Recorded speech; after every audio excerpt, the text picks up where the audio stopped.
Good morning, everyone, and thank you for joining us for today's Exports and Load Scheduling Priorities Workshop in relation to the Market Enhancements for Summer 2021 Readiness Initiative. My name is Isabella Nicosia and from ISO Stakeholder Affairs, and I'll be facilitating the web conference today. I'm also joined on the line by our four presenters for today, Guillermo Bautista Alderte from Market Analysis and Forecasting, Dave Delpart from Operational Readiness, Don Trethaway from Market Design Policy, and Kathy Anderson from Idaho Power.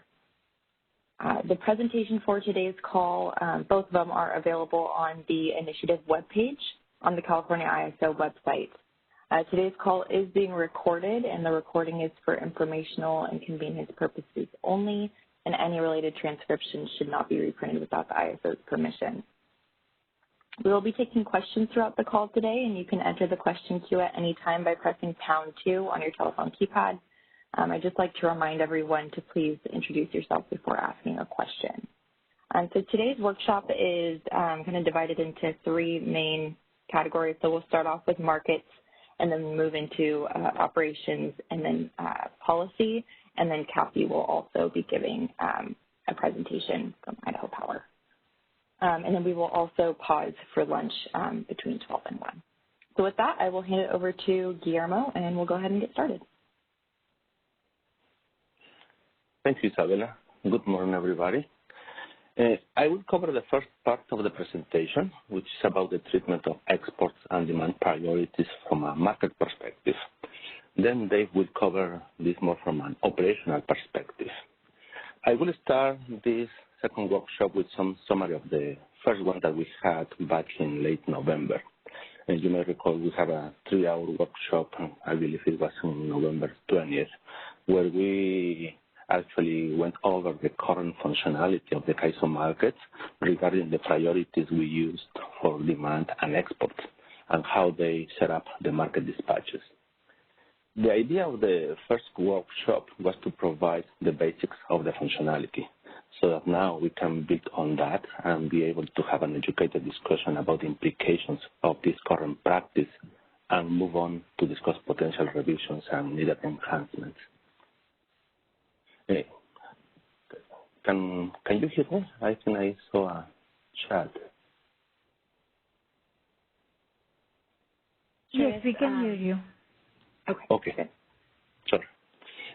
I don't expect to go over the entire material of the first workshop. Instead, I just expect to go through the detailed material and walk through that we had in the first workshop by yourself, and then really have that as the foundation to bring everybody to the minimum level of understanding of what the current practice is, so we can really move forward in the discussion. You will see that the first set of slides cover a summary of the current practice, and the second part is to address some of the comments and questions we got from the first workshop and go over some data that shows the performance and the implications of the changes that we implemented on September 5th. I used Q3 2020 as a reference for period of discussion. So with that in mind, let's move into the material. Just to give you the background, where we are, why we are here. You may recall that we have a BPM change. That BPM change was initiated after the ISO assessed the performance of the ISO market during the heat wave of mid-August and was ready to come for a second wave of tight conditions in early September. This change focused on the scheduling priority of exports. This change took effect for trading date September 5th. And consisted mainly of two parts. The first part was for a change in the logic of the reliability unit commitment, the ROC process that is part of the day-ahead market, in which the solution from the schedule and run is now used to set the optimal resources schedules. The second change was for the real-time market, in which we use the rocket schedules as the reference to determine what portion of exports clearing the day-ahead market have a day-ahead priority. And I will elaborate more on that. After we complete this workshop, we will go and finalize the BPM language change that we initiated back in September, which so far has been on hold because we wanted to get more feedback from you all. This completion of the BPM change is just to add the needed details that you were asking for, as the practice will continue to be in place until otherwise we come with different enhancements or changes from this discussion. Next slide, please.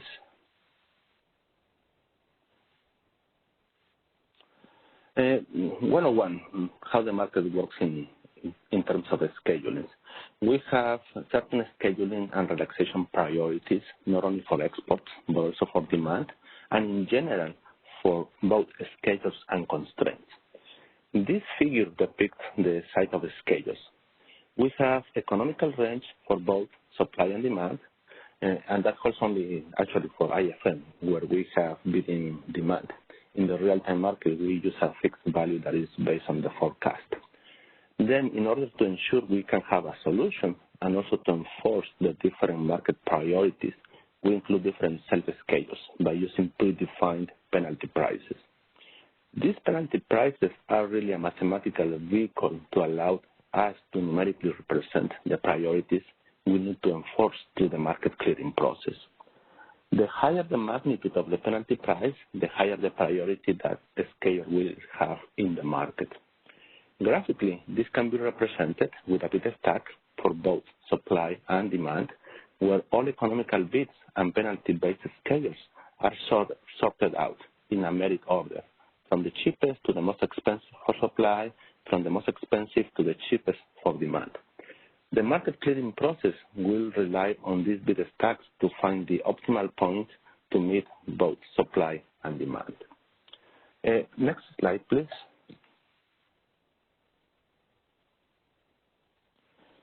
Regarding the change, let me place this in context. We have the day-ahead market, which consists of IFM, the integrated forward market, and also the reliability unit commitment, the ROC process. And obviously, we also have the market power mitigation process, that is the initiation of the whole run. IFM produces financially binding schedules, while ROC is run after IFM to ensure we have resources dispatched to be able to meet our day-ahead forecast. ROC may procure incremental dispatches that we call ROC awards. ROC is our physical-based run that considers all conditions of the system and provides the first glance of how we are going to position the system and the resources for the projected real-time needs. Since ROC accounts only for physical resources and all system conditions, ROC is really the first view of what is feasible, meaning schedules that can be feasible to meet the projected conditions for the next day. Given the sequential nature of our markets, we have the functionality in place that awards from the day-ahead market can be carried over to the real time. That is, a scheduling coordinator can self-schedule up to the quantity that was cleared in the day-ahead market. And that is going to be given certain priority, a priority that we label as day-ahead priority. And I will elaborate more on that later. An implication of the BPM change that we implemented back on September is that now RAC schedules is the reference for what is physically feasible, not only for supply resources, but also for export schedules. And this RAC schedule is really the reference to assign the priority of day-ahead priority into the real-time market. Next slide, Isabella. This shows a side-to-side comparison of the before and after we implemented the changes. Before the change, we used the ROC schedules based on the scheduling from the pricing run results. That is what we consider to be a functionality that we call PIME, the Pricing Consistent Market Enhancement functionality, to be active. After the change, effectively what we did is to turn the functionality off, and that means that instead of using the results from the pricing run for schedules, we use the schedules from the scheduling run. That is only applicable to the ROC process. The second part is that in the real-time market, export self-schedules were assigned a day-ahead priority up to the IFM schedule. The change that we implemented after is that now the ROC schedule is the reference as to how much they can self-schedule with a day-ahead priority. Even when a participant, a scheduling coordinator, doesn't actively submit a bid, by the fact of not having an active bid, Cyber, our bidding platform, will create a self-schedule respecting this reference. It was IFM prior to the change, is ROC now after the change. And the last reference here in the slide is the last bullet in which we refer to the relative priorities among the different types of exports and the demand. That basically remains unchanged. You can see the same from the left and right-hand side. Isabella, can you jump forward to slide number, I think, 7? I would like to cover something first there and then come back to the number 6. I think this is a key point for the discussion that is going to take place for the rest of the workshop. And that has to do with the current practice, the current priority that we have in our markets. First, we have a scheduling priority called day-ahead priority. This is for schedules that clear in the day-ahead market, and now participants can carry over that schedule and self-schedule that quantity into the real time. By doing so, the day-ahead awards that have the day-ahead awards will have the highest priority in the stack. Specific to exports, that quantity again is in reference to the ROC schedule. Whatever ROC clear, that is going to be the reference of how much quantity can be assigned a priority of day-ahead priority. And that day-ahead priority has the highest priority over all the type of service schedules for exports. The second tier is what we call high priority or PT priority, and that's applicable to exports. At the same place, at the same level of priority, we have the CAISO demand. Effectively, high priority exports and demand are at the second level of priority, and means that when we are in a tight situation and we have to run into reductions of either demand or high priority exports, either one can be cut. And it's not very simplistic to infer how the outcome is going to play out, because the basis of this is to give the same priority to demand and high priority exports. How much we go and cut the demand in the market versus exports depends on a lot of conditions. Even though they may have exactly the same protection, the same level of priority, a small variation such as simple as the marginal losses making a difference can make that the exports get cut first or the demand gets cut first. So it's just the starting point where they are at the same level field. This, again, is the second level of priority and is one level below the day-ahead priority that is assigned to the ROC schedules for exports. An export can get a high priority self-schedule if it can show that it has a non-array resource supporting that export. Otherwise, that self-schedule is going to be assigned the lowest priority that we call the LPT or low priority. These low priority exports are simply self-schedules coming into the market willing to be a price taker to clear their quantity. Any export below that point is going to be within the economical range, and they can bid anywhere between the bid floor and the bid cap.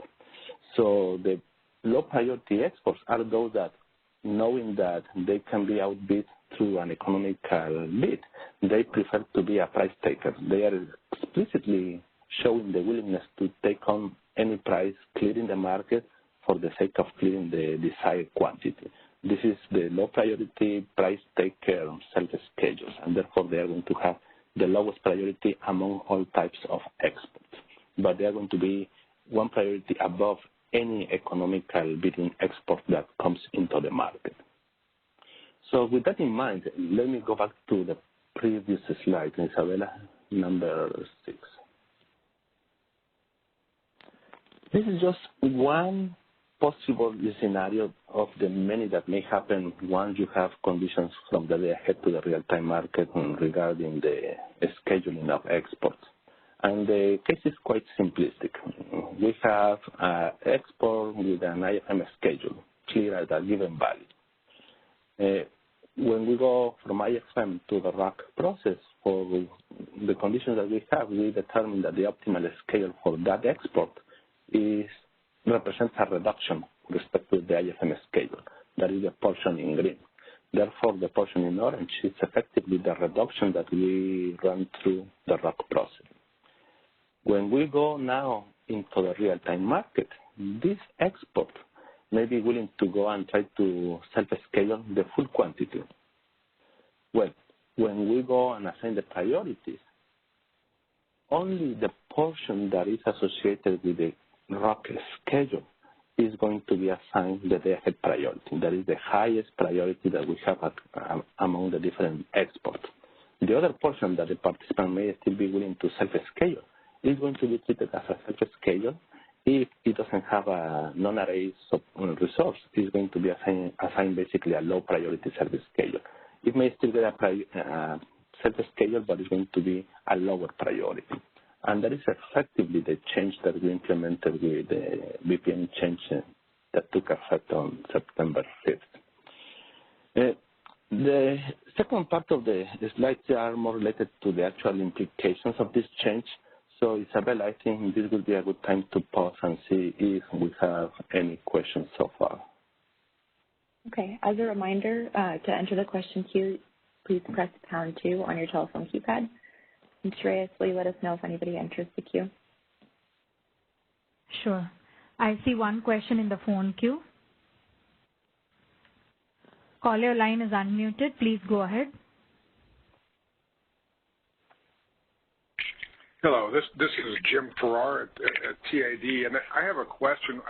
If I went and paid for, contracted for a non-RA resource in the ISO, why would that schedule, a self-schedule from that, supported by that unit, why would that not always take priority, even over a RUC schedule in the day-ahead market? You know, that's a unit that the Cal ISO has no rights to at all. Yeah, and I think, can you move to the next slide, Isabella? I hear the question, and let me try to elaborate because there may be more than one way to interpret the question. If we're coming into the day-ahead market, right now, the provision that we have in the tariff is that the CAISO demand is going to have basically the same priority as this high priority export, the one that is supported by non-array resource. That would be the second tier of priorities here. That is the priorities that we assign based on the current provisions of the tariff, and there is a lot of history how we landed there. The current practice is that once they are in the market, high priority exports, those that are supported by non-array resources, are going to have the same priority as our demand. That is in the context of the day-ahead market. Now, I don't know if that was really the content of your question or it was more into the real-time. Now, let me try to elaborate in the real-time logic. Once we are in the real-time, this priority still remains in place.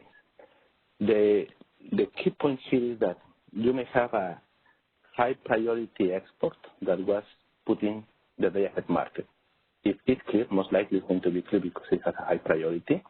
Now, if it is self-scheduled into the real time, it's going to have this in top priority, that is the day-ahead priority, because it's a self-schedule coming from the day-ahead market.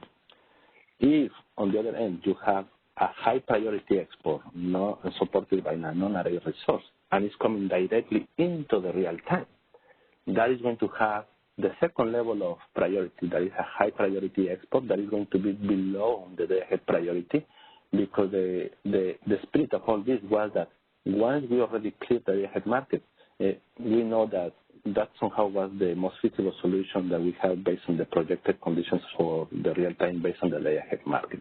So if we are now dealing in the real time market, we have this classification, and the high priority exports come second in the tier, and it happens to be also at the same level of the CAISO demand.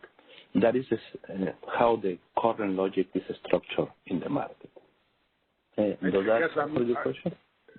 Not really, because what I'm not understanding is that if I basically own a resource inside the Cal ISO to which the Cal ISO has no rights to, it seems like an export from that unit, absent transmission limitations, should always flow, no matter what the problems in the Cal ISO is experiencing, except for transmission limitation.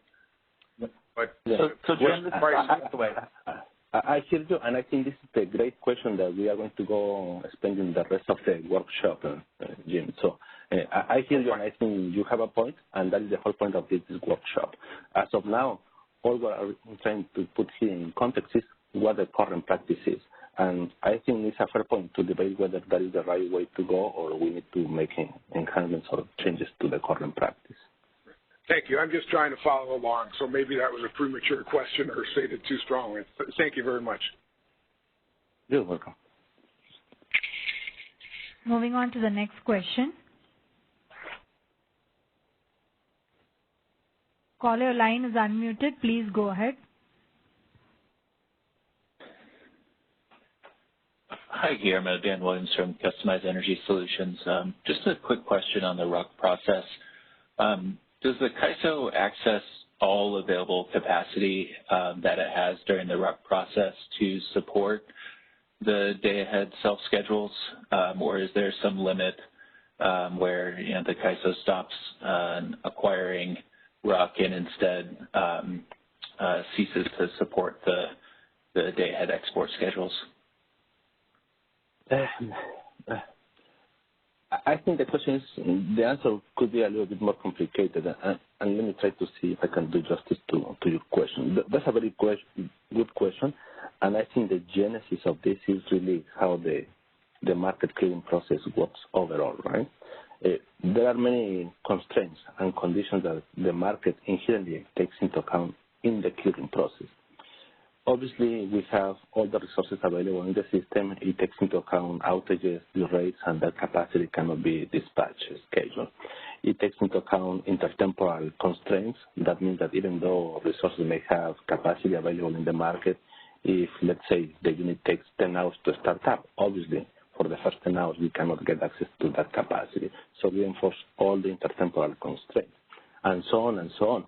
Now, granted these constraints that have to be respected in the market, we also come to the economics.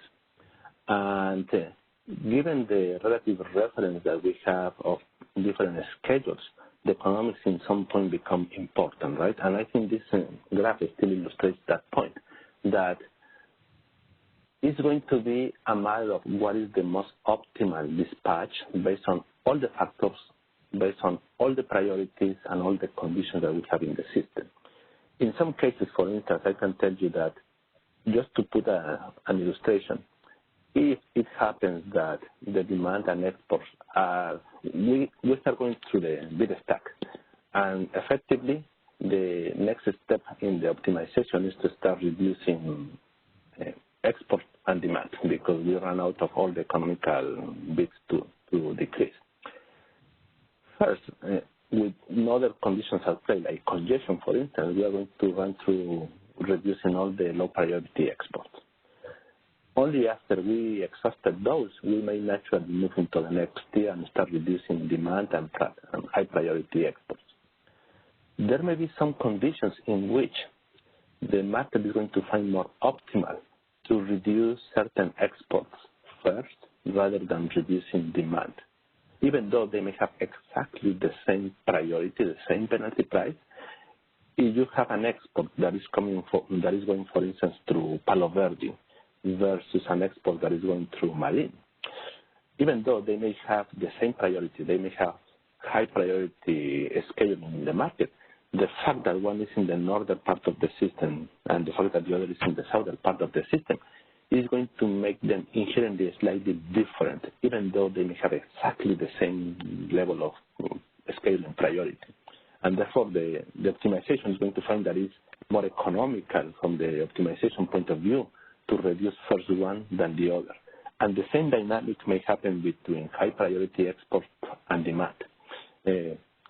And in some very extreme cases, if the penalty prices between the high priority exports and the low priority exports are relatively close, in some extreme cases, given crazy congestion that we may have seen in the system, there may be cases in which instead of cutting first a low priority export, we jump into cutting a high priority export. So these are all the nuances that play a role in the optimization to determine what is the most economical next step. Let me pause and see if that helps. It does. I was thinking more in terms of accessing RUC capacity, relative to RA capacity that has to be offered versus other capacity that's available, and to what extent the ISO goes to getting additional capacity before getting to the point of assessing what has to be curtailed. Yeah, we account for both. Obviously, the capacity that is RA supported is going to come to the RUC process with a price basically of zero because it's already capacity that we have access to. And the one that is non-RA capacity is going to come up with a non-zero price. And the economics is going to dictate which one is going to be dispatched first. But again, once the market runs out of options to basically bring additional supply through the economics, through the enforcement of all the constraints, concurrently the market is making a determination if it is more economical to raise more supply, if any available, or to decrease further the demand and export. It's a matter of just the economics of the run. Okay, that makes sense. And then kind of follow-up question that may, I guess, get taken up tomorrow when we're talking about EIM was just whether RUC in any way considers the need to pass the resource efficiency evaluation in real time and develops any sort of flexibility requirement in the day-ahead market, or if that just shows up when you get into real time. But we can also just cover that tomorrow. I just didn't know if that had any bearing on this discussion. Yeah, I think that would be better place for the discussion in the capacity test tomorrow. So I think we can have some good discussion there. Okay, thanks. Hey, Dan, I would just add, this is Don, I would just add that we do have, operators have the ability to bias the RUC forecast, and they would do that in order to not explicitly pass the ramp test, but to recognize that they need additional ramp capability.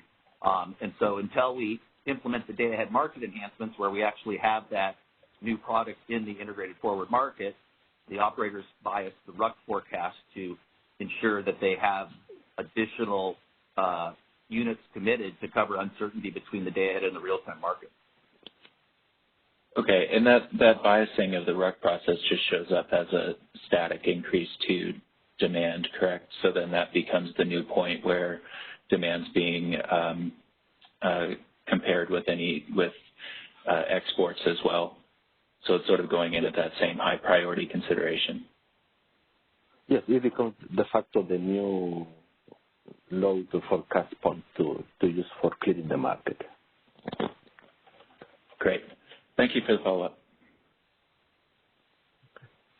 Do we have one more question, Ms. Avelas? There are a few more questions in the queue. Oh, yes, please. Let's go through those. Sure. Moving on to the next caller. Caller, your line is unmuted. Please go ahead. Hi, Guillermo. This is Weizhe from SC. I just have a very quick clarification on the, I guess, a technical question. And also on this slide, I always thought in the real-time market, the load forecast is used. And I look at your presentation a while ago, there was the parameter values for different, categories. And I think in that presentation, you kind of know that load is fixed in the real-time market. And then you have day-ahead market cleared award at $1,500 per megawatt hour. And then you have power balance and high priority export at $14.50 per megawatt hour. So I just got confused by looking at this slide and your previous presentation. I thought from previous slide or the presentation you had, the load is basically the load forecast, which is fixed quantity into the optimization. And then you would have, they had cleared a word. But here you kind of note the demand. I think that's same thing as a load at a next level than the day-ahead priority export. Can you elaborate a little bit, probably provide some clarification? Sure. This is the risk of trying to use illustrations way. So good point. So let me clarify. You are right. For the real-time market, we don't have a stepwise price-sensitive demand. What we use across the real-time and also in rock is a fixed value vertical line that is the load forecast. The context here is not about the point of trying to infer that the demand is a stepwise curve, but rather that the demand, or effectively the load forecast, has the same priority than the high priority exports. The demand in the real-time market or load forecast is not modeled as a price responsive curve. It's actually modeled through a constraint. And if we go back, I believe, to, I don't know what slide it was, but I mentioned earlier that priorities and penalty prices are for both schedules and constraints. And we enforce all together concurrently. We may have high priority exports in which the bid segment is assigned a specific price. And that price happens to be the same penalty price that we assign to relaxing the power balance constraint. So in this case, the demand is specifically for a constraint. The PTS is for a schedule curve. Does that clarify?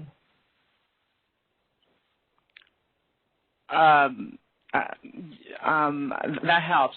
But I was wondering, did you say that load forecast is in form of constraint, and that constraint is priced or penalized at the same price as the high priority exports? Right. And that penalty is. Sorry, and just one small clarification. We're not talking about here a load forecast constraint. We're talking about the power balance constraint, that is the summation of the supply plus the losses plus net interchange equals to the load forecast. Oh, okay. So the demand and the priority exports, the demand here refers to the power balance constraint, where you may consider demand as part of that. Yeah, I should clean up this slide to avoid the confusion. I see your point. It shouldn't be demand. It should be PVC, brackets, load forecast, and PT. The whole point here is that the power balance constraint relaxation that includes the supply clearing against the load forecast is priced, its relaxation is priced at the same priority as the relaxation or reduction of the high priority exports. Okay, that's very helpful. And a load forecast is separate, I guess, the as you said, vertical quantity in optimization. Yes, and when we cannot have enough supply to meet that vertical line because it's not price responsive, the only next step to happen is to relax, right? To no longer enforce strictly that constraint. That means we are able to allow for some relaxation of the constraint, and that is when we are infeasible in the market. Okay, great. Thank you. Thank you very much for the clarification. Yeah, and I will try to do a better job and repost this slide to avoid confusion. Thank you. Moving on to the next caller. Caller, your line is unmuted. Please go ahead. Hi, Guillermo. This is Carrie Bentley with the Western Power Trading Forum. I had a follow-up question to your conversation with Dan Williams. Thank you. That was a really helpful response. I was just wondering, to his point on whether you would commit additional capacity in ROC and the economic decision for not cutting an export, but adding additional RUC capacity. I think I understood the supply side. So you're going to look at whether it's economic given all the RUC capacity. RA has been at zero, non-RA can have a price. You're going to look up at startup and min load costs. But on the demand side, is what you're comparing that to a penalty price for exports? I wasn't quite sure in RUC what that penalty price was. Yeah, in RUC, both the demand that effectively is the load forecast and the exports are basically associated with a penalty price. For the load forecast is going to be a constraint of power balance, and for the exports is going to be a penalty price associated with the schedule that is associated with the export. And at that point, basically, they are at the same level, and the market determines which one to cut first. And also, let me clarify or further elaborate that you are right that it considers all these conditions, but also the constraints. And sometimes the temporal constraints may lead you to, instead of committing or dispatching additional supply, to rather being feasible or reduce an export. And a very simple one could be ramp capability, right? You do have the capacity from 1 hour to the next. You cannot just ramp fast enough to access that capacity, and the market finds that the only solution left available is to reduce exports or to reduce or to relax the power balance constraint. So it's all intermingled, and the market tells me what is the best trading or balancing point to strike. That makes sense to me. So then if you found, I know you're going to go through this on your next few slides, but if you found that exports were being cut in RUC, what is that penalty price based on for the exports? Is there a way to look at the impact of changing that penalty price? How sensitive are exports? Oh, yes. Yes, you are right. We can influence it. I think we start from a very top principle, right? And the principle is, what is the sequence of priorities? Well, we know that the high priority has to be at the top in the day-ahead market, followed by low priority, followed by economic arbit. Then the natural question that translates from that principle is, how do we effectuate and enforce that priority? Well, through the penalty prices. If one has higher priority, it has to have a higher magnitude penalty price to make sure that it's more expensive to try to reduce that export. And you're right, the higher or the more pronounced the differential of these penalty prices, the more chances of success to ensure that that priority remains in place. There are some consequences if we can just go open-end to assign penalty prices. For instance, the penalty prices that we have are relatively in a narrow range between $1,000 and maybe $2,000. There are some ETCs that may have a $5,000, $6,000 penalty prices. The other side of the equation that we have to take care, and it's not very obvious from the market results, has to do with the optimality of the solution. If we put, for instance, penalty prices to enforce these priorities, and let's say we assign $1 million to the high priority and $500,000 to the low priority, the sequence of the priorities are going to remain in place. Most likely we will never have this leakage between priorities. The consequence of that is that the market solution, the optimization, may have some challenges to find an optimal solution because we are inflating this objective cost function of the risk cost that we have to find. And the higher the penalty prices, the more you inflate the cost of the market in the optimization framework, and therefore you run into more complications to achieve what is a truly optimal solution. So we have to balance between making sure the penalty prices are relatively good enough and they separate one from the other to keep that priority in perspective without sacrificing the optimality of the solution by having these extreme prices. And the tuning of the penalty prices, I would say, is science, but it also has a piece of art because there are just too many pieces moving. We have too many penalty prices, and all of them have to be in perfect synchrony and calibration to make sure that we don't end up with unintended consequences. And I can tell you from time to time we realize that we have this corner case, typically in the real time, where we realize that, oh, there is an interplay between different penalty prices, and we have to think again how we can tune further the penalty prices. And this is one of the complications of having to maintain these penalty prices. Sorry for the long answer, but I think it is important to give you more perspective of other moving pieces on this. No, that was very helpful. Thank you. Moving on to the next caller. Caller line is unmuted. Please go ahead.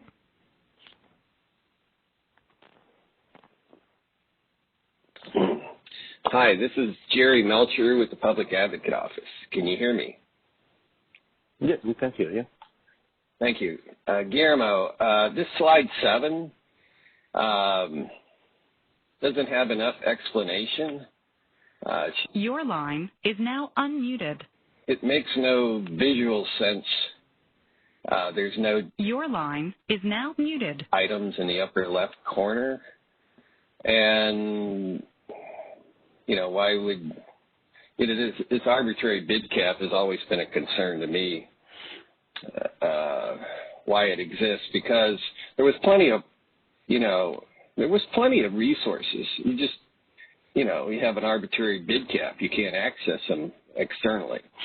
But anyway, regardless of that point, this really needs a lot more explanation and be able to follow this discussion that you're having in this workshop. So any additional information you can post on this slide and your explanation will be helpful going forward. Thank you. Yeah, I think the information is already posted. You can refer to the material that we have from the first workshop. And there was the statement that I made at the beginning that I don't expect to go over the 3-hour material that we have in the first workshop. I think we spend the time to make sure that we bring everybody to the basic level of understanding of the functionality, so that today we can just get that starting point and move on the discussion. If you have any specific questions, I would refer you to first the workshop the material that we have for the first workshop of November 20th. There is plenty of detailed explanations and numerical examples of the summary that I'm putting here forward.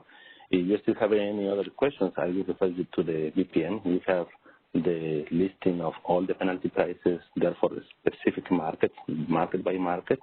And if that still leaves you with some open questions, I will be happy to address those. Thank you. No more questions. Moving on to the next caller.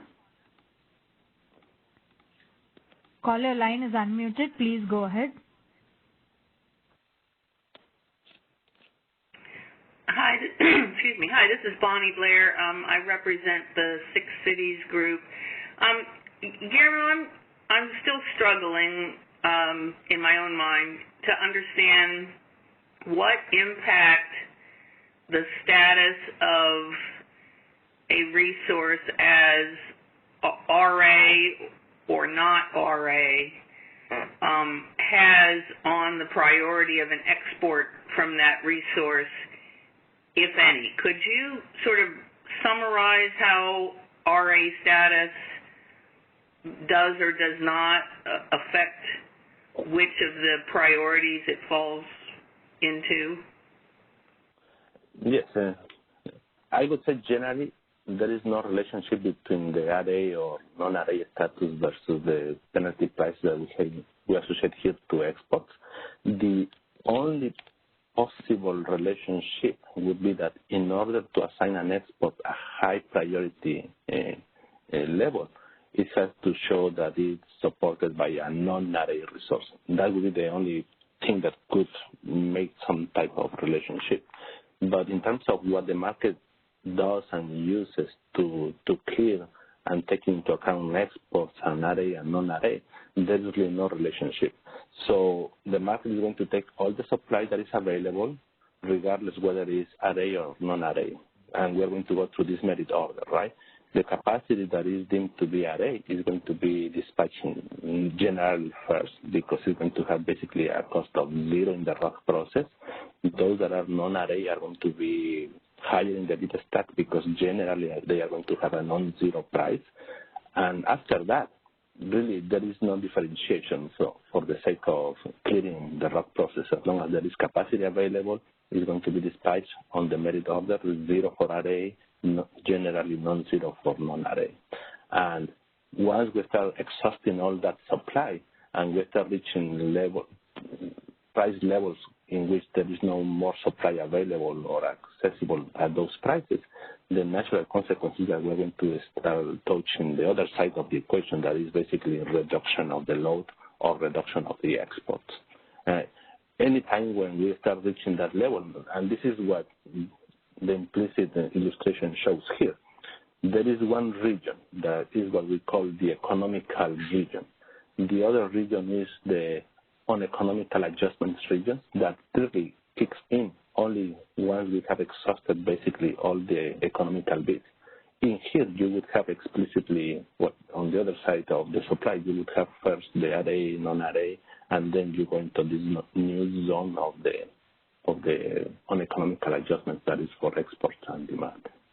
Okay, so I think I followed that, and I think that's kind of what I was starting to conclude. So for day-ahead priority export, RA status would have no impact at all, correct? If it's a day-ahead schedule, it yes. has that priority, and it doesn't matter whether it's RA or not. For the next level of priority, the demand and priority exports, that's where an RA resource would not be eligible for that priority. Is that, did I get that right? No, I think this priority that we're talking about here is only applicable to the load forecast that portrays the demand needs and the exports. This is not the supply side. The supply side would be, Isabella, you can go back to, I believe, slide 3 or 4 where we have the supply and demand. And one more. Guillermo, this is Don. Can I make a comment that might help? Bonnie, I think what's important is that we don't map RA and non-RA resources to exports. It's basically all the supply supports all of the exports. The only thing that is where there is some identification of the supply would be the high priority exports where they've contracted with non-RA supply, and there we match that, ensure that that generator is mapped to that export. Beyond that, everything else, it's whether it could be supported by RA resource. Any export can be supported by RA resources, non-RA resources, import, but we don't have the ability to identify whether it was supported by non-RA or not.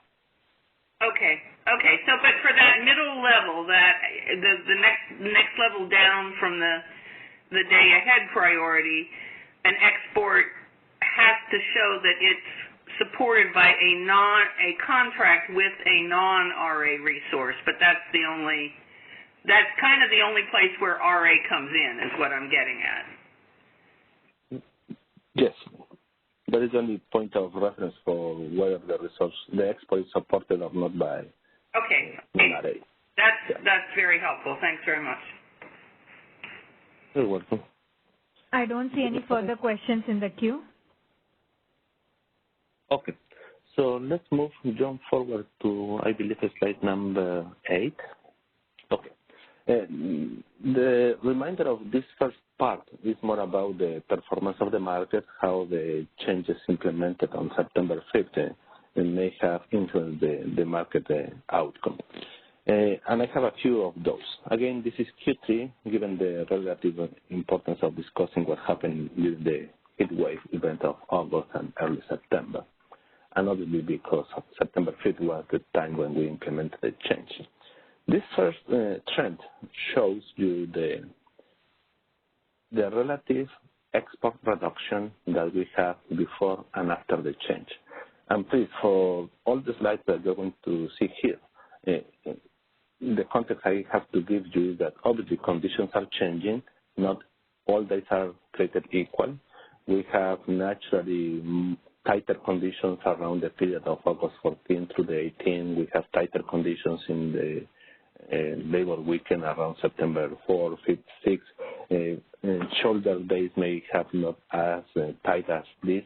So you have to keep in mind that there are other variables that naturally are going to lead you to different market conditions through this 3-month period. Not all days are the same. Now, with that in mind, what we have seen is that after we implemented the BPM change, the natural expectation is that by using the schedules from the schedule and run in the ROC process, that better realize the exports that eventually are going to be feasible to be implemented into the real time. The natural consequence of the change is therefore that we expect to see potentially higher level of reductions of exports, granted everything remains fixed.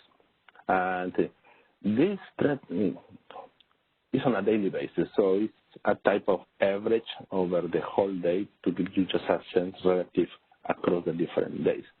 And we do see some difference after the BPM change. Effectively, you are reducing more and more exports. And here you are going to see the priority that we have. Either it could be an export coming from an economical bid, a low priority, or a high priority. And these are the only type of buckets that we have in the day-ahead market.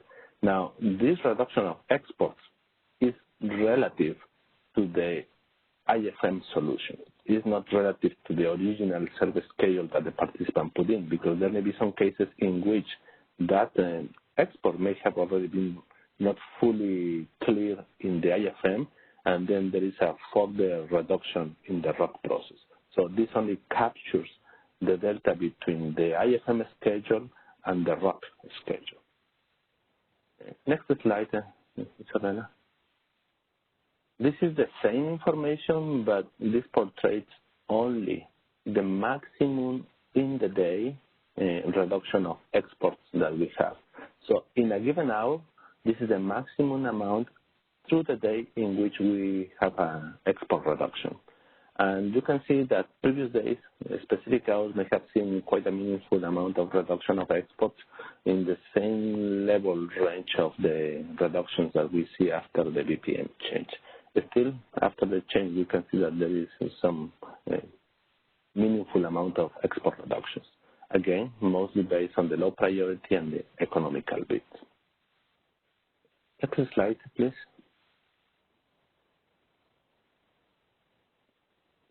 Now, this has two pieces of information. This is a trend of the export capacity bidding in the day-ahead market. The different areas tell you how much was bidding in the day-ahead market. And it's broken out by the different types of exports that we have: high priority, low priority, economical bids. And you can see that a large portion of the exports that came in to the day-ahead market were really economical bids. They were exports with a price responsive bid willing to clear at a given price point. The second level of volume of the exports that came into the market were associated with low priority. That means these are just simply price takers saying, I want to try to secure more regardless of what the price is for my export, so I'm willing to take the price that is clear in the market. And the last one is the high priority. These are the ones that are supported by non-RA resources, and these are the smallest volume that we see for this period of time. You have this yellow line that splits the before and after the change. And also you have two lines, one dark purple line that reflects the IFM schedules, whatever IFM is clear based on the economics of the IFM market, and then the small dotted line generally below stands for the ROC schedules. This is the optimal solution from the ROC that in general may represent some reductions in some cases, such as those of the heat wave of August 15, 16, 18, and early September.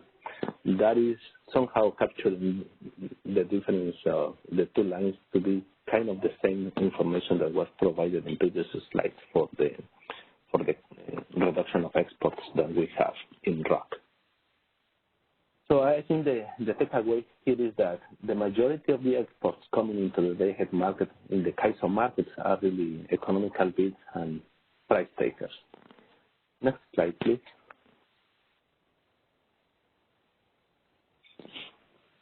Okay, this is a follow-up from the previous slide. This is the capacity that was self-scheduled and actually also economically bid in the hash market. It's basically all the exports coming into the day-ahead market and what nature of exports were coming into the market. Same breakdown. Now the difference is that here in the real-time market, in addition to the high priority and low priority and economical bids, we also have this additional priority that is called day-ahead priority. This day-ahead priority, as we discussed previously, is no more than rock schedules or IFM schedules prior to September 5th, cleared in the day-ahead market that are coming as self-schedules into the real time. And you can see that for the real-time market, that is the majority of the exports that show up in the HASP market. The dotted line represents the HASP schedules, effectively what is the optimal schedule that has determined based on this volume of exports. The takeaway here is obviously that the majority of the exports that came into the real-time market were coming already with this day-ahead priority because they are basically the carryover of the schedules clear in the day-ahead market. Prior to September 5th, they were based on the ISM schedules. After or starting on September 5th, they are based on the rock schedule. And you can see that after we implemented the change, because we have potentially now further reductions of the ISM schedules in the rock process, and now only the rock process, the rock schedules can serve as the reference for the self-schedules into the real time. Naturally, we expect this to collapse, and you can see that the reduction happens starting on September 5th. And again, you may recall that for when we were living these days, we also have weather system conditions that naturally bring conditions down starting in September 6 or 7. So it's not just the collapse of this volume is not just because we implemented the change, but also because naturally the system's conditions get lighter starting on September 6, 7, 8. Next slide, please. This is the last one that I have, and it's a follow-up from the previous slide.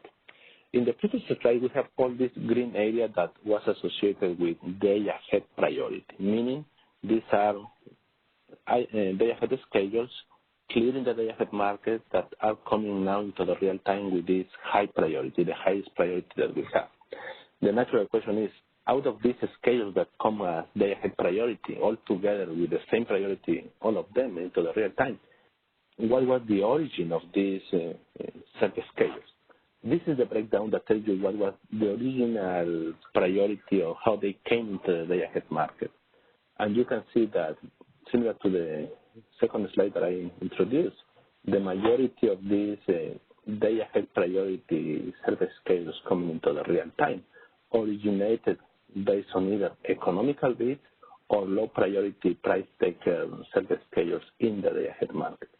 There is obviously a portion of the high priority exports that are secured not only in the day-ahead but also in the real time through the priority. And this just gives you a view of what was the composition of all the exports that were secured with this day-ahead priority into the real time that happens to have a priority above the CAISO demand and above the high priority exports coming directly into the real-time market. And similarly, as the previous slide, you can see that after the September 5th, the volume reduced significantly, not just because of the VPN change, but also because of the conditions reduced. That's all what I have for this part of the presentation. So, operator, I think we are good to have a second round of questions, if any, please.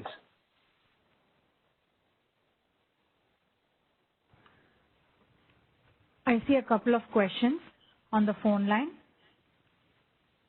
Caller, your line is unmuted. Please go ahead. Hi, Guillermo. This is Carrie Bentley with the Western Power Trading Forum again. On slide 9, I was wondering if you had continued this analysis through the end of last year. I would expect that under kind of non-constrained conditions that, the maximum export reduction would be pretty low. I'm wondering if you saw that, in the later, in Q4 in 2020. Yeah. We do have the information William extended to that period. I think we can naturally put that in the upcoming MPPF. I believe the first one is going to be in March. I wouldn't like to throw a number because I just have too many plots to remember which one is the right one, but you're right. Given the conditions comes down and we don't have such a tight supply days, naturally the volume of reductions is going to reduce.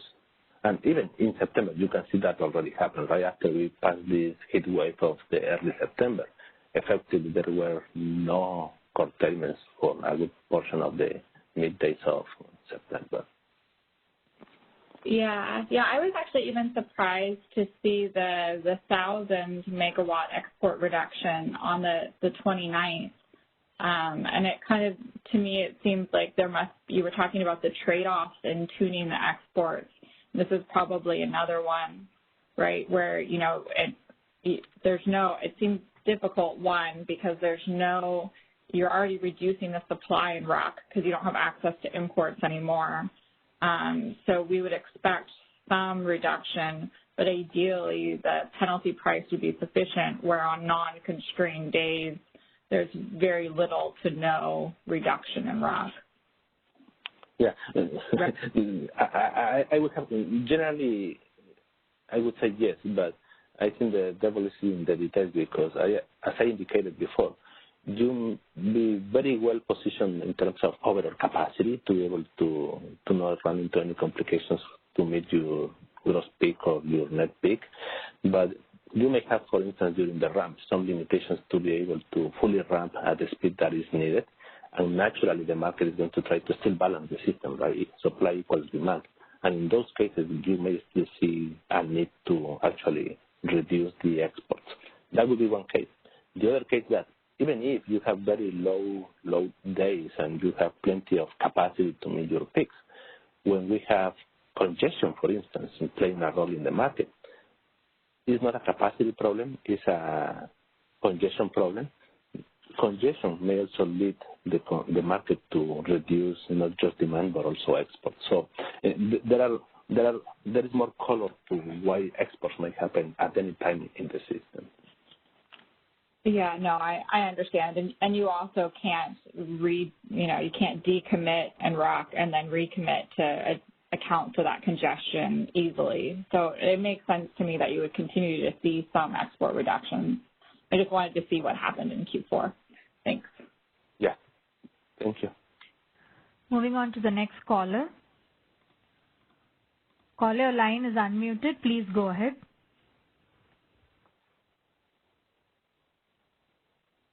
Hi, Guillermo. This is Bill Herr with SMUD, and I have a question on export schedules that are supported by non-RA resources.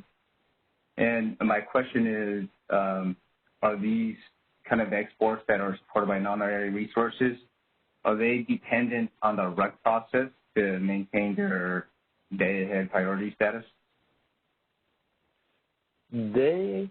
In order to get the day-ahead priority, they need to be clear in the day-ahead process. That is the only way they can get day-ahead priority coming to the real time.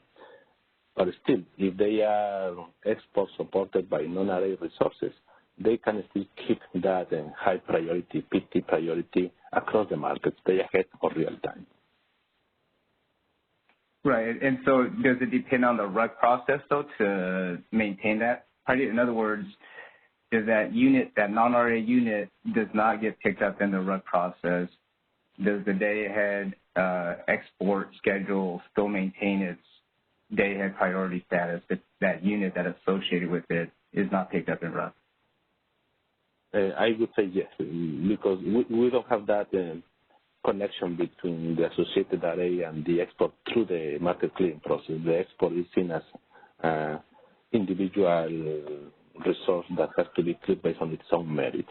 The relationship that the export has to be supported by non-array is kind of a step in advance in order to give them the priority. But after the priority is given, basically, it's our resource in the system that is cleared on its own merits. Gotcha. And so I'm sorry, what did you mean? Did you say the unit does have to get picked up in the RUC to maintain that status, or no? No. It does. Okay. Okay, thanks. You're welcome. Moving on to the next caller. Caller, your line is unmuted. Please go ahead.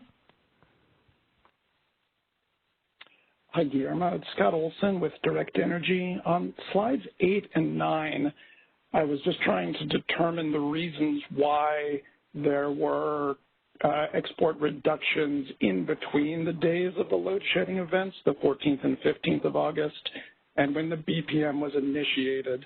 It looks like there's not very much export reduction during the days of the load shedding events, but then there was quite a bit following that up until the last couple of weeks of August.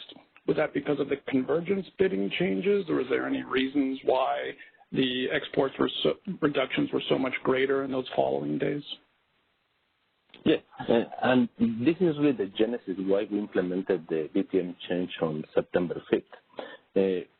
And this goes back to some material that we put in the first workshop, that in the ROC process, we have this logic in which we have two market runs to determine the optimal schedules and prices. The reason why we did this BPM change was because as of September 4th, we were relying on the optimal solution derived from the pricing run for the schedules. And that pricing run, given all this dynamic that we have among the different penalty prices, was somehow muting the full extent of the export reduction that we have to implement. That ROC was projecting, but it was projecting in the scheduling run in the first pass where we impose all the penalty prices and priorities. Just to illustrate, for instance, in the scheduling run in ROC prior to September 5th, ROC may have determined that we needed to reduce 4,000 megawatts of exports. Then, given all the stress conditions that we have and the interplay of the different penalty prices, the pricing run determined that we only need to reduce 1,000 megawatts. The 1,000 megawatts is what became somehow binding because that is the solution that we sent out. So we were somehow missing to account for the extra 3,000 that the scheduling run properly identified in the first place. That is the reason that once you have this change effectuated, now we are better assessing the full extent of the export reductions that we need. Right, but my question is about prior to the VPM being implemented. So between, say, August 15th and September 5th, on the 17th, 18th, 19th of August, there was considerable reductions. That was just due to the convergence bidding change? I wouldn't say that it's just because of the convergence bidding. I would say it's because the tight conditions that we have. Effectively, the tight days that we have goes all the way from August 14th to easily August 18th. And then we have a second wave at the end of August and a third one at the beginning of September. So these are not just driven by the dynamics of the market, but also the conditions that we have for the market. And naturally, the heat wave days are going to put more pressure on the bid stack. Naturally, you may expect that even with the original logic in place, there is a level of export reduction. So what I would say is that if we had the BPM change even implemented for this period of August 14 and so on, naturally you would see higher volumes of export reductions playing for those days. Okay, thank you. You're welcome. Moving on to the next caller. Caller, your line is unmuted. Please go ahead. Hey, this is Michelle Keto from the CPUC. Apologies, I thought this started at 10 o'clock, so I'm just looking at the slides, and I just wanted to go through some questions I had. So I guess I'm understanding from page 8 that you only cut 800 megawatts coming into September 5th. Is that right? September 5th, this is an average over the whole day. So basically, I take the summation of all the curtailments for all hours for the day and divide by 24. This is an average on the day. Okay, so it's an average on the day. Okay, could you tell me maybe what the max was then? Is there any place where it goes? Yeah, that is the next slide. Oh, okay. So at some point the maximum was 3,500 that you cut going into the real time. In a given hour. Yeah. In a given hour. Okay, got it. Okay, that was a little confusing to me. Okay, that was really it. Thank you. Oh, actually, one more question. Welcome. Sorry, just one more question. Yeah. So then let's see. When you cut them, what you did allow. Let's see. Were all schedules feasible on the 5th after the cuts? Sorry, what do you mean by that? Well, were you forecasting any infeasibilities, not being able to, like after the cuts, did that resolve the infeasibilities in the RUC process? Well, how to answer? I'm not sure what the question is. What I can tell you is that starting, at any time you may have export reductions together with power balance constraint relaxation. And these two together tell you really how much supply you may need to be able to meet your load forecast. Before or after the BPM change, they may continue to happen because in some cases, I was explaining earlier, it's not just a matter of overall capacity, but also how quickly you can access that capacity, even if it is in the market, right? The simple case could be ramp capability. If you are jumping through the peak hour and you need to move at certain megawatt per minute speed, the capacity may be there, but the resource may not be able to move that fast enough that still, even though you have the capacity eventually, for that specific hour, the best solution for the market is to reduce exports or to relax the power balance constraint. Okay, and relaxing the power balance constraint means that the resources that you've scheduled don't meet load, right? Yes, and that you are short by that much to have a balance between total supply and total demand. Okay, so then did we need to relax the power balance constraint on the 5th after you did the export reductions? That's, I guess, what I'm asking. I think the BPM change doesn't preclude the need to still to have to rely the power balance constraint. Because, let me see, can you go back, Isabella, a couple of slides? This is one more, number 7, please. This is a very simplistic illustration, and it's not for the day ahead, but it's for the real time. The idea here is that we start cutting exports or reducing demand based on the priority, right? First, we go through the low priority exports. If we need more, we start going into the high priority exports. By the time we reach this level of demand or load forecast against exports, only the starting point is that they have the same priority, but it is up to the market to determine what is the optimal combination of reducing exports or relaxing the power balance constraint. And it could end in any type of combination you can imagine given the different conditions of the system. So the fact that we reduce more exports generally may only signal that we may have to be less infeasible, but doesn't preclude or doesn't mean that we will never be infeasible or we have to relax the power balance constraint, because that may still happen. Yeah, okay, I get that. One more question.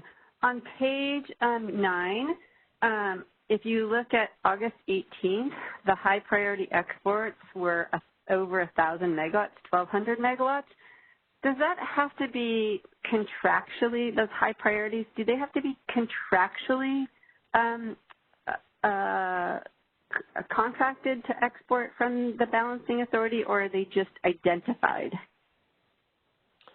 In our process, in order for them to receive a high priority service schedule, they have to provide and submit information of what resources supporting their export. That is the verification that we have. And can that change by day, or is this a monthly contract? I'm not so sure about behind the scenes in the contract. The capability is there for them to be able to actively bidding on a daily basis. Okay, so let me just, maybe I can ask it a different way. Let's say we have a resource that's owned by PG&E. It's like Diablo Canyon. Everyone knows it's Diablo Canyon.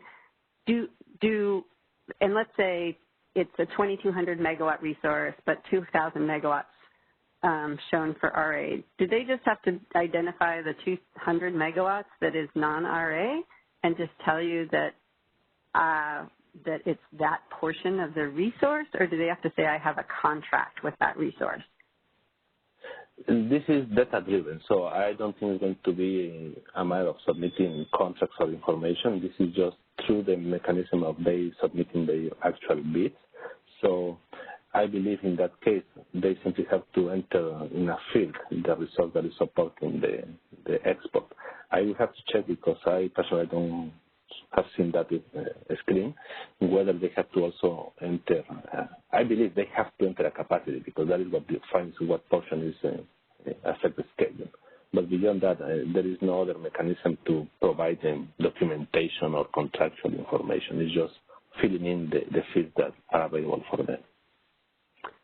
Okay, thank you. You're welcome. Moving on to the next caller. Caller, your line is unmuted. Please go ahead. Hi, this is Doug Bochignone from Flynn Resource Consultants for CalCCA. I wanted to follow up. I think it was Bonnie Blair and Michelle Quito are sort of asking questions about the linkage with sort of the RA resources. And I'm still having a hard time following this. But if you had imports that cleared the IFM that, you know, they were designated as RA resources, but then, how do I want to say this? But if the RA resources didn't clear the IFM, there was some other more economical resource. How do you treat, how does that flow through this process? I think it's slide 6 where you show the priorities. Would that be supported by the RUC schedule or not supported? Sorry, I have to apologize. I couldn't really grasp what the question is. Let's just hypothetical. Let's say none of the import RA resources clear the IFM. Okay.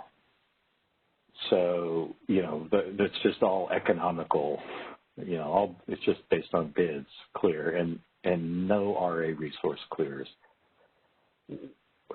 Does that mean this RUC schedule portion, is that 0 or 100%? Yeah, and this is something I was relating to earlier, and let me see if I can do justice to this. What I was indicating is that the only relationship, as far as I know, between the RA and the export is by the time the export has to be assigned a priority, and that happens even before we run the market. So when they submit their export bidding information, if they show that they are supported by non-RA resource, then they get this high priority. And if otherwise, they get the low priority. But once we go into the market, either IFM, ROC, or for this matter, real time, there is no linkage, there is no tracking, there is no relationship between, oh, this export is associated with this resource. Therefore, in order to clear the export, we have to dispatch the resource. There is no such linkage. Once the priority has been assigned to the export, it comes on its own merits into the market clearing process, and it's going to be cleared based purely on the priority and the economical information that is submitted. If it happens to be a high priority export, most likely it's going to be clear because it has a high priority, and that means it's going to take priority over lower priorities or economical bids. If you have a case, trying to follow your example, for instance, in which there was an export that had a high priority because it showed that has a resource non-array supporting its export, now it comes into the ISO market, regardless of what happened with that resource, regardless how it's dispatched in the market, that export is going to potentially be cleared in IFM. Once it's clear in IFM, we move into the ROC process. We still honor the priority that was given. Most likely, it's not going to be reduced further from IFM because it's a high priority. Potentially, it may be still the scenario in which we may have to reduce that export. But again, that decision, that clearing process is purely based on its own merits, whether it's in the money, whether it impacts the overall power balance. There is no relationship to the condition and status and dispatch of that unit that was supporting that export. Does that answer your question? Yeah, no, that's helpful, but what I'm struggling with then is because in the end, you know, it's the combination of the bids and the constraints that are determining the dispatch. I'm struggling to understand how the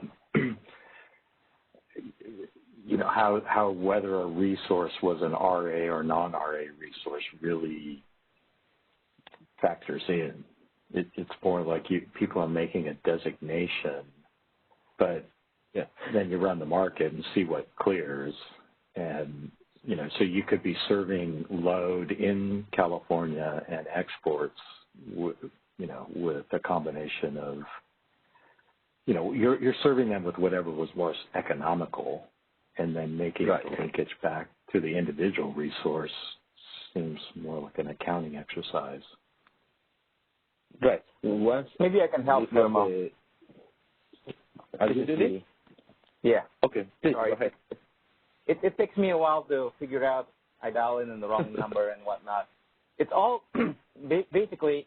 Maybe I can step back to start answering what Michelle. I think Michelle's put it in the right direction there, and I was going to answer it, but I think it wasn't quite clear. So, so basically, what happens here, like we were mentioning, is that first and foremost, before we run anything, we need to make sure that if there is export that is going out of California ISO, if we have export that is self-scheduled or export that is going out of California ISO, it is not eating up our RA capacity. So that's the first thing that we need to know, right? So in other words, if there is an export that is going outside of California ISO BA, we need to make sure that the outside, that export capacity that is going outside, it's not eating up from California ISO RA capacity. So the first check that we do is that we require people to say that if you want to do export and you want to connect that export from a specific unit, we do a check to make sure that unit capacity is not RA. So going back to Michelle's situation, let's say that somebody says, well, I want to export out of Diablo for 100 megawatt, and they put 100 megawatt in there.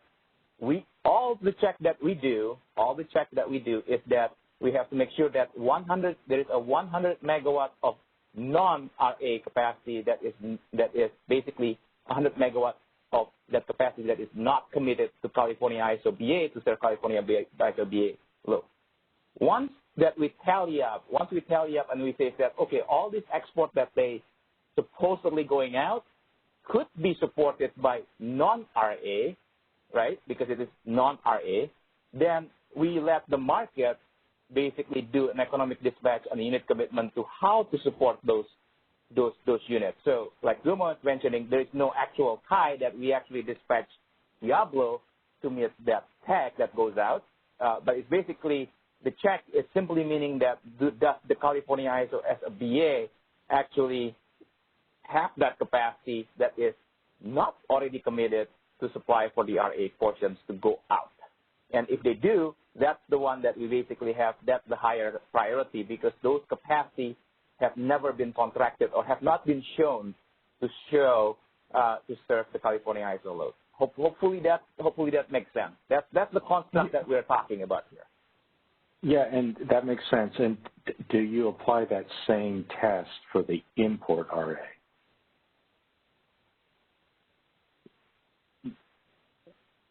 The import RA is a little bit different, right? So for the import RA, we currently in this current process, and we talk about the import RA and the other RA enhancements in there. In the import RA, what we're basically saying that the import RA, which is normally shown as a resource to us, is actually comes and we have sufficient import, and then if you do have sufficient import and it's actually tagged, then you have that must offer obligation along with the import that comes into California ISO with the must offer rule. And that must offer rule gets into the IFM and the day-ahead market process in there. Okay, that's helpful. Thank you. Appreciate the explanations. Moving on to the next caller. Caller, your line is unmuted. Please go ahead.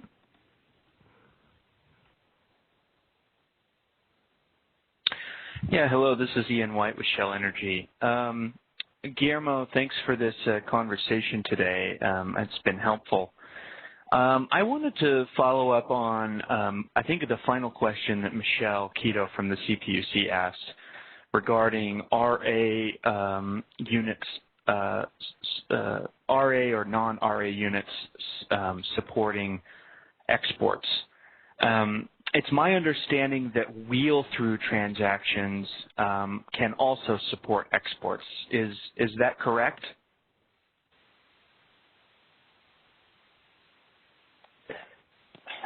Sorry, I have hard time to understand the construct of the question. The wheels are going to be naturally in balance, import and export, and they are two legs that always have to balance, so they don't add or subtract capacity to the system. Right. Okay. I guess to reframe my question, is that an import at one location, say Malin, for instance, could support an export at another location on the ISO system, such that that resource ID at Malin does not have RA contracted with it. Is that correct? Maybe Didi can elaborate on the RA. I'm not so sure about that. Power-wise, I can tell you that I could see that to be the case, but they will have to be effectively defined as a wheel, right, to ensure that it's a wheel through the system such that they don't take away any capacity or they don't drop any capacity into the system. About the contractual construct, I'm not so sure if Didi or anybody else in the case knows more about that. I'm just not with the knowledge of that. Okay. Yeah, my only point is that I'm making is that exports can be supported either by wheel-throughs or by internal California resources. My point in clarifying that was Michelle's question and your subsequent answers only kind of shed light on non-RA resources effectuating an export out of California. I just was making the point that it could also be done with a wheel-through. Okay, thank you. The other question I had is we've talked a lot on the call today about designating in cyber whether or not an import resource or an internal resource is providing resource adequacy. So it's my understanding that you can designate in cyber an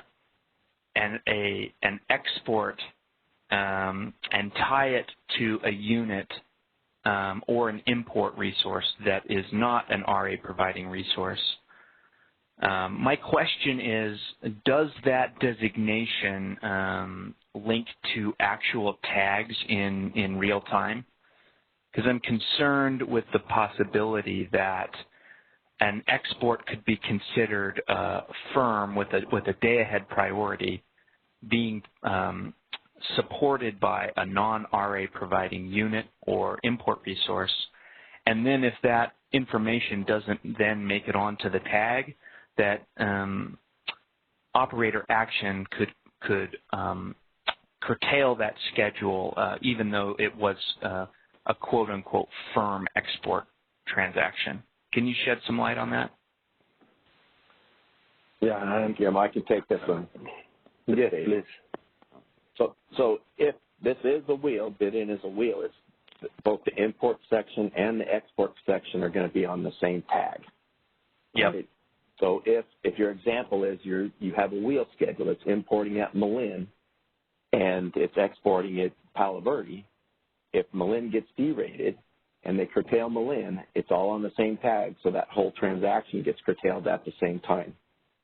And gotcha. Okay. Does that make sense? Yeah. Yep. And how about if it's a resource supported by an internal CAISO generator with a non-RA providing unit, of course, with a non-RA generator internal to CAISO? Would that still then be that information be placed on the tag?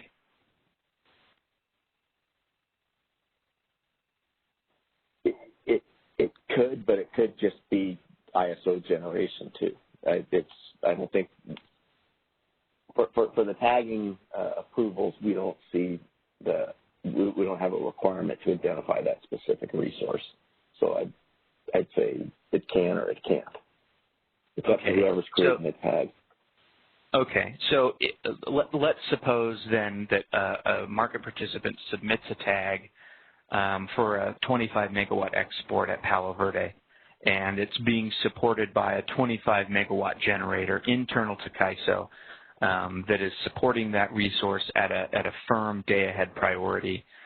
If that schedule, that firm export linkage is not then made to the tag, could the situation then arise where the CAISO issues a curtailment to the export interchange transaction, but in reality that transaction was supported by a firm resource? Is that possible under the current rules? So I guess I don't quite get the question. Are you asking if there's an export schedule and it's tied at the resource and that resource gets derated or is forced out of service in real time, does that automatically curtail that export schedule? Is that the question? No, sorry. Let me try and explain a different way.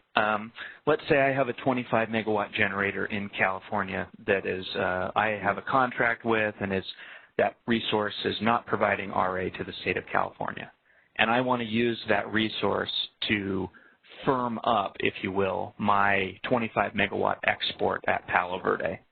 My question is, if that designation is not made on the tag, could the ISO curtail that schedule mistakenly, not knowing that, hey, that export transaction is actually backed up by a firm resource? I'm just trying to flesh out whether or not that this schedule could get interrupted mistakenly if it's not linked on tags to a unit. So the only way we would that schedule would be curtailed would be the transmission line or the path that it was. You're talking about manual operator actions, correct? Right, like similar to this summer when we saw operators curtailing exports. So that was all done before we made these changes that we're covering now. Gotcha. So right. So my concern is not valid. I guess I would say no, but if that line on the export direction got curtailed or something like that, in real time when we're doing the curtailments, they're all done pro rata. Right. So I mean it all goes in the same, but that's a transmission-related curtailment, not really a capacity curtailment. Correct. When they were making those curtailments, is it possible that they got one that was priority? It's manual action, so yes, it's always possible. Do I think they did curtail something that had that price taker priority? I don't believe that they did. Okay. Okay, and that answers my question. I'm just attempting to draw attention to the fact that if the ISO gets itself in a situation where it needs to make curtailments due to supply issues or capacity issues, not necessarily transmission limitations, that if you don't have a place on the tag to designate which resource at that higher priority is supporting your export E-tag, that could be problematic. So I'll leave that there for now. And that's good. That's why, I mean, that's why we're doing this workshop, right? We're going to figure out what's the right thing to do. Perfect. Yeah. And so I guess that would be one of my suggestions, and we can talk about that in another section. And my final question is, during the two EEA3 events that occurred over the summer where CAISO's native load was curtailed, was the BA in fact resource deficient from an energy and or ancillary service perspective? Yes, we were. Okay. Okay. I just thought that I heard in another forum, or maybe it was on this call, the statement that the ISO was curtailing load and it wasn't resource or ancillary service constrained. So I was just making sure. Okay, that's all I had. Thank you very much. Thank you. Moving on to the next caller. Caller line is unmuted. Please go ahead. Hi, this is Kevin Smith. I represent Balancing Authority in Northern California, and I just wanted to go back to something that Michelle Quito had asked, and just I think most of the other issues have been thoroughly discussed, but with respect to how these contracts operate, the non-RA that an exporting BA would use is normally our RA. So these are supply contracts we rely on. So consequently, these are usually multi-year arrangements. They're not, daily. So 3 years generally trace what most RA contracts would run. So just that point of clarification.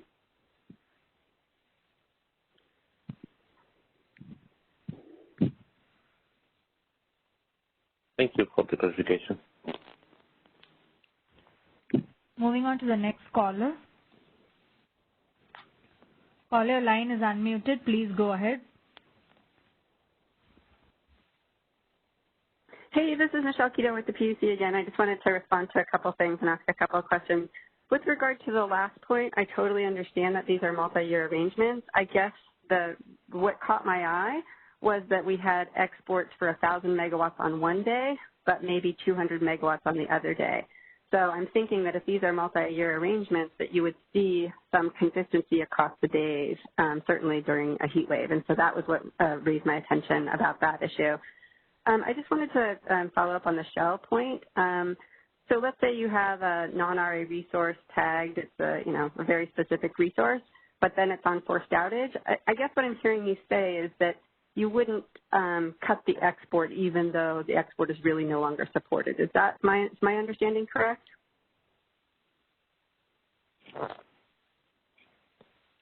This is Giri. Maybe I can take that. Michelle, if the situation that you have, if the export is basically pointing to a unit and the unit has no remaining capacity, then the export will not be a higher priority. No, Gigi. Yeah, no. So imagine that you point to the resource for the export and it goes on forced outage in real time. I'm saying that you're not tracking that in real time to say, oh, you were exporting 100 or 200 or 1,000 megawatts, but the 1,000 megawatt Diablo Canyon one on average is not supported. You're not doing that. Is that right? We do, right? Let me just say this.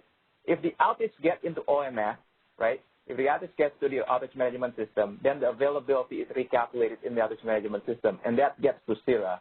And CIRA then, in turn, basically is the one that sets that RA and how much megawatt that is capable, which then, in turn, sets the priority. So you're right. It depends on the timing. So, so now we get into the timing process, right? Yeah. Okay. So if it can get into CIRA, yeah, I got it. Okay. Now then I just wanted to follow up on the idea of wheels. So I get it that wheels are tagged at the import and export location. Could somebody use something like a pseudo wheel to support exports? Could they say, you know, my import's coming in at the north, and basically, can you use imports to support your export? Not as a wheel. Because you can say, look, I have a portion of Diablo Canyon. You could also say, I have imports coming up at the north. Can you do that?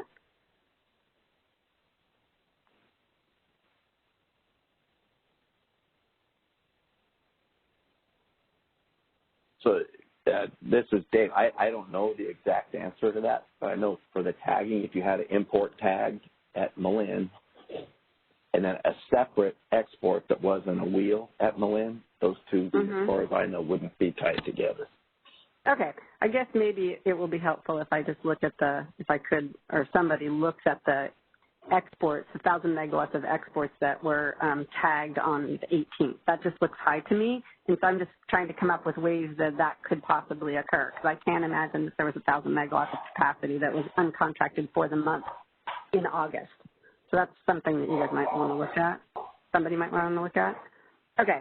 And then finally, I just want to ask one question.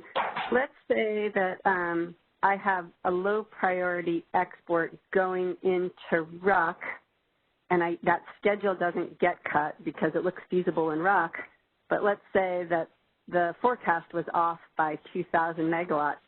Even though it's not supported by a non-RA resource going into the real time, it still has day-ahead priority because it got through the RUC. It still has day-ahead priority over load, right, even though it's potentially an export of an RA resource?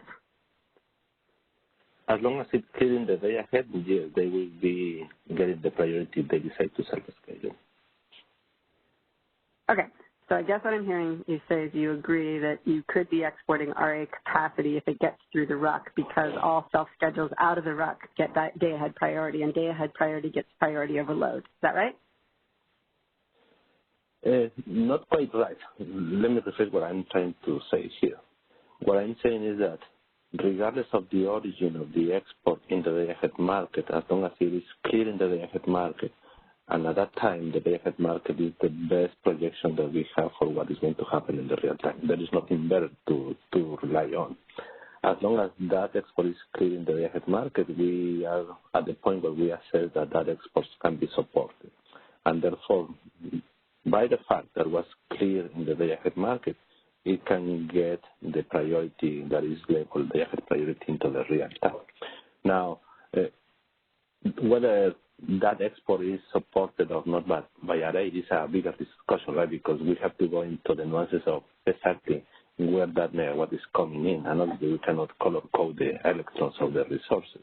But we did some type of exercise to see, once we have the classification of what is RA versus non-RA or above RA, you can get a sense of how much capacity was really supported by non-RA or above RA.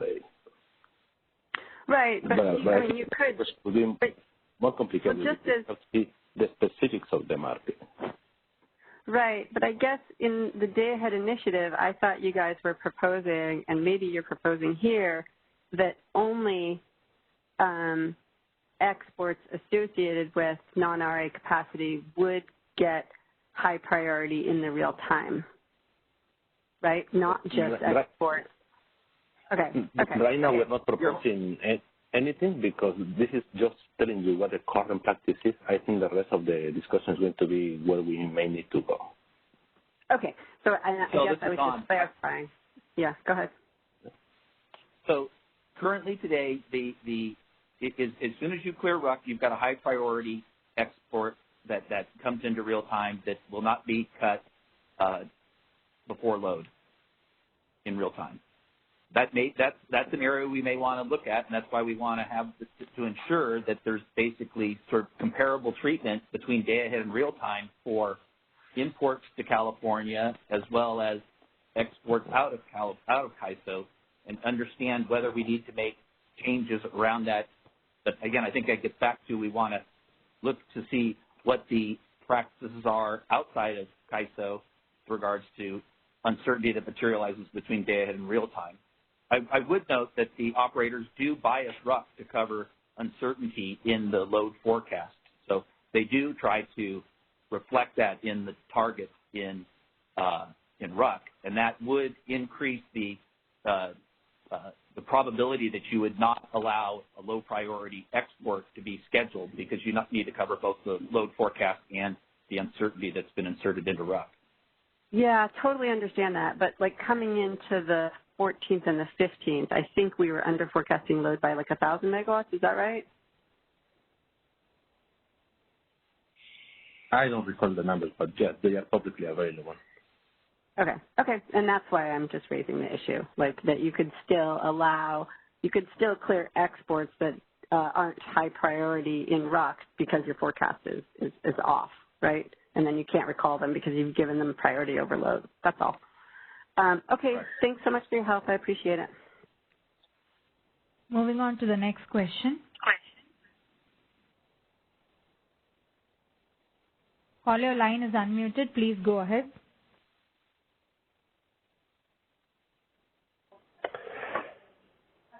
Thanks, Guillermo. This is Parthamel Vagkar with PG&E. Yeah, I really appreciate the discussion today. This has been very helpful. I had a couple questions, and this might be more of a request for some examples. I was just wanting to sort of understand if potentially RA resources could be crowded out by non-RA resources during periods of congestion. This really could apply both to wheel-through transactions and congestion internal to the ISO. And so kind of the easy example I have, we'll just say for an internal resource or internal constraint. Imagine there's a generator pocket that has, say, 200 megawatts of capacity going out into the pocket.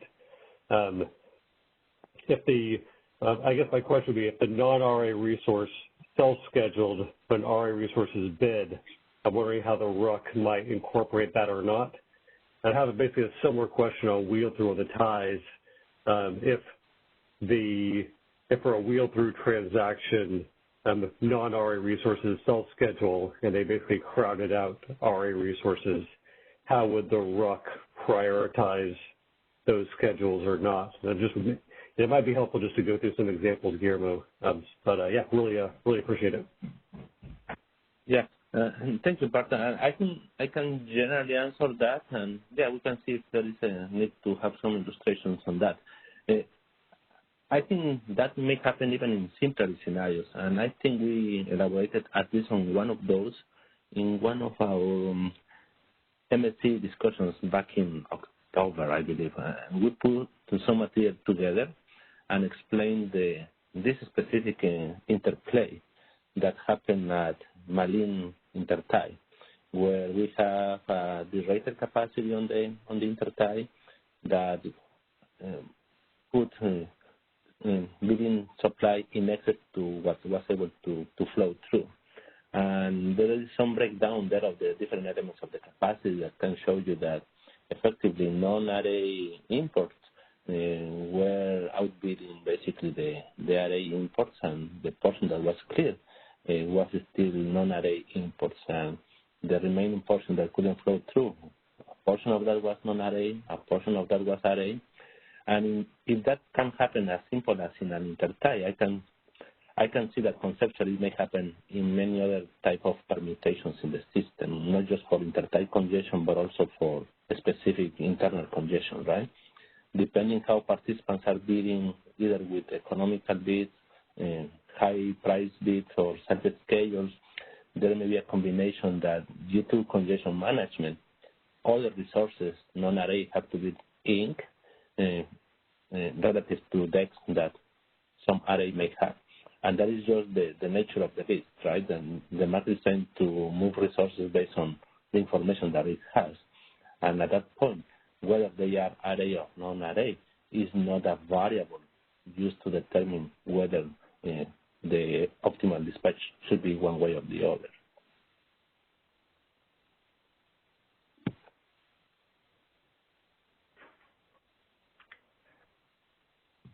No, thanks, Guillermo. I'll go back and look again at those MSC slides you referenced, and yeah, appreciate the explanation. Moving on to the next question. Caller, your line is unmuted. Please go ahead.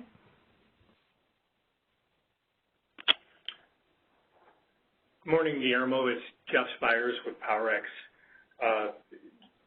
Just a couple of comments. I think the last few calls, including just the last discussion you were having, have really helped to emphasize how challenging some of these topics really are. And I think we can sort of see that it gets pretty complicated pretty quickly, not only from the perspective of just the technical nature of all the different scheduling priorities, but also these different situations that I think have been raised. Like we've heard now a few different questions and comments around RA resources, non-RA resources, imports of RA, spot market imports, wheel-throughs. There's all these different permutations that come up, and it's very complicated. I think from our perspective, we really need to take a step back and consider thoughtfully what the right principles are in terms of sorting out some of these issues. I think, later today, I know Kathy's giving a presentation on some of the approaches that are used outside of the CAISO, and I think that'll be a helpful place to start with understanding sort of what it looks like outside of the CAISO BA in the OAT world. But we've seen really some significant challenges last year. I think the curtailments that went on were really a significant departure from what goes on outside of the CAISO. I think it's pretty needless to say that it's been impactful, both not only in the moment to the functioning of the market and to the reliability of some of the BAs that experience those curtailments, but also on a forward basis, just looking ahead to what does it mean, what is, the CAISO BA in terms of supply? Is it non-firm, is it firm, et cetera? So I appreciate all the discussion here. I think it's really important. But, just to kind of highlight where we're coming from as a starting point, I think in principle what it really comes down to is that the CAISO should be competing both for the supply and the transmission to meet load. And the curtailment rules and the priority of how schedules are awarded or curtailed shouldn't inadvertently be providing priority to the CAISO load over others for supply or transmission that it hasn't competed to acquire.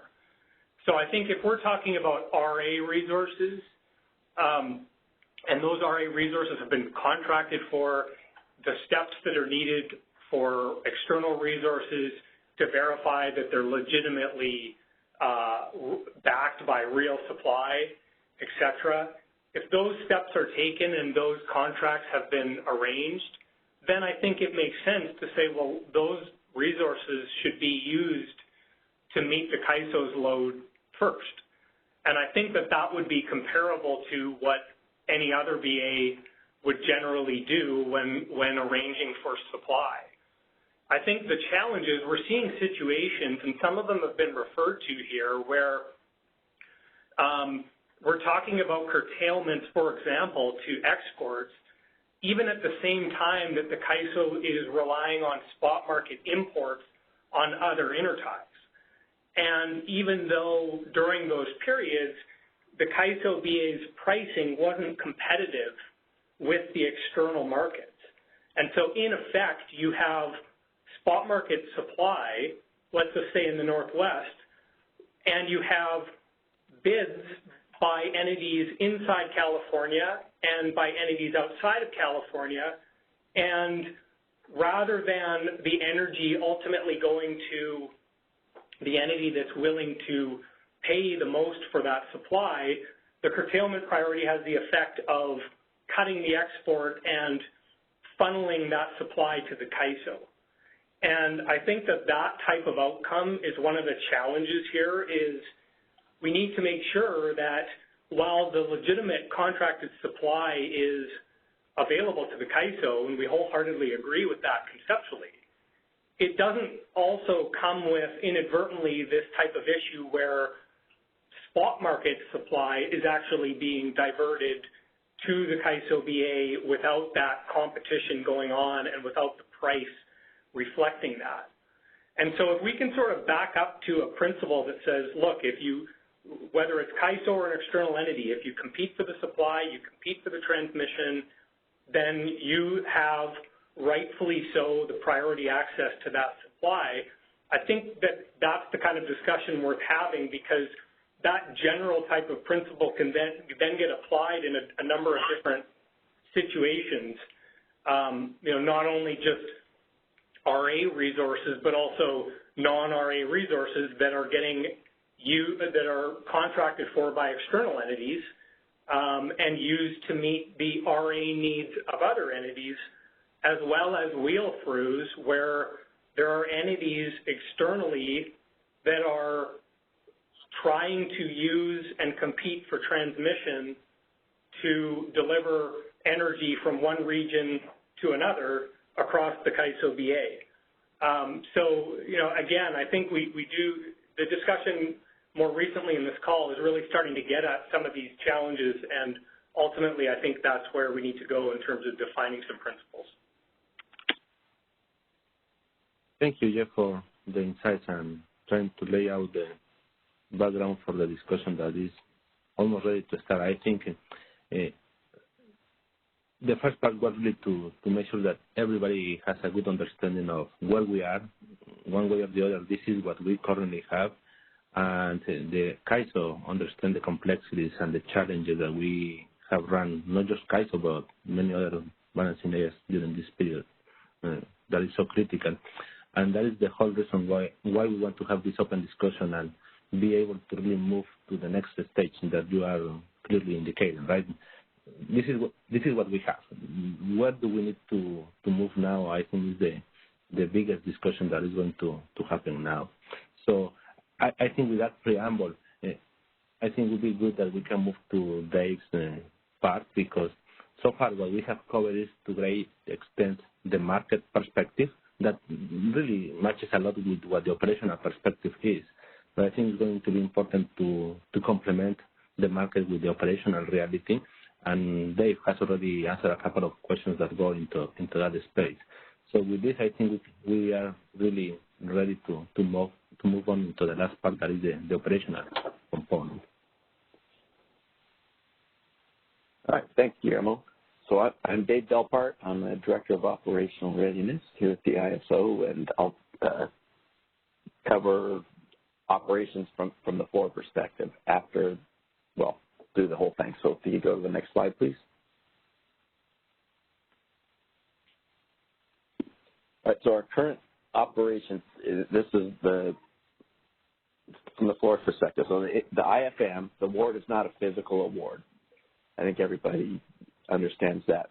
We do expect that all tags that cleared RUC, residual unit commitment award, that's what we expect to have tagged up in the day-ahead time frame. So when a schedule does clear RUC, it's indication of the high priority going into the hourly scheduling process, or HASP. In HASP, if a RUC export is not rebid on the floor, we expect it to clear. Of course, a transmission constraint would be the exception. So if it's not rebid, it should clear the HASP. If an export bid in HASP is sourced from a non-RA price taker resource, we would expect that one to clear too. The export from RUC has a higher priority than any export that bids into HASP. If an export bid into HASP is bid as a price taker, it comes in with that lower priority that Guillermo was talking about. Now, I've only got one more slide, so we might as well go to that one. The tariff does allow us to curtail exports. And that's what we're really looking forward to this workshop is based on the outcome. You know, we can reevaluate our internal procedures and all those other things, so we're looking forward to that. In real time, the dispatch is on the floor. We do have the information available to us on which intertie schedules are sourced with shouldn't say that again, not non-RA sourced. So we know which ones have RA behind them and which ones don't. In our real time after the HASP market runs, we do see the price taker and lower price taker specific schedules from the HASP results if they don't clear or the power balance is relaxed.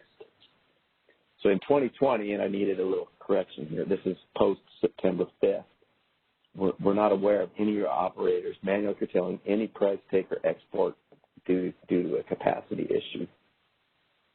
And this is kind of important, and what we're stressing to our operators is if a lower price taker or LPT does not clear, if that BA that was accepting that has a reliability issue or something like that, we hope they would call for emergency assistance either from the ISO or somebody else to see if we have energy that is possibly available. So that was my quick 2 or 3 minute presentation there. I guess I went through it pretty fast, so I guess I'll open it for any questions or if anybody needs any clarifications. As a reminder, you can enter the question queue by pressing #2. I see one question in the phone queue. Actually, a couple of questions. Moving on to the first caller. Caller, your line is unmuted. Please go ahead. Hey, this is Michelle Kido from the PUC. I guess maybe I'm getting the initials confused. So HPT or I'm confused. Is it price taker or priority transfer? And is LPT lower price taker or is it lower priority transfer? I guess I've seen these batted around. I get it. PT would be the highest priority, right? That means it's going to be, this is in the real-time market, that means it's going to be something coming into the real-time market that is backed by a non-RA resource. The LPT, what that really means is that's a resource that's just bid into the market saying, we'll pay any price to get that export. Okay, so in my mind, I guess maybe I named them myself, but priority transfer and lower priority transfer, but you guys call them priority price taker and lower price taker. Okay. Yeah. I think that was my only clarifying question. And then, yeah, that's it for now. Thanks so much. Okay, sure, Michelle. Moving on to the next caller. Caller, your line is unmuted. Please go ahead. This is Jim Farrar, TID. I'm not quite clear. Can you, if you're exporting using a non-RA resource in the real-time market, do you get the higher priority? So for the real-time market, yes. So that would take priority over a day-ahead economic bid? No, No. Yeah. The day-ahead priority is still higher than the PT priority coming into the real time. Okay, thank you. Yeah, and I think that's something good we can talk about. Yeah, and I mean, if you clear the RUC, that should give you a pretty good indication that you're going to, following September 5th, be good through real time. currently.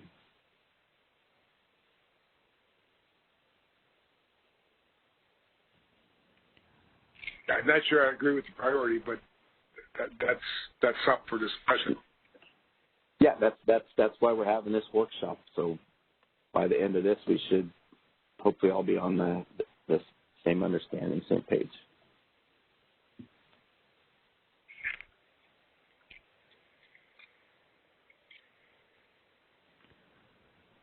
Any other questions?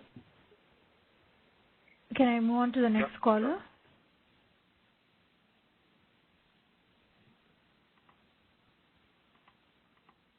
Moving on to the next caller. Caller, your line is unmuted. Please go ahead. Yeah, hi, this is Ian White with Shell Energy again. I think picking up on a point that Jeff from PowerX brought up that I thought was really on point was kind of committing to some tenets where we can all agree to move forward. If you'll go back to slide 14, I believe your first bullet point talks about the IFM award is not physical. I think one issue kind of in the broader context of what this stakeholder process hopes to accomplish is kind of a definition that works with ISO markets and works with external physical bilateral markets. So one of the issues here is that a day-ahead award through the IFM is not physical, but day-ahead transactions in the bilateral market space are physical, and so that is another disconnect, which sort of leads to sort of seams issues and a bifurcation. So perhaps we can, in this process, talk about physically binding awards in the IFM so as to kind of harmonize the approach with other regions. So remember, the IFM and the RUC are all part of the same day-ahead process we have, right? So it's just the final physical clearing, making sure we've got all our reliability constraints. It has none of the convergence bids in it, right, in the RUC, right? So that is the physical. This is Don. I'll add. I mean, I think what you're getting on is how is the determination made about extra capacity above and beyond what is needed to meet your load? And so, Kathy will go through the process that the Oat World does to come up with what that available capacity is in excess of their RA. And I think what we're looking at now with the changes we made after September 5th is what we're saying is RUC is where we would determine the amount of supply that can support exports above and beyond what's needed to serve the CAISO load.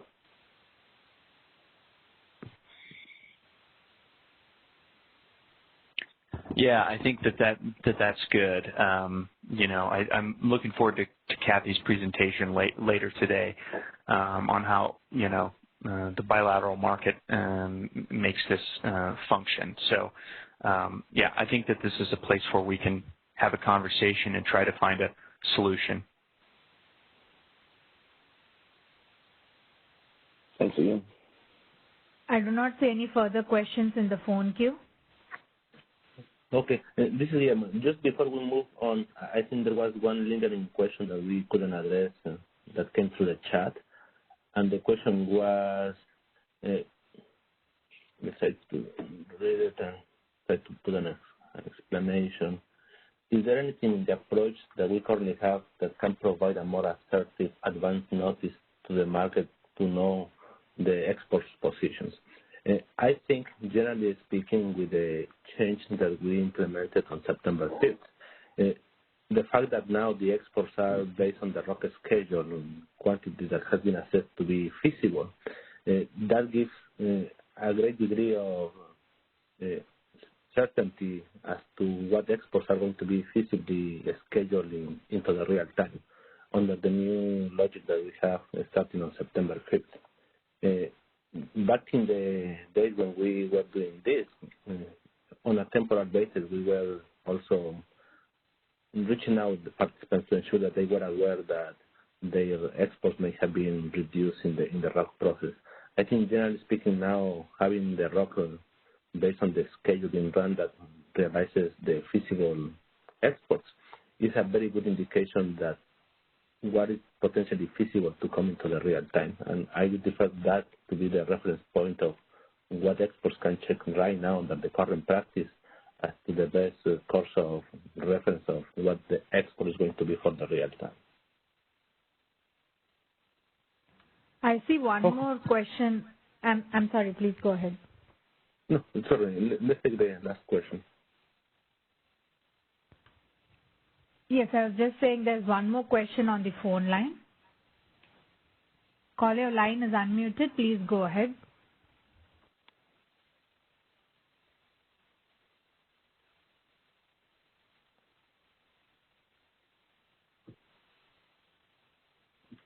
Caller, can you please unmute your device and ask your question? Your line has been unmuted. Hi, this is Rich. Sorry, I had my own mode on. This is Rich Dragonitis at Merced. I routinely contract with CAISO generators and tell them not to put it on a supply plan so that it's a non-RA resources, and I tell them to make their RUC availability 0 megawatts. Now it looks like I need to tell that is changing. Would you say that is correct? I should tell them now to allow RUC to be assigned to the unit?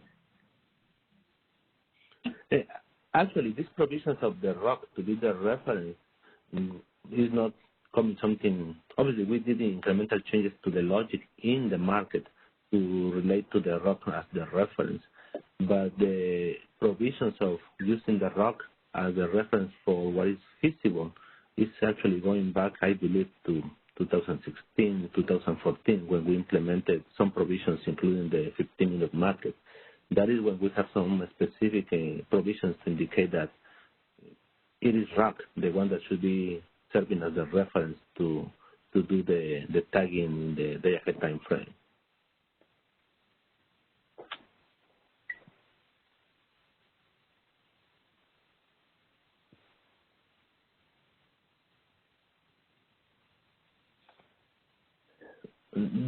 Operator, do we have any other questions?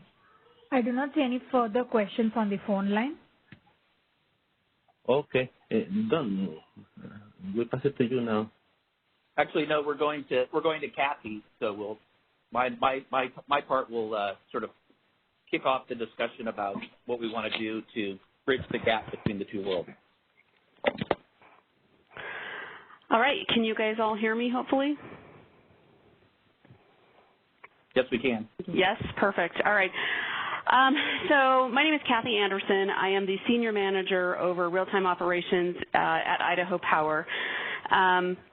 I also have the word markets in my title, but that's only because the EIM is over here and I do a lot of market development work as well for Idaho Power. I am on the balancing authority reliability side of the house. So under my realm of duties, I have the functions known as transmission operator. We have generation dispatch, we have balancing operations, and we also have the transmission service provider functions, all of which I am ultimately responsible for. So I will not be speaking on behalf of the merchant arm of Idaho Power. I will be talking mostly about what we do on the balancing side. I've never been a merchant, so but Idaho Power's load serving function, which I do manage, does all the purchasing, contractual purchasing for Idaho Power's load. So with that, we'll go ahead and move to the next slide. So I want to start out with a couple different principles. One of them is that, there's different scenarios where a balancing authority or a TSP may initiate a curtailment. So a balancing authority could initiate curtailments of supply if there is insufficient supply in the balancing authority. And I'll talk a little bit more about kind of where that really comes up a little bit later in the presentation. The other one is when a transmission service provider will initiate a curtailment, and that becomes to deal with the transmission constraints on the system. So insufficient transmission due to outages or derates or something that has happened on the physical transmission system that has created an issue where that cannot flow. Another thing I want to make sure we kind of base set is that the energy priority that is sold on an energy product in the bilateral world is completely separate from the transmission priority that could be assigned to that. So somebody's got to go out and contract with the energy side, and they've got to come and get transmission on the transmission system as well. You could have firm energy on non-firm transmission, and if there's a problem with the transmission system, the transmission priority will rule, and we don't really care what your energy priority was, because at that point in time, it's the transmission service provider that is acting. So I think that those are important as we talk through these issues to not get confused with the transmission priority and the energy priority. Next slide. So as a general rule, on bilateral purchases. So all of the bilateral purchases that Idaho Power does primarily are done under WSPP Schedule C, which is the firm energy and capacity contract. And as a general principle, historically, we do not curtail those firm energy exports if we are having an energy problem within our balancing authority. And we call those off-system sales. So if it's an Idaho Power-owned resource and we have committed ourselves to that sale in the bilateral world, we see that as an obligation. And if we run into a problem within our own balancing authority, we do everything we can to solve that ourselves, including shedding load. And one of the reasons is that we do not want to propagate our supply deficiency to another BA. You'll end up potentially creating a cascade reliability problem throughout the West. So we just prefer to just deal with that in ourselves. That doesn't mean that Schedule C doesn't allow you to interrupt it for reliability service of native load. The contract itself does allow that. We just do not elect to do that. But we also try and do what we can to not put ourselves in that position because everything that we do from a sale perspective is backed up by physical supply in our system. So we know the resources that we have. Another key point in our balancing authority is that if there's a third-party generator in our balancing authority, it is not interruptible for supply deficiencies in Idaho Power's balancing authority. We will not cut that energy in order to take it for our native load. We don't have that right to it. We don't have that legal right to it, basically. And we'll go ahead and shut our own load if we need to and not touch that export. I get concerned when we talk about potentially abandoning these kind of concepts of, curtailing day-ahead commitments that we've made, or taking supply that isn't necessarily our resource adequacy supply, in the impact of reliability. And if you think about the summer heat wave that occurred, if everyone started doing that, or you think about the day-ahead market expansion potentially into other balancing authorities, if we all started doing that, I think there's a great concern of reliability on the system, and probably some huge inefficiencies that could be created by that behavior. If you can't trust what your neighbor is selling you, you're probably not going to buy from that neighbor, and you're going to do something different. Okay, next slide.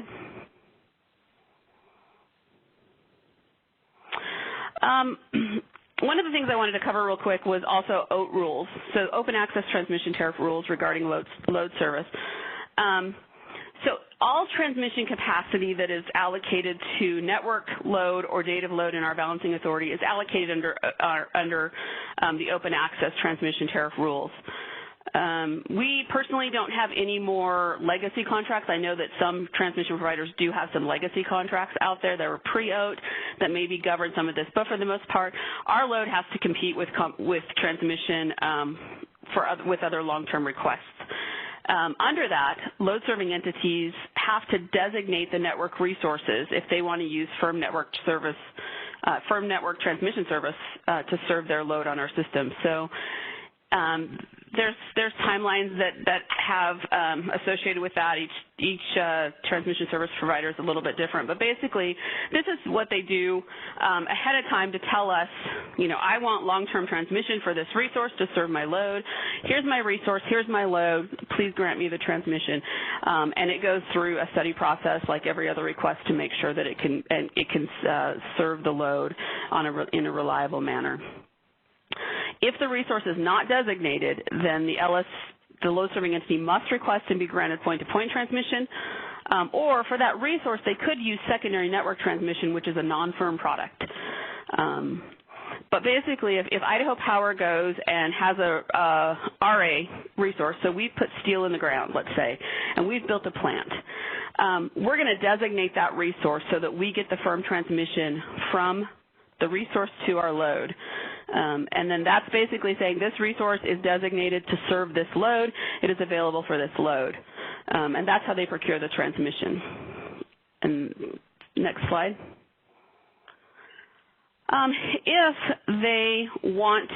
If Idaho Power decides we're long, we do not need this resource at this specific time to serve the load, we can offer it into the bilateral market for sale. We must undesignate that resource prior to the firm sale being made. And this is an indication to the transmission service provider that, number one, that transmission is not needed to serve the load, and number two, that resource is not going to be used to serve the load either. And so that is key. If you fail to undesignate, you violated the tariff. And we actually have reported to FERC first times when this has happened. So this is a key thing to make sure that we are always kind of aware of what our resources are that are sitting in the balancing authority that are serving the load needs. Kathy, this is Don. I have a clarifying question. Yeah. Let's say a resource undesignated because it wanted to support a day-ahead bilateral transaction that it did. Mm-hmm. Can it then decide that it can't support that and then redesignate it to serve its own load? It could, but it's going to have to depend on the timelines associated with the transmission provider.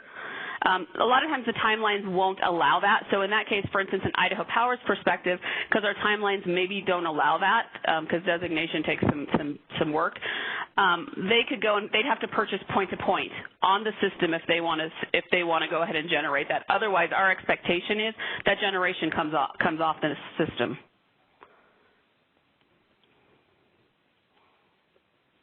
So there's no restrictions on redesignating. It's just that your transmission priority changes.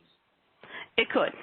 Yeah. Okay. I mean, you could it depends on the timing, right? I mean, if the transmission provider, if you can get the designation in and the transmission's still there, because remember, once you undesignate, the transmission is released, and it could have now been sold. So you're taking a risk that the transmission is even there. If for some reason, you need to go ahead and generate it and bring it back to serve load, you could put it on secondary network. You could go out and reserve on OASIS secondary network and bring it in that way. You can go out and get a point-to-point reservation and bring it that way as well. But you're not guaranteed that you're going to get your network back, your firm network back. Thanks.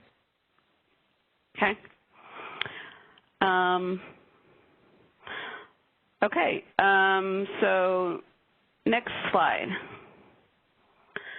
One of the things I want to note is for Idaho Power, all load service is backed up by a physical asset. We either own the generation, meaning we own the plant, we own the output, or we've contracted that on another bilateral market purchase. If it's a market purchase, then these have to be tagged. If they're not tagged, from a BA perspective, they don't exist. I'm not going to control to them. I don't know about them. My merchant can tell me all day long, they've made it, it's not going to matter if it's not in my control system. So e-tags, that's key for us from a bilateral transaction. It's the same thing for a sale. If our merchant made a sale and they failed to tag it, we're not going to honor that sale because neither we or the sync BA know anything about it. So it's key. And again, energy priority is not tied to the transmission priority. And the transmission provider does not curtail the transmission transactions based on energy needs of the BA. That's the BA's function. So So I might stop there just to see if anyone has any questions kind of on the basic principles. I am going to just for future kind of knowing where this presentation is going to go if you didn't look at it, I'm going to talk a little bit about Idaho Power Load Service on our own resources. I'm going to talk a little bit more about third-party resources on our system.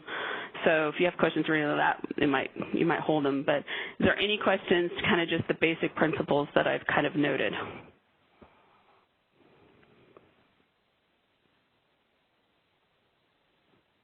Do we have any questions in the queue, Sheriff? I do not see any questions in the queue as of now. Okay. We'll go ahead and move to the next slide.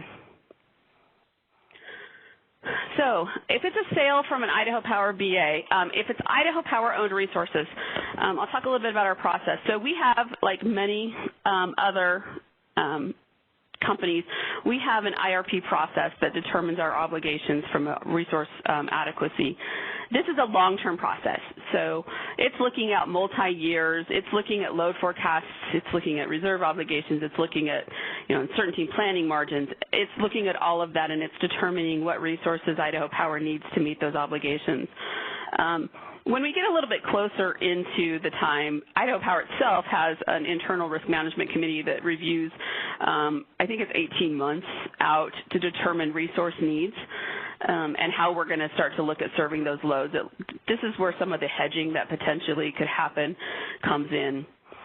Where the magic really happens from my perspective is in the day ahead. So the day ahead group determines what physical resources are available to serve the load based on the load forecasts and our reserve obligations, and also ensures that there's enough physical resources to meet these obligations. So they'll take the stack and they'll determine what they need and what they have to have based on our own internal analysis of that.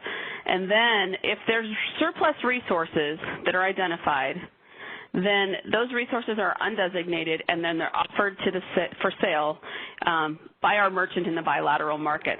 But again, we have determined first and foremost what we need for load, and if we're long, then we'll go ahead and make that sale.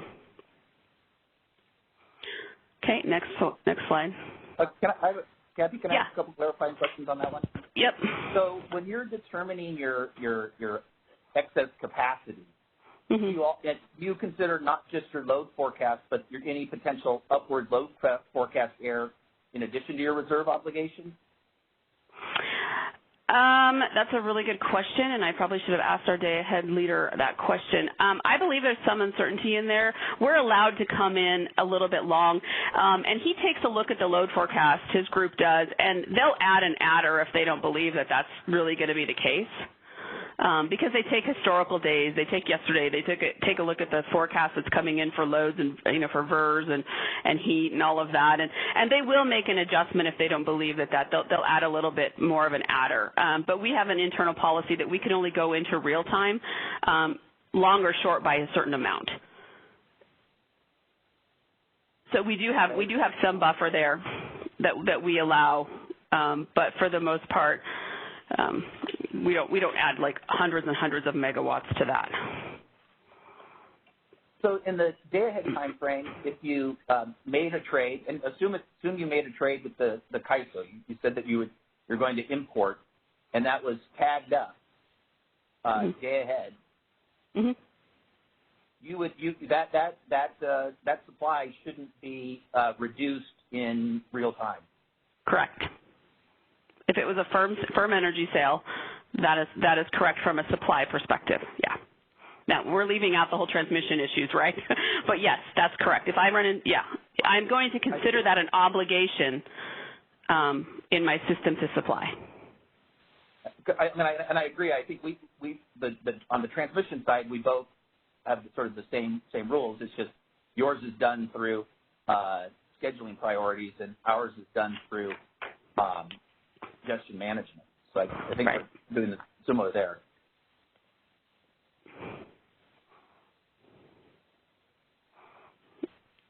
Okay. Kathy, it looks like we do have 2 questions in the queue. Did you want to take those now? Yep, we can go ahead and take them. Okay. Moving on to the first caller. Caller, your line is unmuted. Please go ahead.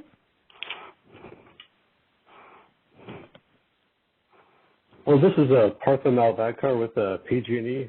Thank you for this discussion. This is really helpful. I had two questions. One is really maybe was sort of Dawn stole my first question, so I'll add, which is great, and I'll add on to it a little bit. What would happen, or is there any sort of practice or manual that sort of explains what would happen if sort of between day ahead and real time, your forecasts were off or there was some outage? What would your ability be to recall that power that was sold into CAISO or into a day ahead market arrangement?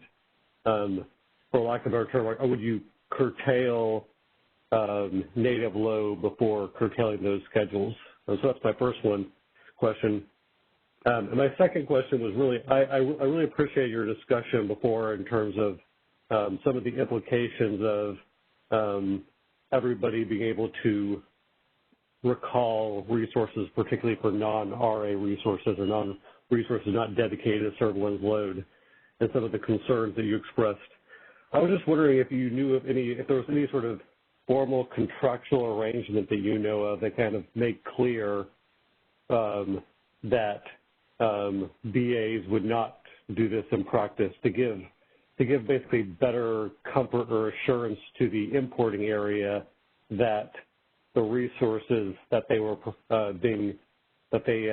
had RA arrangements from outside would in fact be delivered. I appreciate that the Idaho Power's practices, BA practices are that sounds right. I was wondering if there was some sort of particular contractual arrangement that you knew of. So yeah, thanks again. Okay. Yeah. So the first question where if something happens, so something changes between day ahead and real time. Let's say I have a 300 megawatt unit now is tripped off and isn't available. I'm looking like I'm going to be short in that time frame. My real-time scheduler, my real-time guys are going to be out there looking for power to replace that as hard as they possibly can. They're going to be contacting every neighbor available to try to replace that supply. If they cannot find another bilateral counterparty to do that, it will likely shove us into an energy emergency. And at that point, we'll work through our process to take care of that. One of the things that we can do if it is due to kind of unforeseen circumstances, so not like bad forecasting practices, but really just something that has set us into a reliability situation, we can look to our power pool to assist us for a little bit of time. But we will, if we had to go that route, we would look at load shedding native load if we absolutely cannot find any other supply to make that happen before we're going to look to cut that firm export on our system. Now, that being said, again, WSPP contract that we've bilaterally contracted with does say, that I could interrupt it for reliability of service to native load. It's just we just historically have not done that. There is not really outside of the WSPP contracts that we utilize anything that says I won't, I can't. But what you run into is if it happened once, probably somebody's going to be like, okay, I get it. But if you tend to do this on a more frequent basis, number one, you're going to have a supplier reputation, right? No one's going to buy from you because you're not reliable, and so that's going to put you in a position where if you really are long, you can't get rid of your energy because no one's going to take it because you have this bad reputation. But if there in the WSPP contracts, there also is liquidated damages, and so there's financial impacts when you fail to perform. And so there's not anything that specifically says we're not going to do it. It just is kind of industry practice among BAs in the West. And I'm sure there's other balancing authorities on here that will pipe up and tell you that they probably do something similar. So it's just kind of an unwritten best practice. Does that help answer that question? Oh, it does. Yeah, thank you. Really appreciate the discussion. Yeah. Okay. Kathy, this is Don. I have a follow-up question. So On our scenario, where we had that your merchant arm has entered into a bilateral transaction day ahead, tagged up, which means it's got the commitment that it's going to flow in real time. You have this issue where you start to see that you're short in real time. Do you go back and ask, for instance, to buy back that previous bilateral trade that you did as well? Or yeah, they will. No, they actually will. That is one of the steps, I guess I forgot to mention that they will actually contact the counterparty and see if there's the potential just to book out that transaction and not fulfill that. And if the counterparty agrees to that, then, they'll work through either purchasing 6NN or, trying to buy some point-to-point transmission to load in order to satisfy and use that generation for load. So there is that option that you can go to the counterparty and see if they'll agree to allow you to basically book that out. And then, they'll pull the tags and do all that. So, that is one of the steps. If it happens far enough in advance, that is definitely one of the steps that happens for Idaho Power owned resources is they'll contact that counterparty.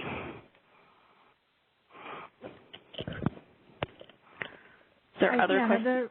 Yes. I see another question in the queue. Caller line is unmuted. Please go ahead.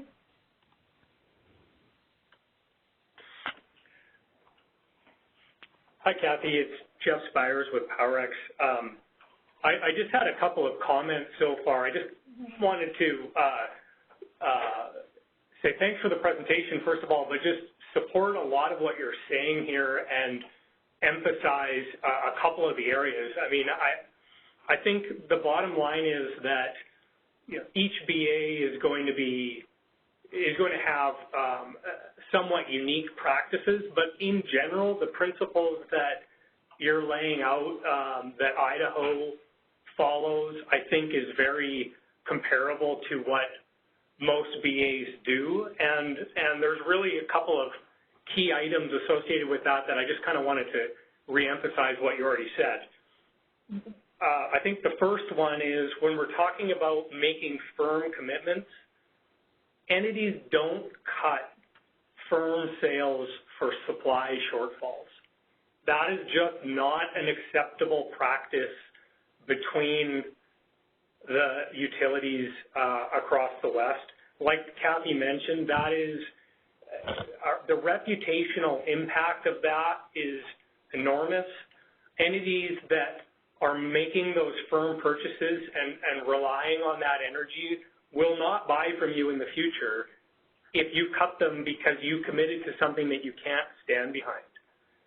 There is an understanding on the transmission side that curtailments will occur, but we're really talking here about supply shortfalls, and that is just not something that is done in practice. And so I think, to part this question around, well, what are the guidelines or what are the sort of specific terms, independent from that, and there's probably some divergence between different entities and exactly what their general approach is.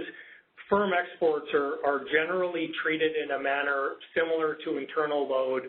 They're taken very seriously in terms of the commitment, and as Kathy mentioned, all of the various steps, including reserve sharing and other emergency procedures that are needed, will be used to avoid curtailing exports that have been committed to.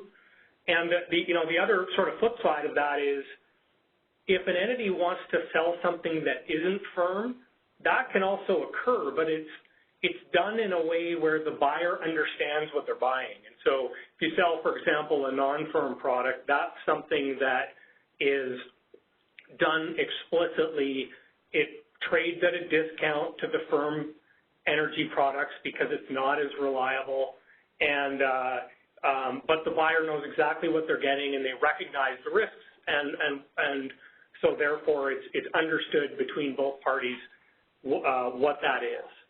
And so I think just to kind of draw the parallel to the CAISO, basically when you have a fleet of resources, if it's your RA fleet as an example, I think what it comes down to is trying to find a way to stand behind what you've committed to and avoid the situation of having the transactions executed and then, later in real time calling them back and cutting them.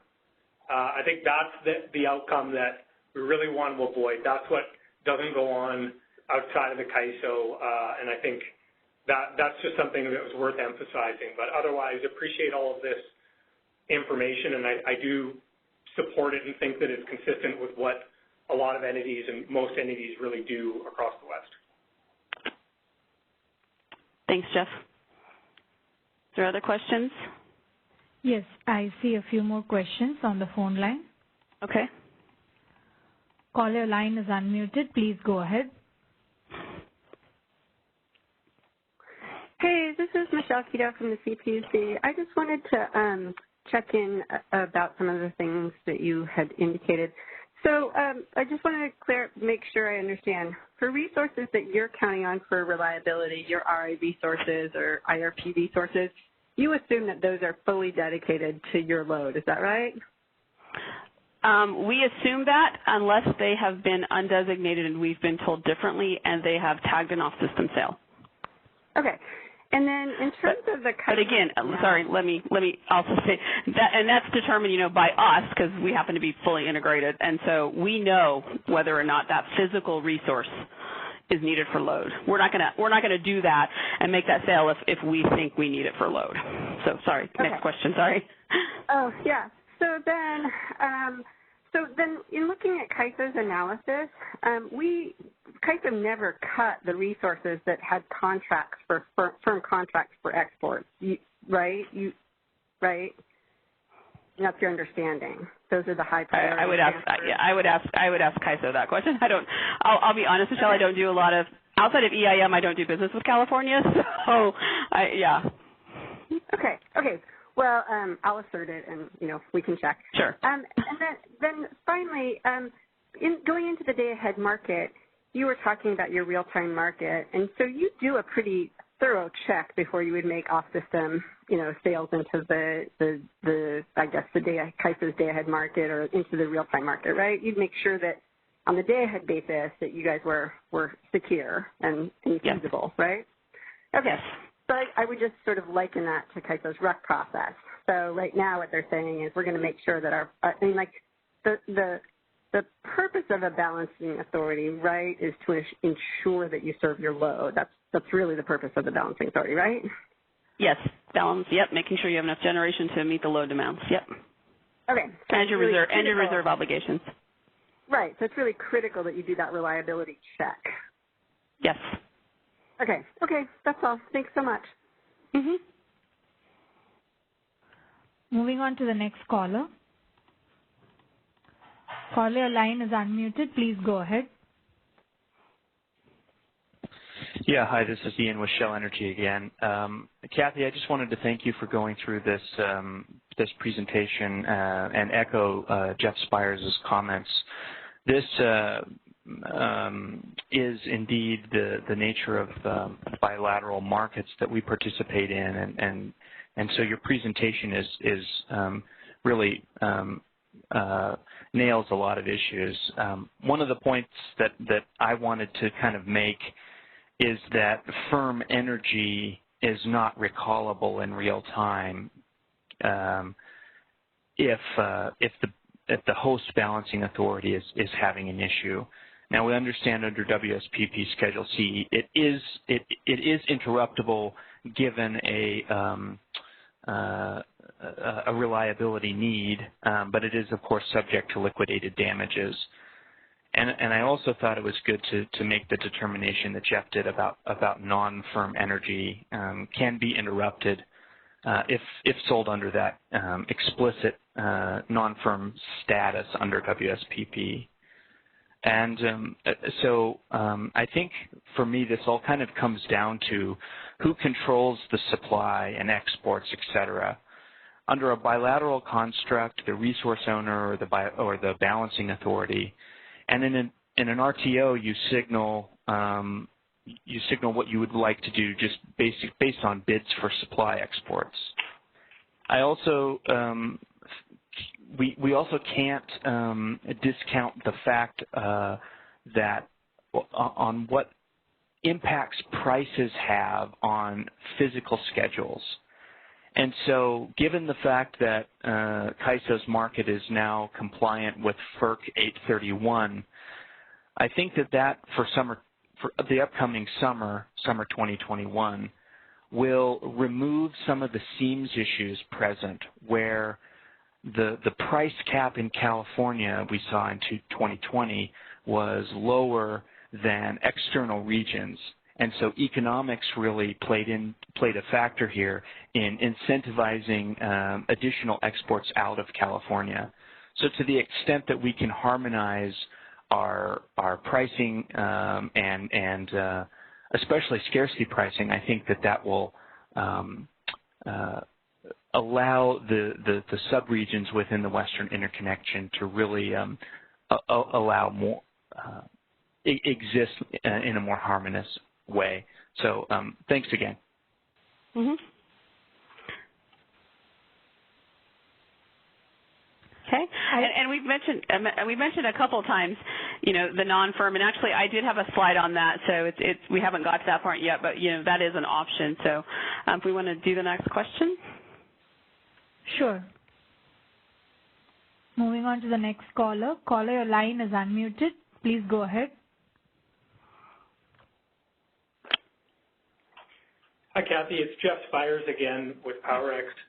I think some of the comments Michelle Quito made were somewhat similar to what I was identifying before, and with respect to contrasting Idaho's approach with the resources that it's contracted for, and basically having internal processes to ensure that if you are going to commit to a firm obligation, that you've taken the steps to make sure you can stand behind that. And I think that is the right contrast to be making in terms of thinking about sort of the same concept in the context of CAISO. But I also think that there are a couple of other areas that you touched on earlier in the presentation that are really important as well, and sort of tie in with one of the comments I've made earlier on this call.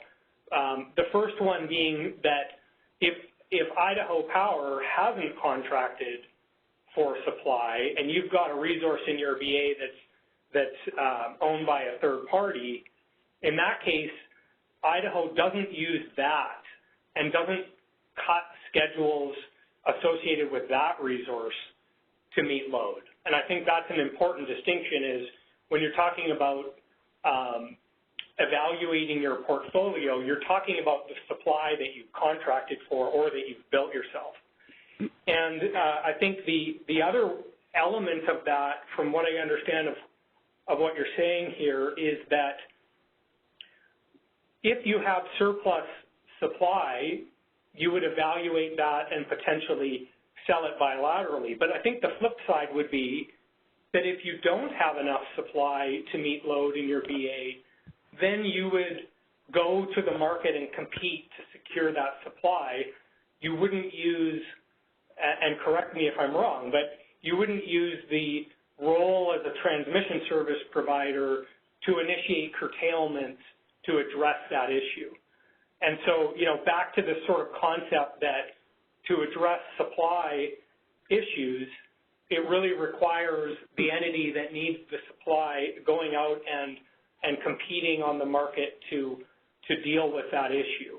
And I think, if I understand correctly, on the transmission front, that also includes competing for the transmission where load has to compete with other potential users of the system that want to buy transmission for other purposes. And so I think those other scenarios are also really important.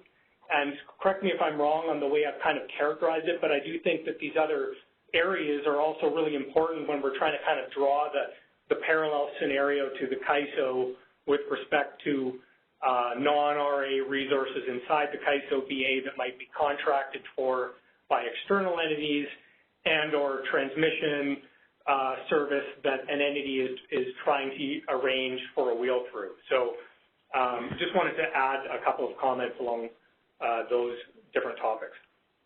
Yes, thanks, Jeff. And you are correct. If we need to go and purchase energy, we'll look to Mid-C and go up there and do some contracts from an energy perspective. That's, where we'll go. If that's not available, we'll call our neighbors and try to do some bilateral deals. But again, we're competing with everybody else out there that might be making these similar phone calls. And then you're correct with the transmission as well. We've got to get in the transmission queue of not only the balancing authority or the transmission service provider that we're buying, out of, but we also have to get in our own queue with transmission on our own system, because it's not guaranteed that they get it. And so all of those have to play in and take some planning and some pretty aggressive, being on top of where you're sitting every, day and every hour in order to make sure that we are supplying the needs of our loads. Is there more Yes. callers? Okay. Yes. Moving on to the next caller. Caller, your line is unmuted. Please go ahead. Yeah, hi, this is Eric Little from Southern California Edison. So I've heard the statement made and alluded to a couple of times now, and I'm troubled by it. The idea that California's price cap is lower than the rest of WEC is not true. The FERC has in place a process to review any transactions above $1,000 within WEC, and when they made that decision, they demonstrated that it was consistent with what the CAISO's rules were to be able to deal with that. If anything, what we're dealing with is a lack of uncertainty as to what FERC will do with the showings that were recently submitted when prices rose above that level in WEC, and we have an uncertainty when it comes to timing, because the ISO enforces that at the time of bids, and the FERC enforces things after the fact. But it's not the matter of that they're different in terms of dollars, it's that we have a difference in timing, and right now we have a difference in understanding of what FERC's going to do with those. So I just want to make sure that we're very clear on that. There isn't a difference in the level of the cap at the moment. Thanks, Eric. Thank you. Moving on to the next caller. Caller, your line is unmuted. Please go ahead.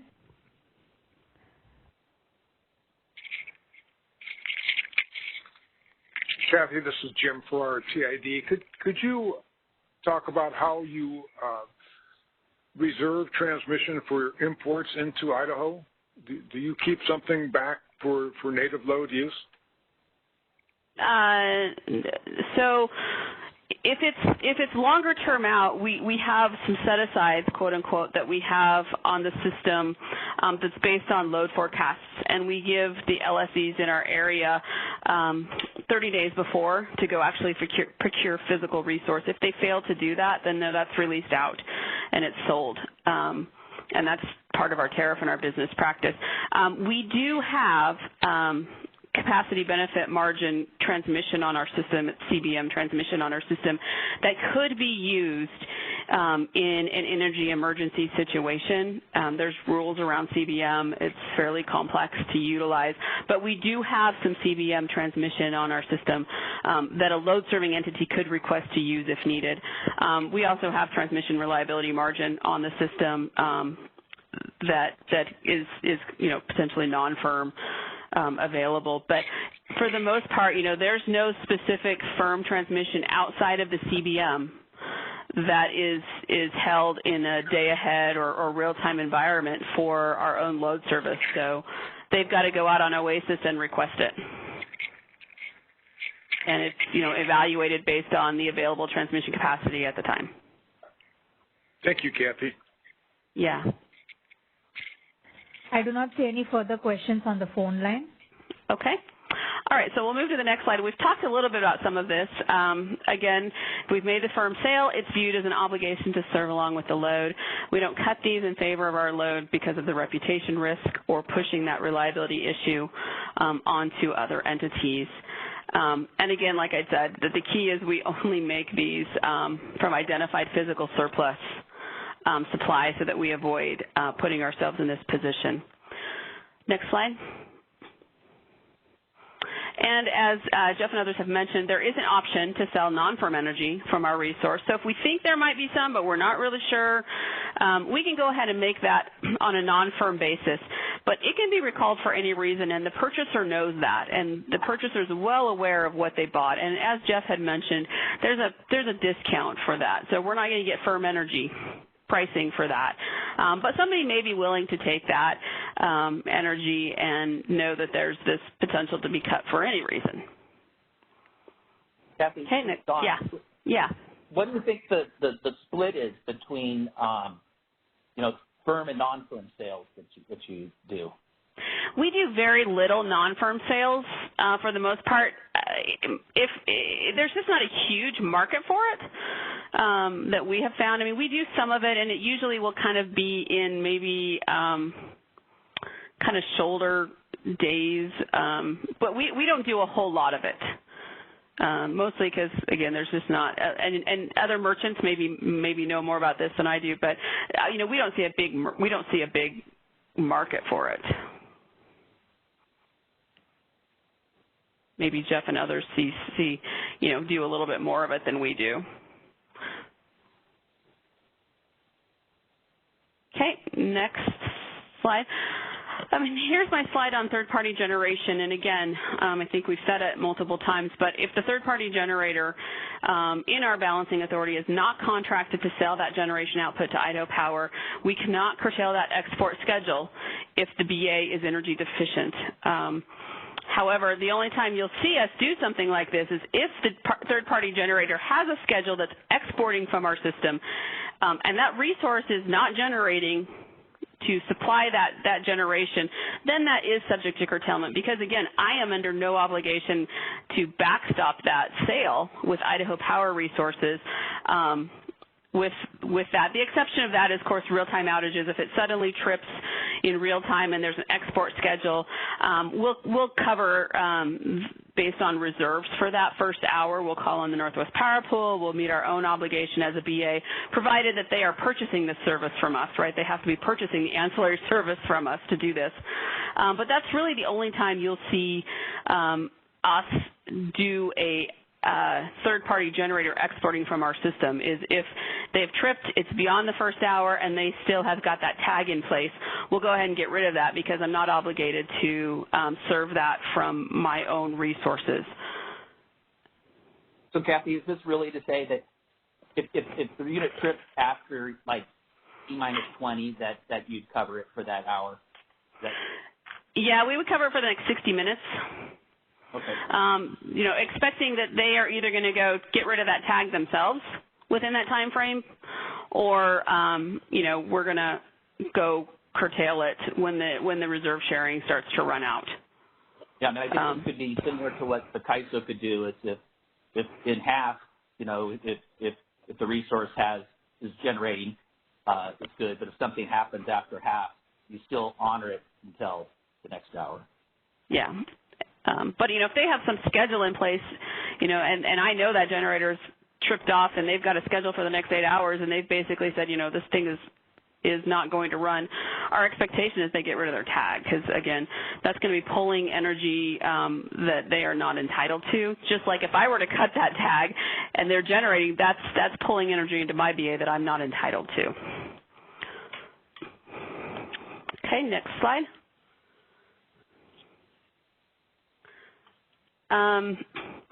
So this one just kind of talks a little bit about the transmission again. Firm transmission has to be procured pursuant to the competitive open access process. My load is subject to the exact same process. They don't get special treatment. They have to go out and put in a request that everyone can see on OASIS for their service. And when you talk transmission curtailments, again, it's based on transfer capability shortage as a result of reliability conditions. It's not based on energy deficiencies. And transmission curtailments are done based on the priorities outlined. So non-firm schedules are cut first. And then if there's a transmission need and we have to go into firm transmission, then it's, of course, pro rata based on all of that firm transmission. And then again, transmission service providers do not curtail transmission service of its customers to address supply shortfalls in the balancing authority. They're two separate functioning concepts, and so I think that's kind of the other thing I kind of wanted to just point out is that energy and transmission are not the same, and so they're viewed differently. And I think that's the last slide I have. So if there are other questions, I'd be happy to take those, and I know we're running into lunch, so. As a reminder, you can enter the question queue by pressing #2.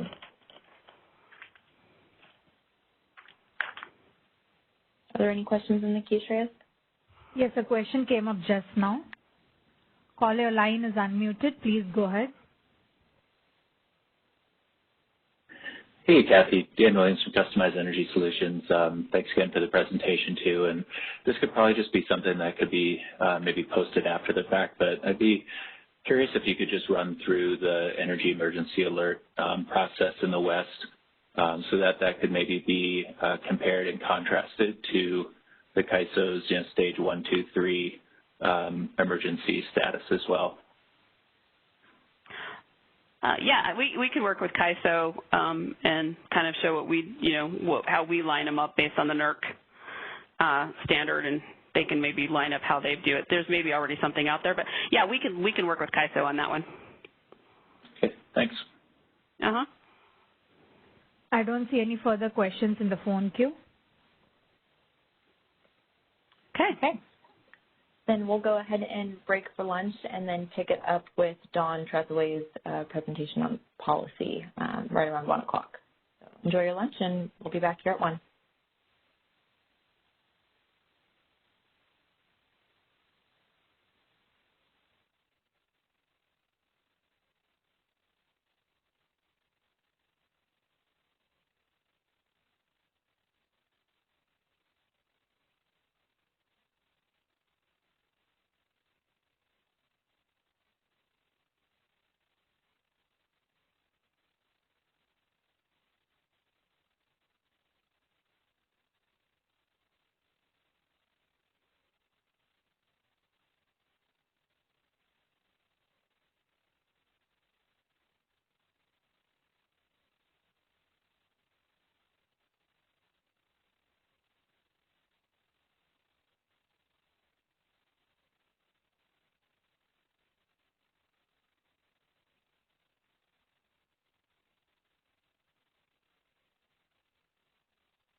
good.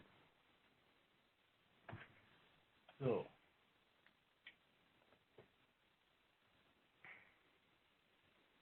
we might be writing some city tickets before this get too close to summer, because we could start getting our first LPTs for Turlock. I don't want that.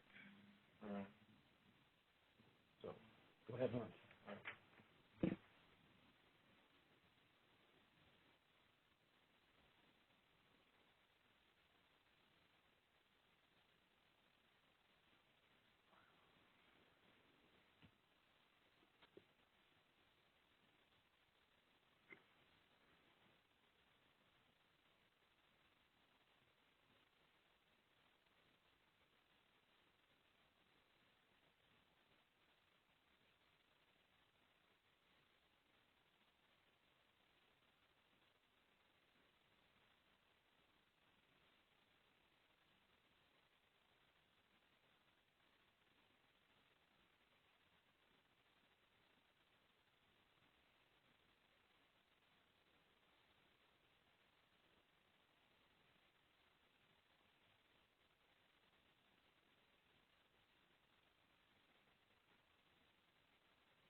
Hi, I'd like to order a chicken salad for my Ruby's recipe for pickup.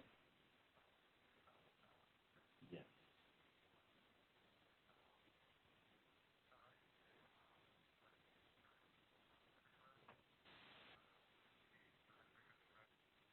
With some vinegar.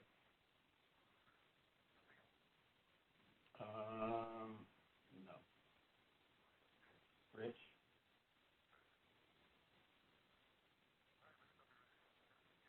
Right, see you then. Bye.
Good afternoon, everyone, and welcome back from lunch.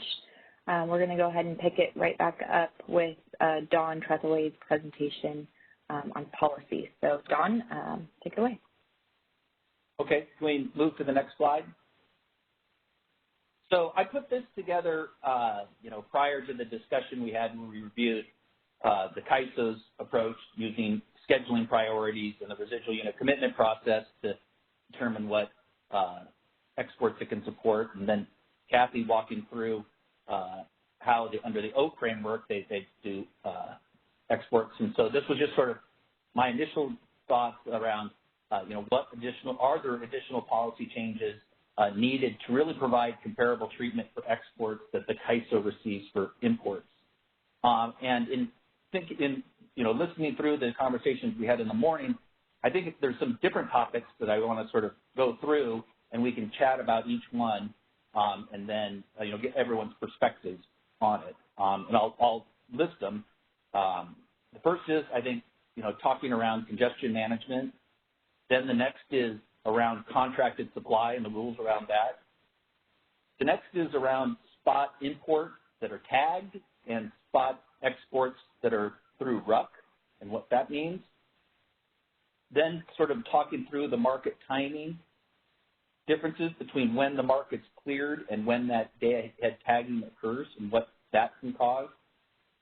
And then talk about, non-firm energy and when could it potentially become firm with the CAISO, or, how that would work. And then talk about wheels. And so I'll go through each one of those individually and with sort of my thoughts initially in terms of where I think I saw some agreement or areas where there's differences that we'll need to address through this stakeholder process. And then open it up to the broader stakeholder community to get everyone else's thoughts on it as well. So the first one around congestion management, I think, both the CAISO presentation and Idaho's presentation showed that it really is separate in terms of how you treat the firmness of the energy and the firmness of the transmission. And with congestion management performed by the CAISO through bids and redispatch, and done under the OAK framework through scheduling scheduling priorities. While the approach is different in terms of how you do congestion management, the impact to the firm energy is the same. So I'll pause there and see what others' thoughts are on that. So as a reminder, you can enter the queue by pressing #2 on your telephone keypad. I see a question in the phone queue. Caller, your line is unmuted. Please go ahead. Hi, this is Carrie Bentley with the Western Power Trading Forum. Don, I don't actually really understand what you mean that the treatment of transmission is the same, and I think maybe I just misunderstood what you said. Can you talk about it a little bit more? Because I had a different takeaway. To me, it seemed like the transmission was treated very differently. Maybe I just missed what your takeaway was. So the management of congestion with regards to transmission is performed differently between the CAISO and under the OAK framework. My comment was, although they're done differently, they have the same effect in that, the firm energy is independent from the firmness of the transmission. So I think I have a little bit takeaway that in the CAISO, it's very hard to distinguish between the transmission and the energy because your transmission availability directly depends on the availability of energy in different locations. So one outage impacts another, which impacts your congestion management. And to me, it seems much more linked within the CAISO than within the presentation by Idaho, which really showed these two different paths. But that was my takeaway. So I think it is a little bit different in the CAISO. I mean, it's not at all, I don't think trying to make a direct analogy between external practices and internal, I don't think it'll ever fit perfectly. But thank you. Okay, thanks. There are no further questions on the phone line. Okay, so next let's move to contracted supply. So if a load-serving entity in a given balancing authority area contracts with forward contracts with supply in another balancing authority area, that should be treated as resources for that load-serving entity and should not be curtailed from a firm energy standpoint if the native balancing authority area runs into capacity concerns. And I think there are some differences, as the CAISO pointed out, that currently in the day-ahead time frame, someone could identify a specific resource that has non-RA capacity that's supporting a given export, that we just validate that capacity is there, and then it could clear the day-ahead market, even if the underlying resource didn't have an energy schedule. And then that export would maintain the highest day-ahead priority into real time, even in the event that the generator potentially isn't operating. Whereas under the OAT framework, it really is tied to that direct resource, to where if that resource isn't, when the export is initially approved, that generator needs to be supporting that megawatt quantity. And if it's not, then the BA has the right to curtail it. However, if there is something that happens in terms of an outage within the hour, then they'll continue to try to support that to the extent that they can. So I do think that there are areas where we would probably look to see if there's ways that we can align it. And I think there's also going to be some discussions around, it has a higher priority than the native load because it's being contracted to serve another load-serving entity. So I think from a contracted supply standpoint, I think we can look to see if there's additional changes we can might need to make to have better alignment between how contracted supply is treated under an OAT framework as well as under a CAISO framework. So with that, I'll see if others have any thoughts.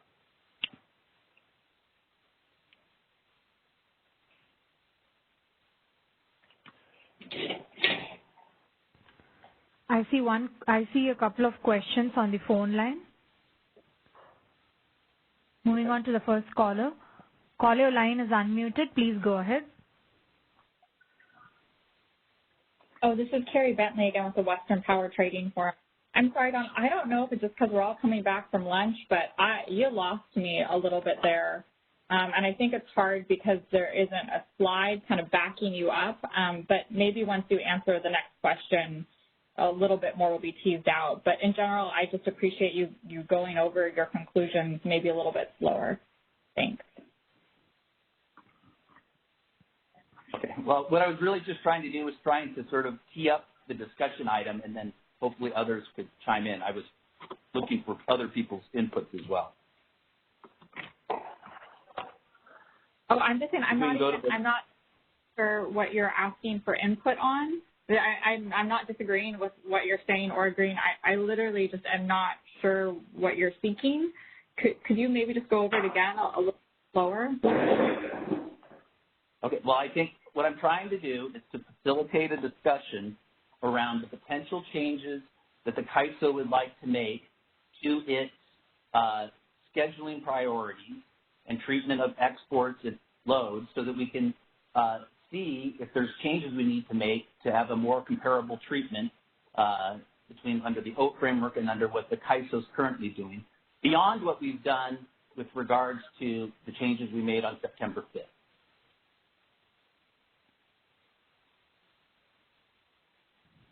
Oh, I got it that far, but then it seems like you had said something after that. Anything more specific, or are you just looking for general feedback? General feedback. Okay. All right. Thanks, Don. I'll stop there and let the other person talk and maybe cue back in. Moving on to the next caller. Caller, your line is unmuted. Please go ahead. Hi, this is Doug Bocignone for CalCCA. I keep coming back to the struggle that we're going to have with, the CAISO's market, in particular in real time, where, you're getting an optimal dispatch and the energy's coming from the resources that serve the load at the lowest cost given all the constraints. And, once you've done that, there's sort of like a separation between the resources and the transmission. It's one way to think of it, or the other way to think of it is there's no separation. It's all integrated together. And so I'm struggling with some of the discussion from this morning about the OAT framework and, how ultimately you're tagging and then, cuts to generation or transmission could result in exports being cut. I get that, that's how it works, but once you overlay the CAISO's market approach where you want the least cost resource to be serving the load in aggregate, I think it's a real challenge to have rules that ensure that when you do have to make cuts to load or exports, that you can do it in a way that's, fair and consistent and makes sense. And I'm just, go ahead. Yeah, I think that's where it gets to, those those penalty parameters and the protection that we provide to the various levels of exports relative to meeting the load forecast in real time. I think that's where we would want to make sure that we've got those in the right priority order. But if you're, I'm sorry, I thought you finished. So and that priority order is really given to the self-scheduled portion that you're really focusing on the self-scheduled, so people are not economically participating, but they're trying to export out that specific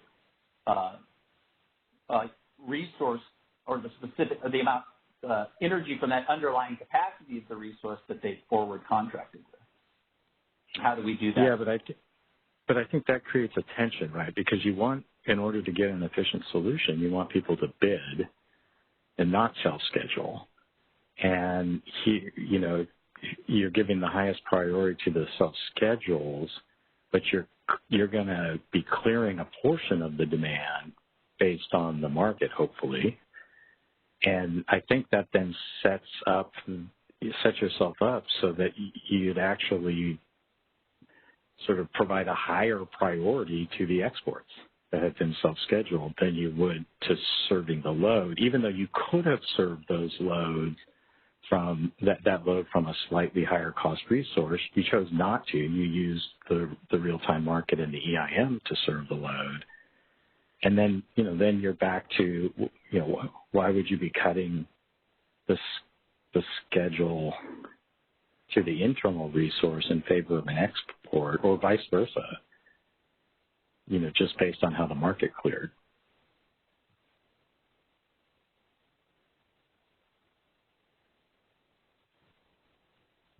So I think let's focus on the day ahead there. Where are you questioning that using the scheduling priorities day ahead to where you have capacity with a contracted resource in the balancing authority area, that would then come in through RUC, have a higher scheduling priority than meeting the load forecast in RUC? Do you see an issue with that or not? Well, I think the issue I see is, okay, that's fine for the day ahead. And so you use that as a signal to give a higher priority. But now you get to real time and everyone rebids. And, you're going to get this mix of resources, you could have had you might have had RA resources that were perfectly capable of serving all the load in CAISO and resource sufficiency resources for the EIM. Everything's fine, but those might not have been the resources that actually clear either the IFM or the real-time market. Right? They were available, they bid in, but they didn't clear. Mm-hmm. And now you go into the real-time market, and let's say they don't clear again. They're still there. They could have generated, but they weren't the least cost, so they didn't clear. But now you need to do a cut. So I just take an extreme example. Let's say all of the wheel-throughs self-scheduled, so they have a high priority. And let's say none of the RA external import RA resources cleared, and none of the internal RA resources cleared. Let's say that was somehow feasible because you had a bunch of other resources that we don't really have. But now those other resources, for whatever, there's some contingency, you need to do some cuts. I think you'd shed load, right? Or you do some exceptional dispatch. I think in the scenario that you outlined, if that was the day ahead, where basically all of the supply was used to support the wheels and not the bid and load, that we would go into ruck, and we would not schedule those wheels, give them a ruck schedule, so they would not be able to self-schedule into the real-time market. They would have to submit bids, and then we could clear the market in real time based upon those bids. If after that's done, and then there's an outage or something, then I think that's where you would look at, after HASC, you basically have firmed up everything that you could support externally, and you would, similar to what we discussed earlier, where, well, if there's something that happens intra-hour, that then they try to hold that. I think you hold those exports. But hey, Don, just the first part of what you said about why you would go into RUC. I mean, if the resources were offered, you had sufficient resources. These aren't virtual bids. These are energy schedules. Why would you RUC? Because bid and load didn't clear in your example. No. In my example, the load cleared. It just didn't. It wasn't the RA resources that were the ones who cleared. So I'm saying, your market cleared, but only with non-RA resources.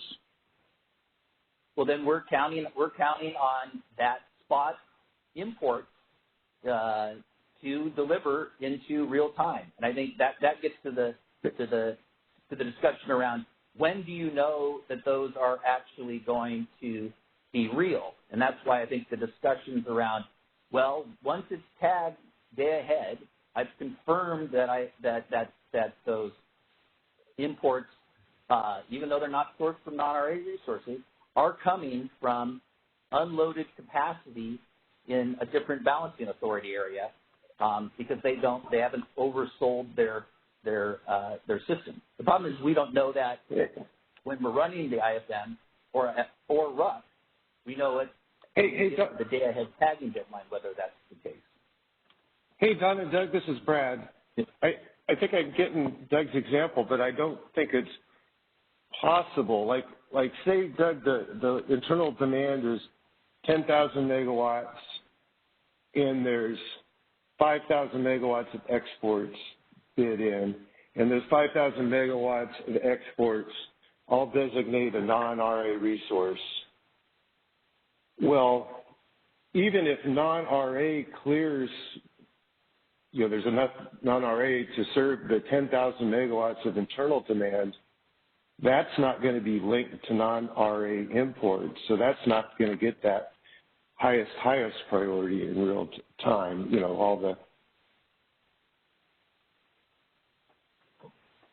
Yeah, I actually like your example better than my example. What I was trying to get at was, let's just say that the exports clear supported by non-RA resources, and let's say the internal demand also clears supported by non-RA resources or some combination of RA and non-RA. Yeah. Everything's fine, and let's say now the intertie gets curtailed down by 50%.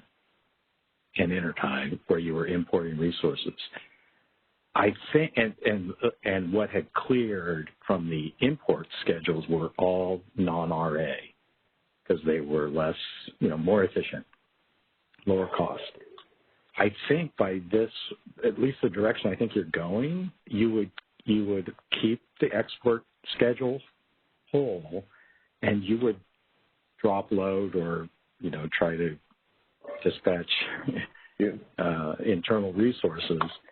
But I would say, why would you do that? The only reason the particular resources that cleared the intertie were the ones that cleared, which is because they were the cheapest, not because they were any more or less firm. That, the intertie needed to be curtailed. And I think what happens today is you do a pro rata curtailment, and you deal with it. But I think the direction you seem to be going, I think, is if those export schedules could point to non-RA resources on their tag, you wouldn't cut them. You'd shed the internal load, and I'm not sure that's the right direction to go.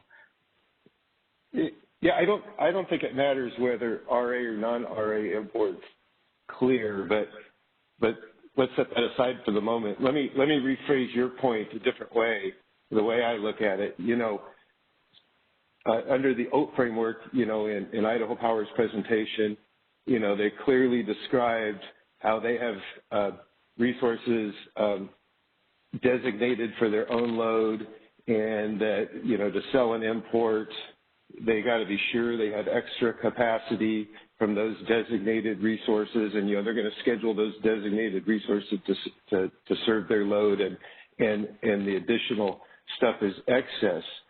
But in our market, we have these exports day ahead supported by non-RA contracted supply, but you can also have these exports that just clear because of the dynamics, and I think what you're saying is, and then the market, they clear because of market dynamics, and the market dynamics may or may not clear RA resources inside, but then in the day ahead, our current practice is to give those ones not supported by this contracted supply that cleared because of market economics, but not through any kind of day-ahead planning process like the DAAs under OATS do, like they described for Idaho, or Kathy described for Idaho, and then we're giving them the higher priority. And that's what this bullet is giving at.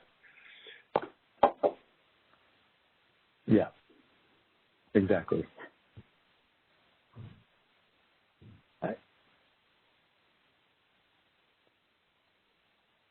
Do you want to go to the next question? Sure. Sure. Moving on to the next one. Caller, your line is unmuted. Please go ahead. Yeah, hello. This is Ian White with Shell Energy again. I have a couple of comments. From an energy perspective, it seems to me that continuing to allow non-RA contracted resources, contracted supply, to equal the priority of day-ahead and real-time CAISO native load is prudent. And I would also go further and say that we should allow non-RA contracted wheeling schedules to equal CAISO day-ahead native load or real-time native load priorities.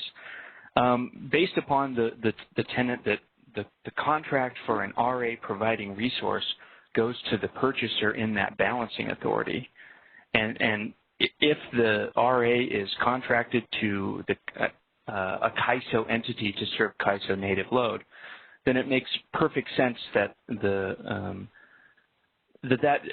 that resource is intended to serve that CAISO native load. But if I am a resource and I want to procure even an internal CAISO resource, I should have the ability to designate that in my supply and export that at a high priority. And further, going back to a point I made earlier today, that designation with the unit name or the resource ID or whatever should be actually placed on the E-tag so that it would be crystal clear what unit was supporting an export resource. And then, of course, with wheeling schedules, wheels are subject to basis risk on the congestion component of the LNP between the import location and the export location, and that's reasonable. And then further, obviously, if CAISO needed to interrupt any export schedules for a transmission contingency, I think that makes perfect sense from a transmission reliability perspective. But I think that if we looked at it from an energy perspective and allowing market participants to do that with non-RA contracted supply or wheels, it would kind of harmonize the approach between the CAISO market and sort of the OAT markets as well.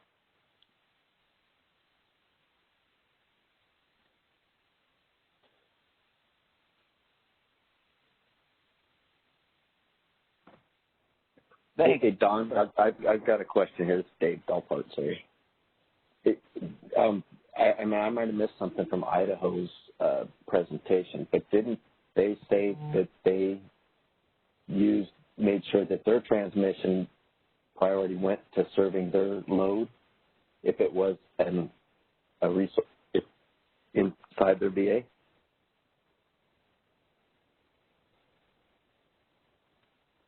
Clarifying, are you asking the caller here? I was asking Don or Kathy. Oh, okay. I'm sorry. So this is Kathy. So if they have designated the resource and they have been granted that transmission to have that resource serve the load, then they get the firm transmission. But they have to compete with transmission. They just automatically don't get transmission, if that makes any sense. So even within the VA, they could be going across a constrained path, and they have to compete for that transmission under the OAT just like everybody else. Thanks, Kathy. That's clear for me now. Thanks.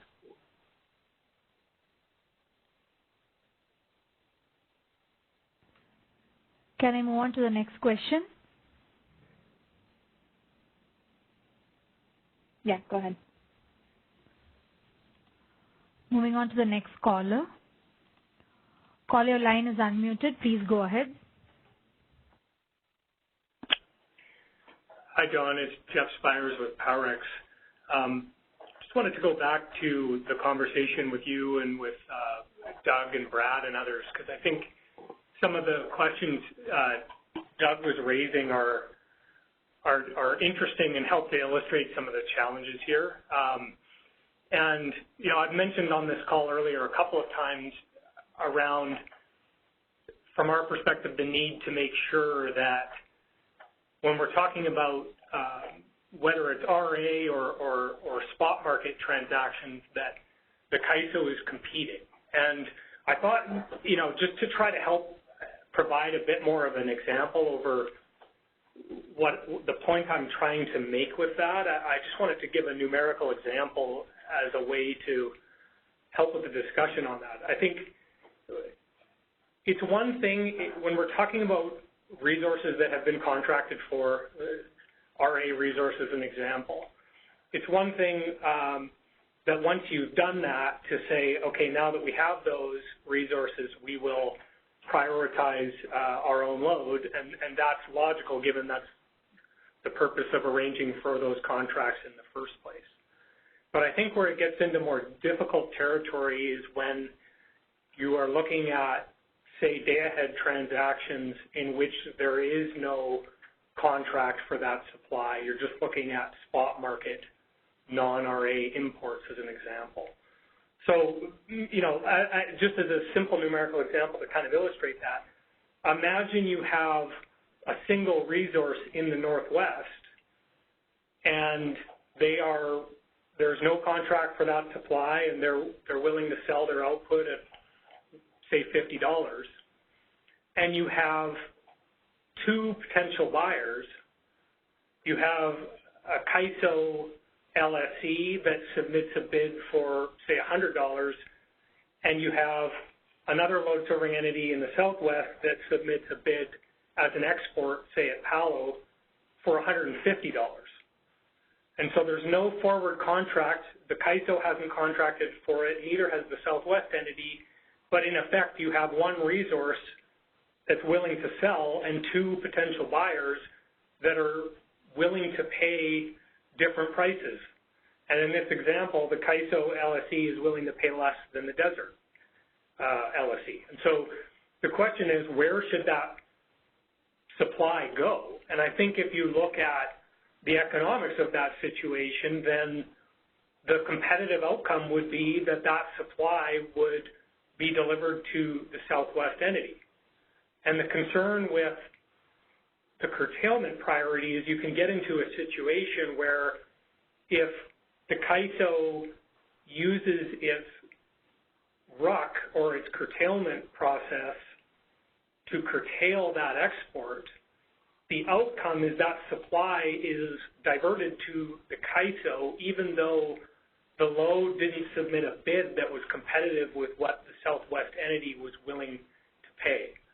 And so when we're really, I think I just wanted to try to provide a numerical example to say that it's not clear how to address some of these challenges when we're talking about competition for uncontracted for supply and you have buyers submitting bids and competing with one another for that and trying to find a way to avoid a situation where the curtailment priorities interfere with the right economic outcome and lead to some unintended consequences. So I just wanted to put that out there for some further discussion.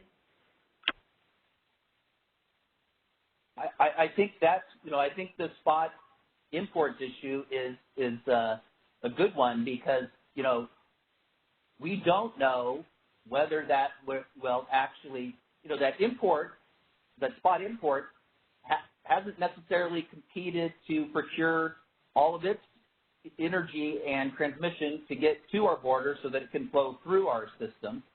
It competes for that once it receives a day-ahead tag, and then it's got it. So, you know, and we would have approved supporting an export, even though we didn't have assurance that spot import was able to compete and tag up. And so that RUC process would actually consider that supply is going to tag, and we would give a high priority, day-ahead priority to that export.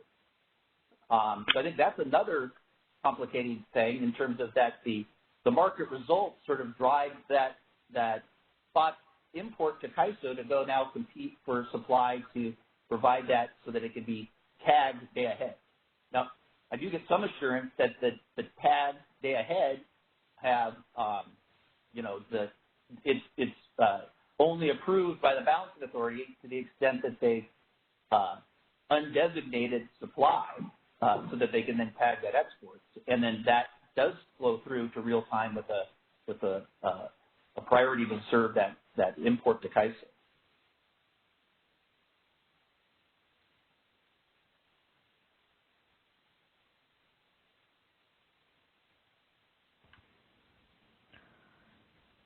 But how do you know, so we run that risk in terms of when we give the high priority to, or the day-ahead priority to day-ahead schedules. I think that also goes with whether or not you give it to the $100 ISM bidder or the $50 ISM bidder.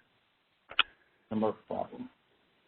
Well, and I think to the point you're raising around validation, I think, we've long advocated for day-ahead e-tags as a mechanism for making sure that the import supply you're receiving is legitimately there and supported by transmission and actual physical supply. And I think it's good to see the CAISO contemplating that in the RA enhancements initiative. I think it would align the CAISO's practices much more closely with the rest of the West, where firm energy transactions are day-ahead e-tagged, whether they're made on a forward basis or on a day-ahead basis. They need to be tagged in day-ahead for a lot of the reasons that you're describing, which is, the BAs want to make sure that they actually have the opportunity to see, yeah, that energy is really coming to me and I can count on it. But I think the example I raised is separate from that issue, and it really gets more to the economic outcomes and the market solution, and back to what I was getting at in terms of posing the question of, if supply wasn't contracted by anyone, the day-ahead market is producing this solution, you have two willing buyers, and should the energy go to the entity that's willing to compete for that and pay for that?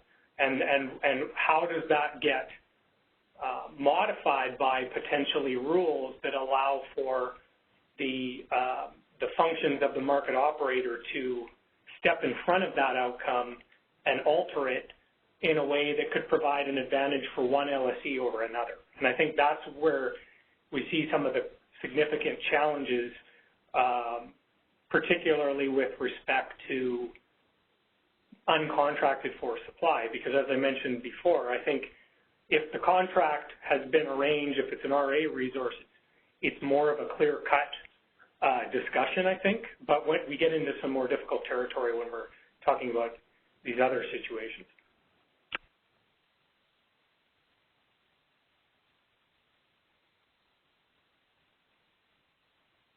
Yeah, this is Brad, but Jeff, in your example, RUC wouldn't alter that schedule, would it? I mean, because it's being supported by an import, so there would be the supply to support the export, or are you saying for some reason we're otherwise short in the ISO and then it picks the export to cut?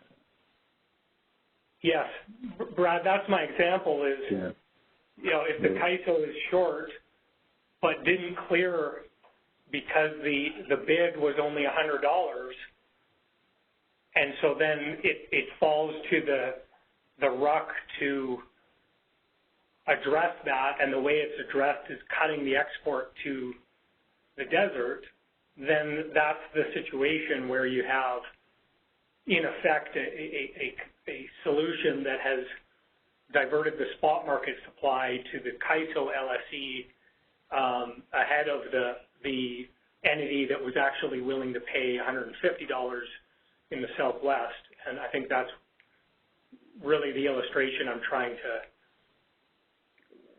the example I'm trying to give to kind of, again, emphasize some of the challenges here when you start talking about uncontracted for supply. But what if the RUC forecast is no greater than our RA capacity? That RUC is, our RA capacity is 45,000 and the RUC target is the same. Then isn't that supply that we have contracted for?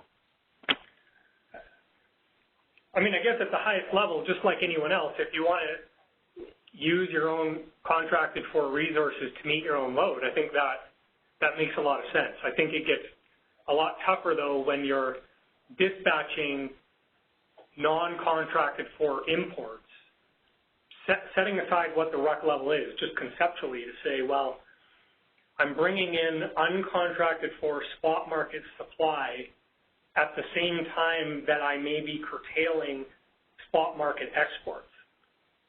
And that's a challenge because, like in the example I gave, it doesn't result in a consistent outcome with the market prices and bids that are being provided. And so that's kind of the fundamental issue, but I I recognize there could be various permutations of how that occurs, but it's just more the concept that I'm trying to describe.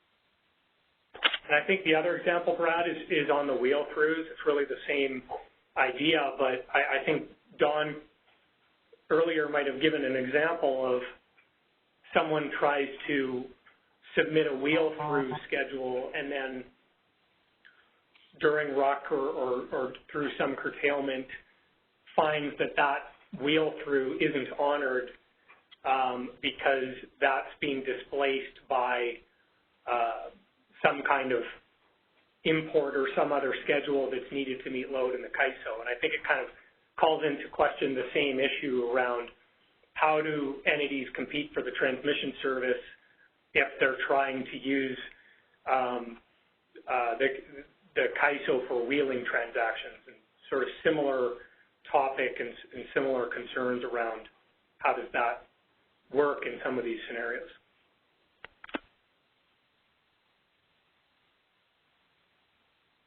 So, Jeff, if someone was bilaterally trying to offer supply into an OPA, they would assume that that's their supply when in determining whether or not they would accept it, correct? So isn't that sort of similar to what's going on in the example you had? Is that the fact that they're bidding into our market is saying that it's coming to the CAISO first, and then to the extent that it can still support someone else, other balancing authority area, that it would then clear and get the scheduling priority. I think the last part, Don, almost sounded like I don't view it as if the CAISO is running a market, it's the imports go to the CAISO first. Now it's their supply, and they, as a step two, decide how much of that they're willing to export. It's really a simultaneous determination of all the bids, supply offers, export bids, everything mixed into one. And so I don't think it makes sense to say, well, the CAISO happens to be first in the chain, so it will kind of clear the imports, and now that's meeting CAISO load, and only if there's extra, then they'll allow the exports. And again, I'm talking about spot market here, not RA resources. And I think in the bilateral markets, it's I recognize it's not the same. I think we understand it's not the same structure, but if an entity wants to secure spot market supply to meet their own load, they can do that, but they do need to compete for that supply. And entities have the ability to go out and sell to others or buy transmission, even to wheel across that VA to sell to into the markets at other locations. So it doesn't, you can't just use, and I think that kind of gets back to the idea where in the external markets, you don't have the transmission service provider using that role to effectuate imports. It really comes down to the merchant or of that VA or whoever's doing the marketing competing for the supply on a level playing field with the other market participants.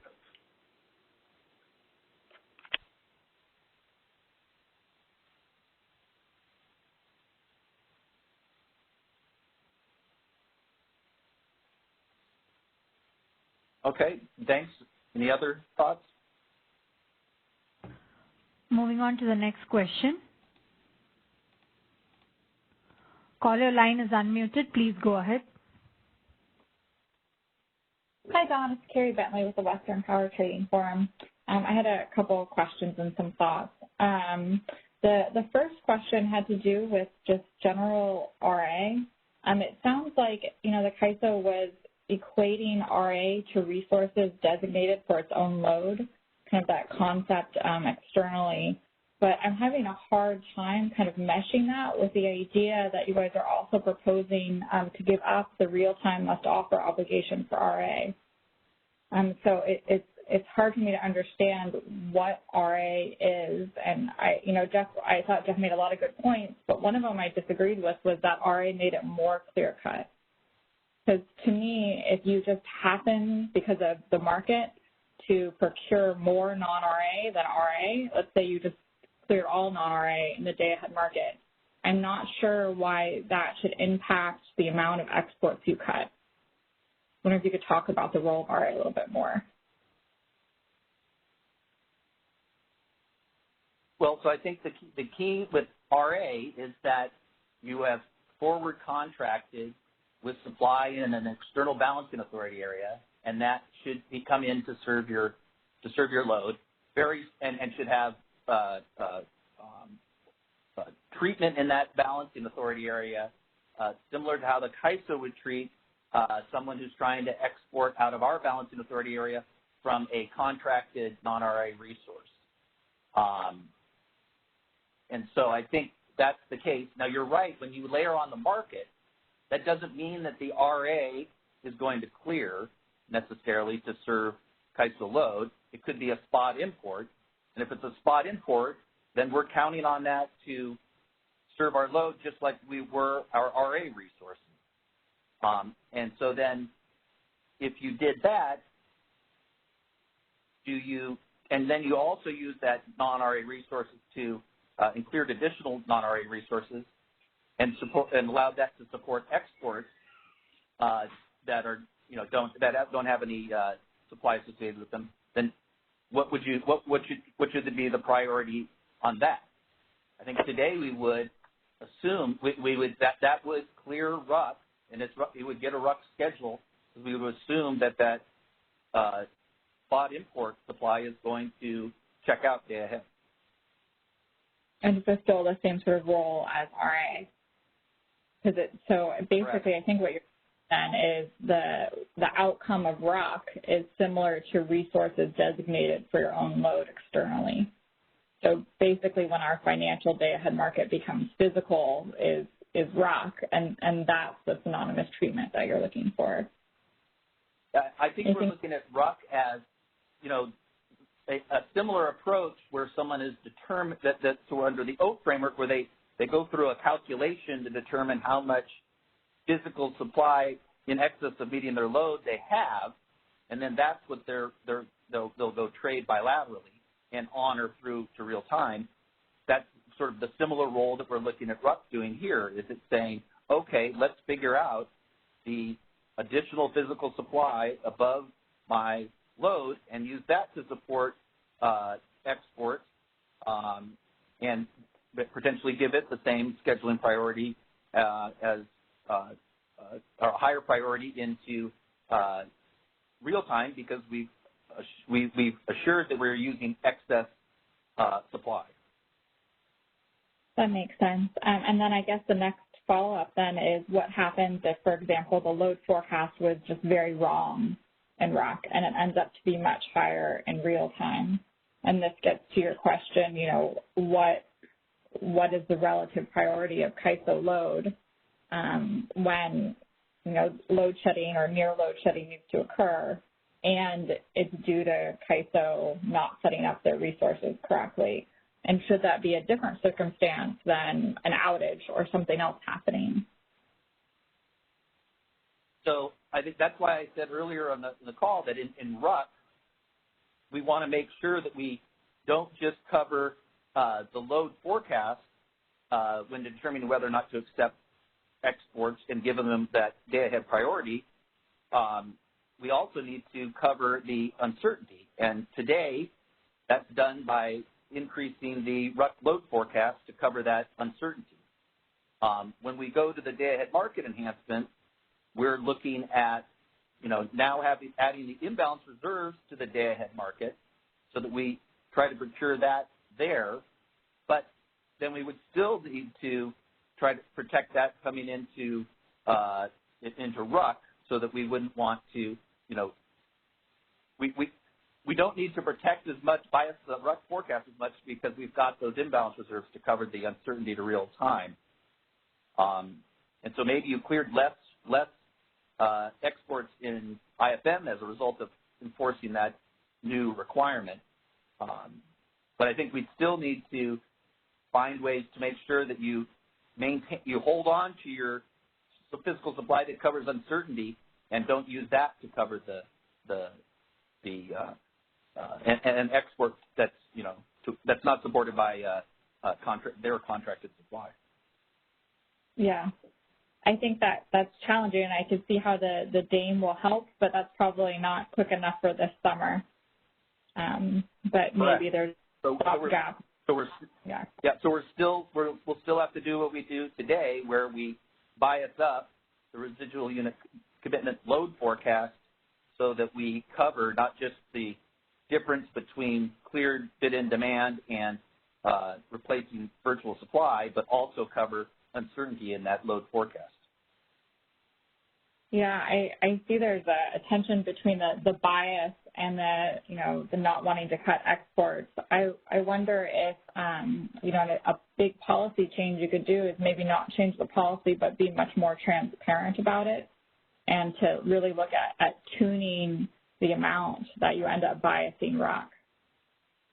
Because I do think there's big interplays, and whenever you end up biasing RUC, you end up committing more resources, and often that ends up crashing the real-time price, which is the opposite of what you want when you want more imports to come in and cover your load.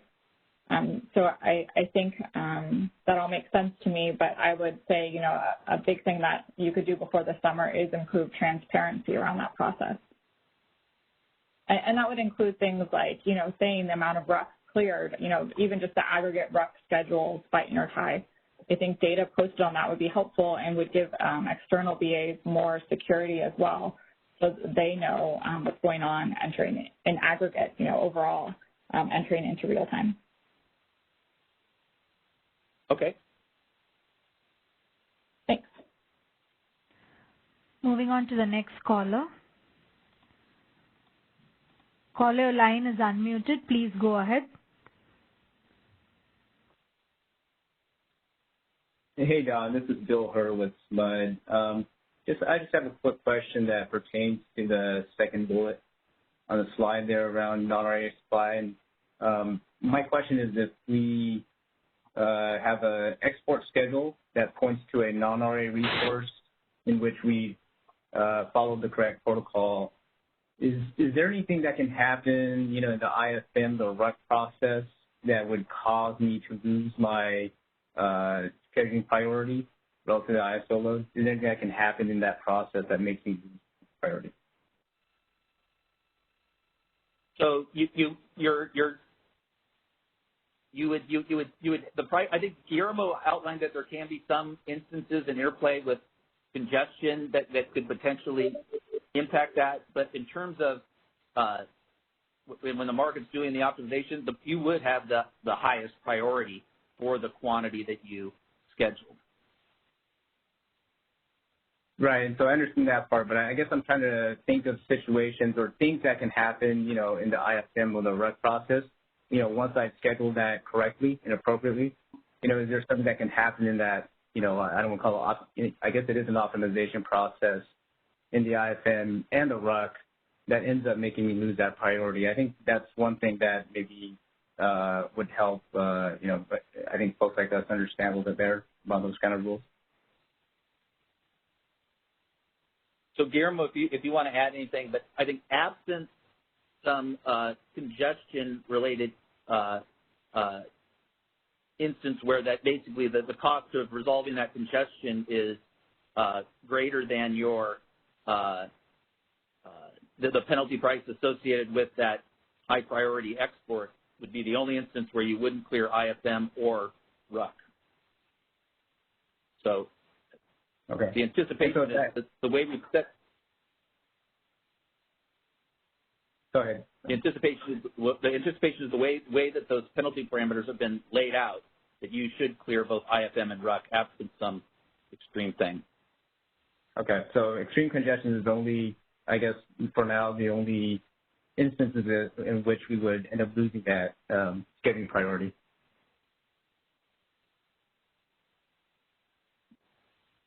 Yes.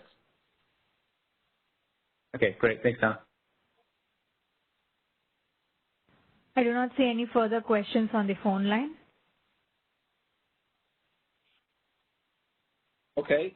Hey, Don, this is Brad Cooper. I just want to say one other thing. Maybe people can think about it. I was thinking about Jeff Spire's point that, his contention is, and I'm not disputing it, but, the situation is, exports should have, just as much right to bid for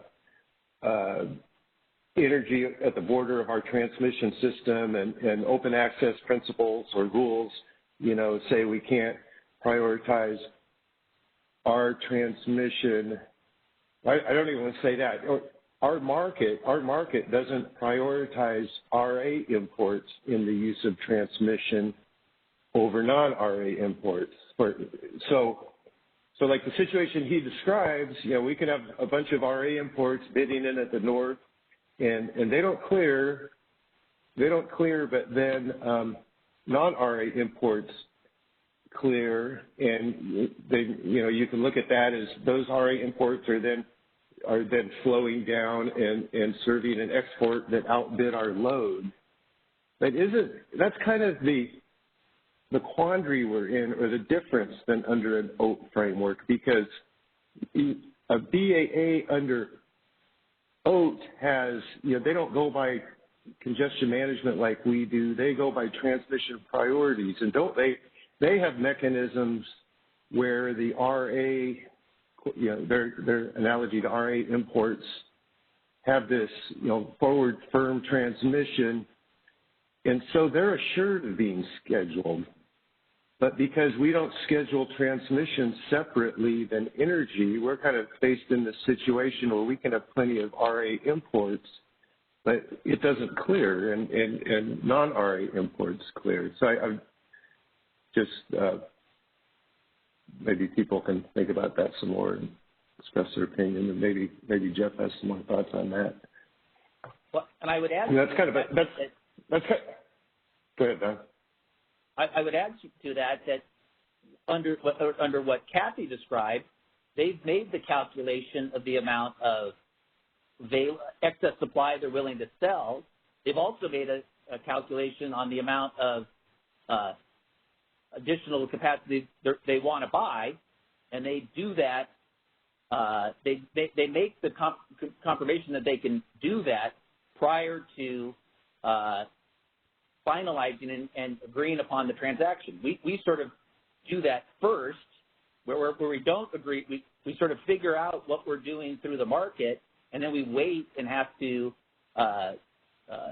get it, sort of finalized at either a day-ahead tagging time frame or all the way to real time.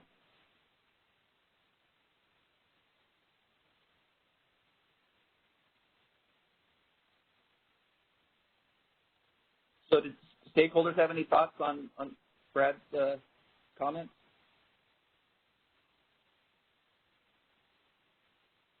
Yes, I see a few questions on the phone line. Moving on to the first one. Caller, your line is unmuted. Please go ahead. Good afternoon. This is Agnieszka Hernandez with IID. I have a question regarding the bullet point number 3. I was wondering, what is the scheduling priority for a will with respect to non-array resources? I attended the previous workshop, and I don't recall a will being a subject cover with respect to prices and relaxing priorities.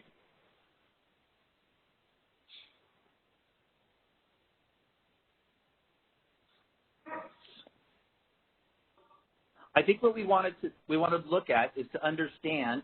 There's sort of two scenarios on the wheel. There is a wheel where there's been they've contracted with non-RA supply outside of the Balancing Authority, our CAISO Balancing Authority area, and they want to then schedule that through, but they haven't necessarily procured the transmission to clear through. Then there's the scenario that we were bringing up where there's not even non-RA supply supporting the import side of the wheel, but they're just simply trying to wheel through the system, how would we treat that? And so I think what we would agree that if you contract with non-RA supply, that would have a higher priority than if you were relying on spot imports to enable your wheel. Then the question comes down to, since you haven't procured the transmission, you could run into an instance where it outcompetes an RA import that we were trying to sync, that we'd want to sync to serve CAISO load, but we didn't do that because it was more economic in IFM to clear the wheel. And how would we manage that going into RUC? Yes, thank you. Thank you for clarifying the two levels of that question. I was just, with respect to those two layers, I was wondering how it lays out against array and non-array export linked to non-array. It would be nice to see it all laid out. Okay, thanks. Moving on to the next caller.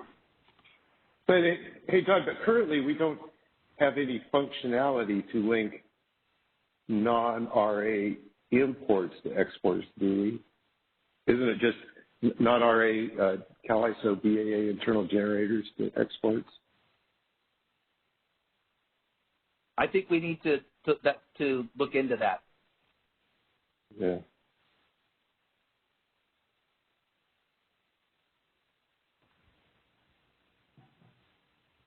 Can I move on to the next question?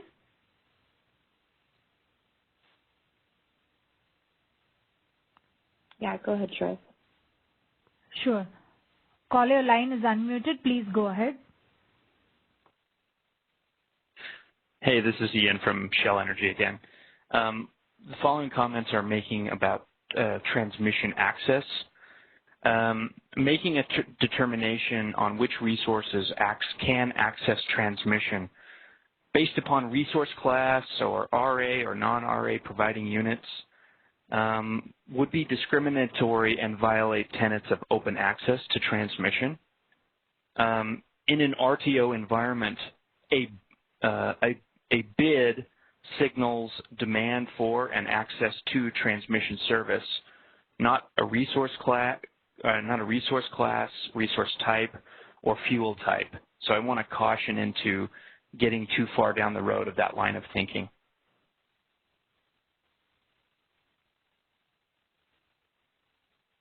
Yeah, I don't think we were going down that line of thinking. I think we're trying to determine what the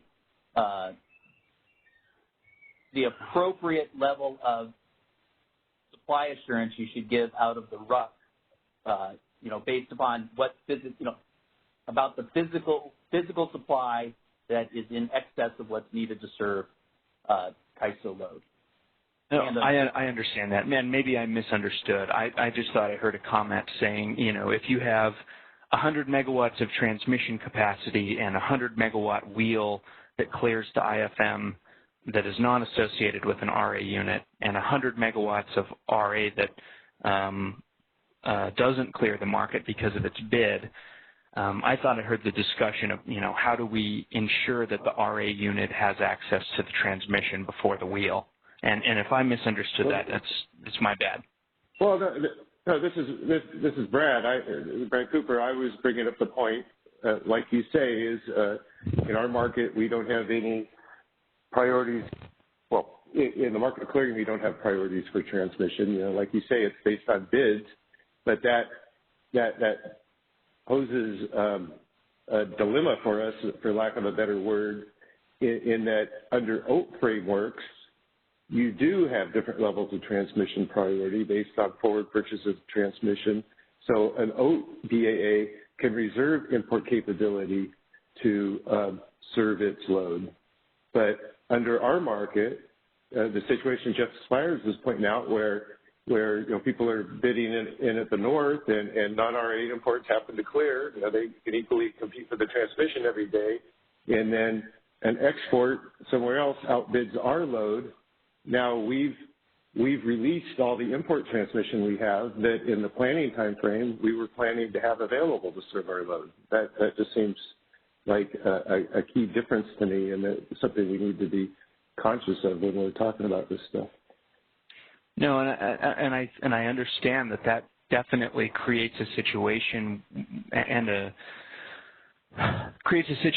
where unpleasant conversations have to be had. Frankly, I get that. So totally understand there. I just would maintain, you have open access to the transmission system, and given the fact that CAISO's market does not have an OASIS type system where that transmission capacity can be reserved for native load or taken out of the available market transmission capacity for native load, the only way as a proxy to assign access to transmission is through bids. And I don't know of another way to do it within the confines of the market design that CAISO has.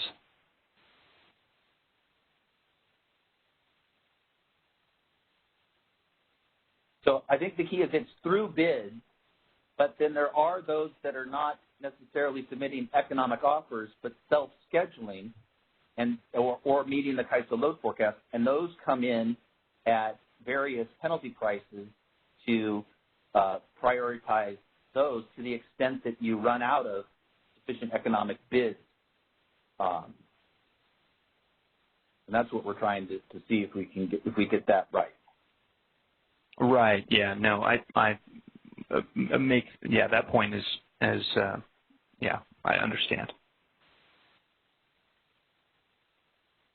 And I guess that just to play the devil's advocate is if you go down too far down another approach, then you kind of get into the example that Jeff Spires alluded to, where you have market designs that inherently sort of walk on sort of price discovery and market forces, and just as a proxy assign a priority to CAISO's native load. So it's really tricky. That's for sure.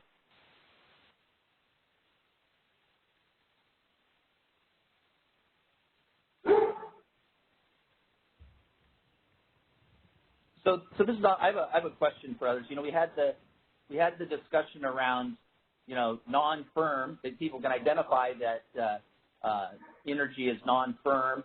People know the product they're getting, know what it is, know that in advance. Is it, given all of the difficulties we have in terms of figuring out the right amount to award through the RUC process or something, does that really move to where, like in the Eastern ISOs, everything is basically non-firm coming in real time, and only after someone had cleared an export through HASP would it get the priority that it's going to really, but only after it's gone through HASP would it know whether or not it's going to be served. Now, I guess you could use RUC information for informational purposes, but and to give people an idea of the probability that it's going to clear HASP. What are people's thoughts on that?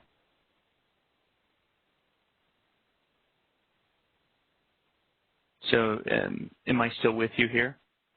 Yeah. Okay. Well, since I'm still on, I'll just give a comment. We submitted comments to this issue here 2 or 3 weeks ago, and proposed that during times of system conditions, stress system conditions, CAISO could just designate any exports are either non-firm or firm contingent. That is certainly one approach that CAISO could take. Then again, you're going to get potentially into the situation where, as Kathy alluded to, will supply or will buyers of your non-firm energy kind of shun that during periods when the CAISO is long, or when the CAISO needs to shed excess energy? That's a possibility. So perhaps that's prudent. that's certainly a possible outcome.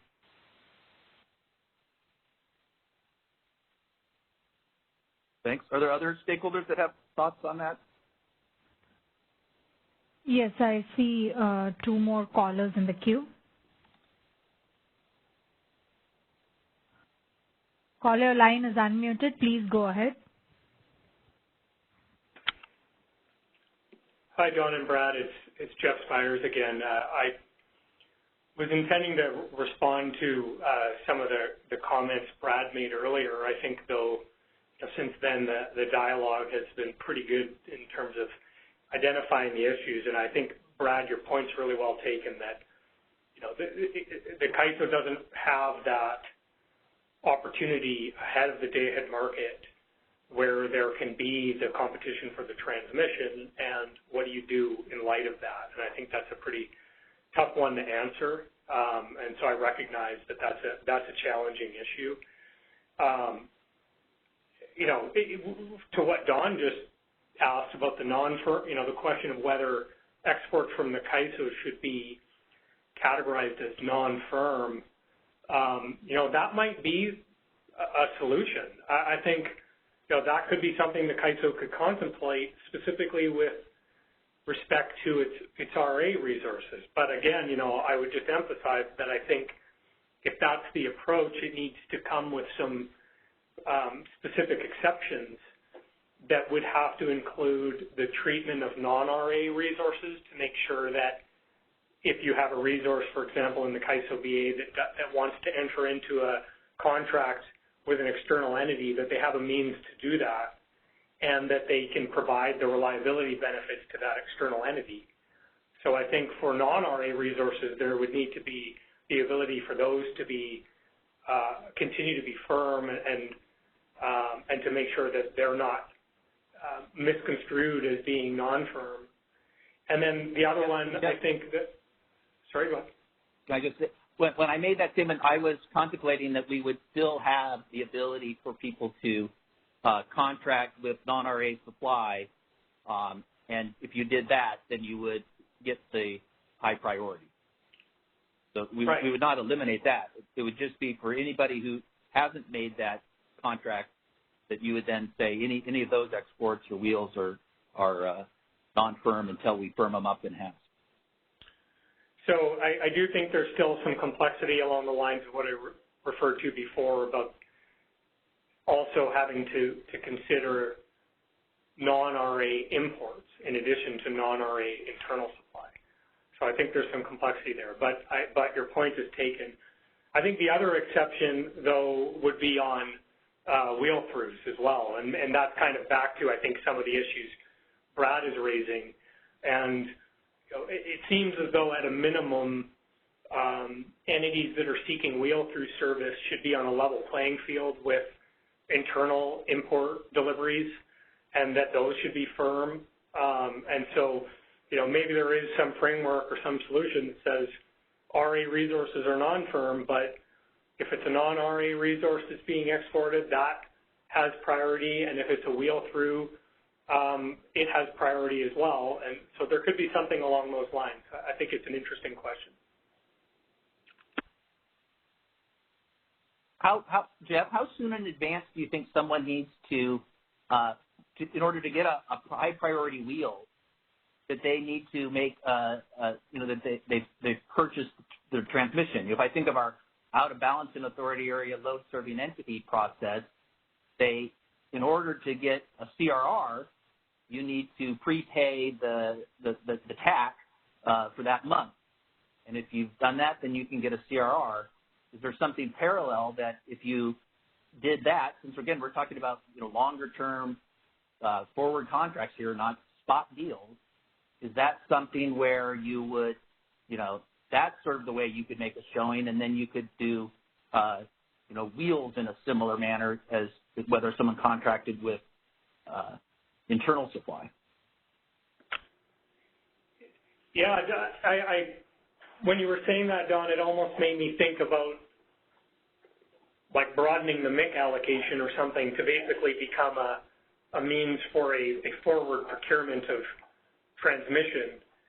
And I'm not sure if that's really the direction you're contemplating or not, but I think absent something that like that where it's quite a fundamental shift in the approach, I think that at a minimum, kind of within the current paradigm where the day-ahead is the first opportunity to compete for transmission service, that someone that is scheduling a wheel would be able to compete based on their submitted prices just like anyone else, and that they would be able to be considered firm and not subject to curtailment. I think that would be sort of a simple solution in the current paradigm, but I think what you're referring to is obviously a much more comprehensive move to kind of a different framework for dealing with transmission service. Yeah, I agree. That's probably not something you could necessarily implement by summer.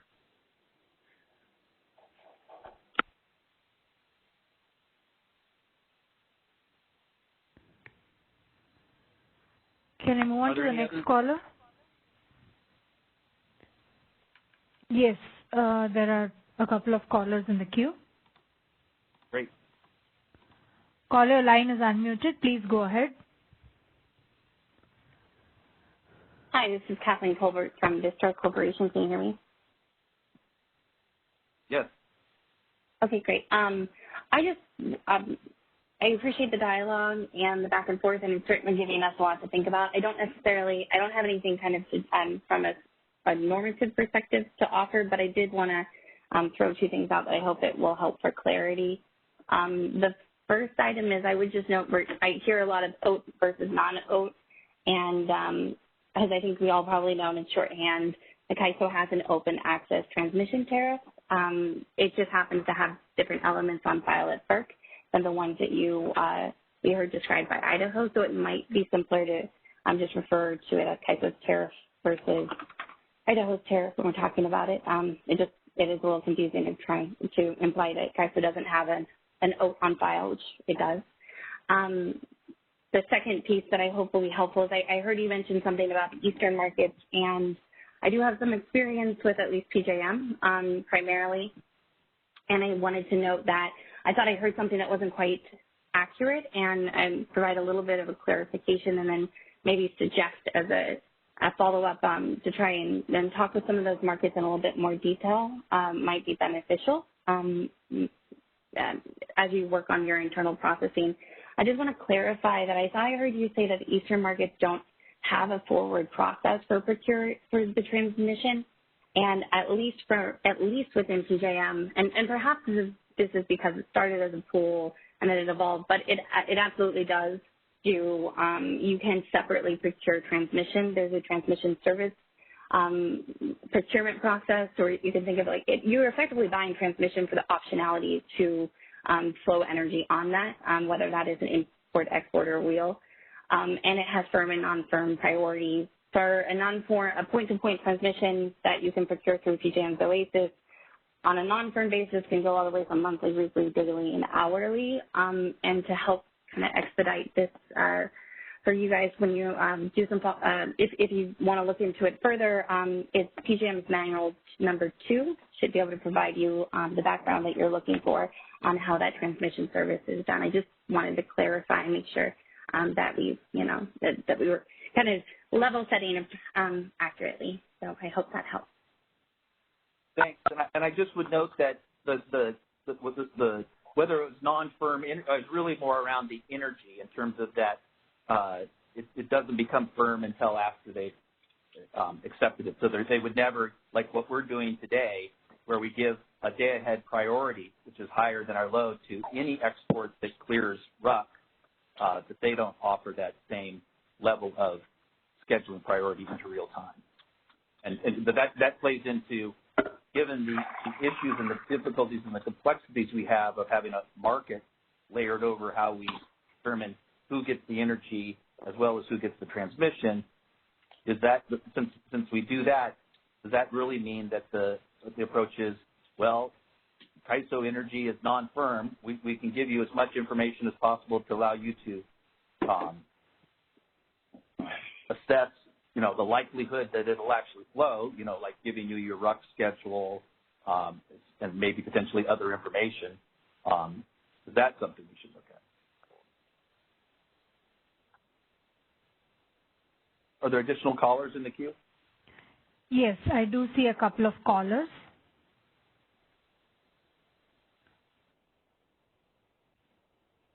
Caller, your line is unmuted. Please go ahead. Hi, this is Doug Boccignone for CalCCA. In terms of the point about the CAISO open access approach versus the other open access tariffs, I think it is really important to think of this, the standard out, the parties first set aside transmission for their native load and then make decisions about making available the remaining transmission. And to the extent there's, not enough of it available, people compete based on the term they're willing to commit to. And so in order to get those constrained paths, they make longer term commitments, and they're going to pay for them for those longer terms. The CAISO is much different, right? It's essentially selling firm transmission on a 5-minute basis. And, I think what Don was alluding to is, should we be considering ways to make people make longer term commitments to the CAISO? The native load in the CAISO doesn't have a choice but to use CAISO transmission, and so that load pays, for every hour they have load, a cost-based rate. The wheel-throughs just pay for the hours they wheel through, and if they do it in the day-ahead market in real time, they don't pay anything for the embedded cost of the transmission, just because if it's through the EIM. If it's through the CAISO markets, they pay. So it seems like there's a real tension created by these different approaches, and it's a challenge to address it. And I think the direction Don was hinting at might be a potential solution if the commitments are far enough into the future.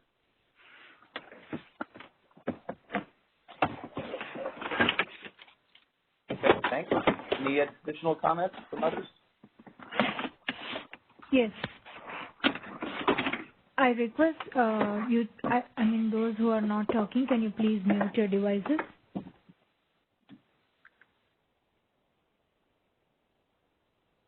Caller, your line is unmuted. Please go ahead. Hey, this is Michelle Keto from the CPUC. So I just wanted to confirm that one thing you guys are thinking about is for the non-RA high priority exports, tagging them similar to wheels so that if they're not generating, you wouldn't actually export them. That's one of my questions. Yeah, Michelle, I think that's an area that we are definitely going to look at in terms of whether there are changes we need to make there. Okay, and then for example, can you maybe? Oh, go ahead, and then I have another question. For example, assume that someone is contracted with a non-RA resource in the CAISO. They self-scheduled 100 megawatts day ahead. The generator self-schedules 100 megawatts. So it's perfectly supporting that export. Everything's good. You then come into real time, and the resource has a D rate and is only generating at 80. Currently, the export schedule stays at 100 with the day-ahead priority. Should we have actually reduced that to 80? I think that's a change we'll be looking at. I think it also sort of ties into on those high priority exports. Do we want to give them a higher priority all the way through, not an equal priority as we do today? And we'll look at that as well. Again, that's only for This is Brad. Just as a clarification, though, because like there was earlier discussion that they should be tagged to the specific resource.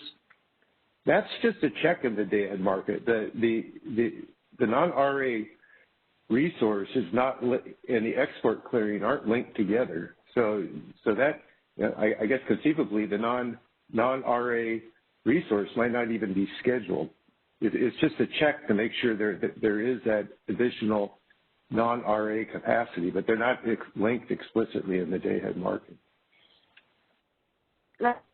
Sure. Maybe they should be. Maybe they should be linked explicitly in the real-time market. Okay. So now, maybe, and I'm not as familiar with the market, but maybe you could explain wheels. So let's say, a resource wants to wheel from the north to the south, but like, for example, during the August heat wave, we obviously had congestion because there was a $500 per megawatt hour price separation, right? The north was 1,000, the south was 1,500. So it wasn't actually physically possible to move that extra energy that maybe came in, I don't know, wasn't RA. So does the wheel take that into consideration, or does, let's say I want to wheel from the north to the south, does it have to be feasible? Yes, so it has to compete for both the import capability and the export capability. What the wheel does is ensures that any import schedule is equal to the export schedule. Got it. But what about internal congestion? Same thing. To the extent that the same thing applies, is where you dispatch that wheel by moving the import and export in the same quantity. So if to the extent that you had congestion where you couldn't flow all of the import quantity they bid, then it would be reduced to the amount that was feasible. And likewise, and so the import would be reduced, and the corresponding export would be reduced too. So you wouldn't reduce let's say you wouldn't reduce the internal generation to allow the import to come in, and then you wouldn't increase the export, the generation down south to export it.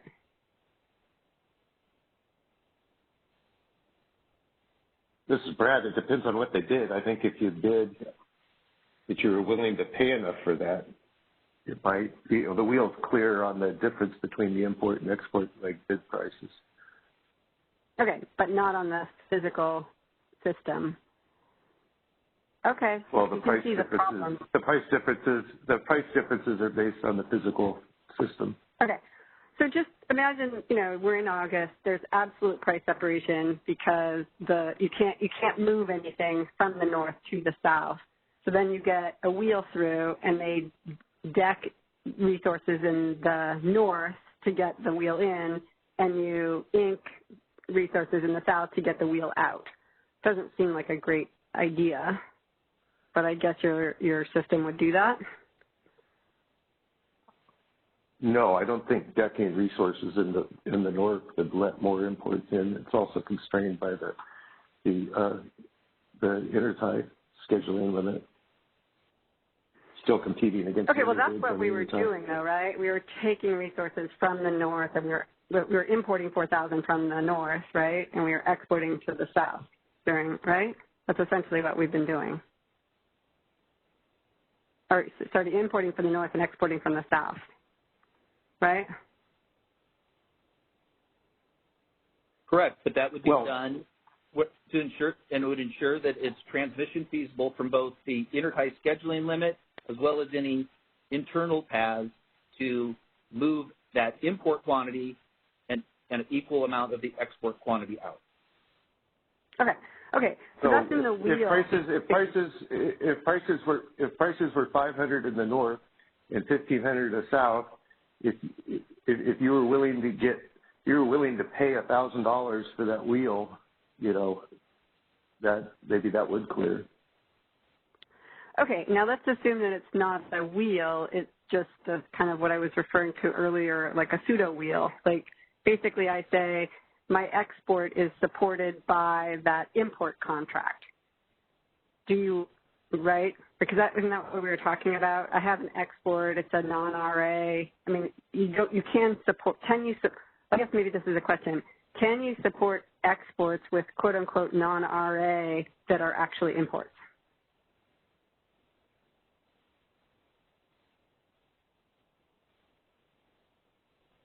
So this is Don. Unless somebody else at the ISO could confirm that I'd need to go back and check that if that's the capability that we have today.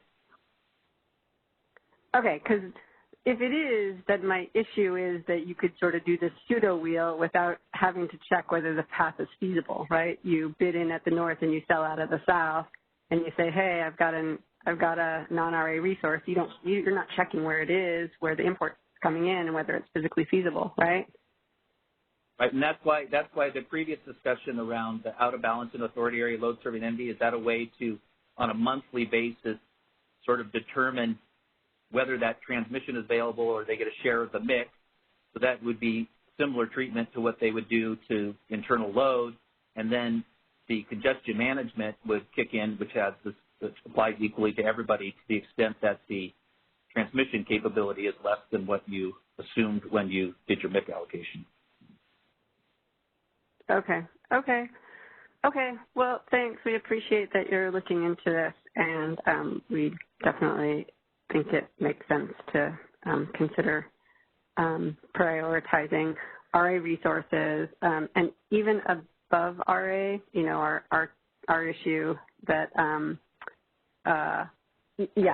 specific identification of resources if you're going to give them any priority, and, you know, preferably, actually almost exclusively with a contract, would be bad to just be able to point to a resource that has some above RA capacity. So thank you. Thanks. Moving on to the next caller. Caller, your line is unmuted. Please go ahead.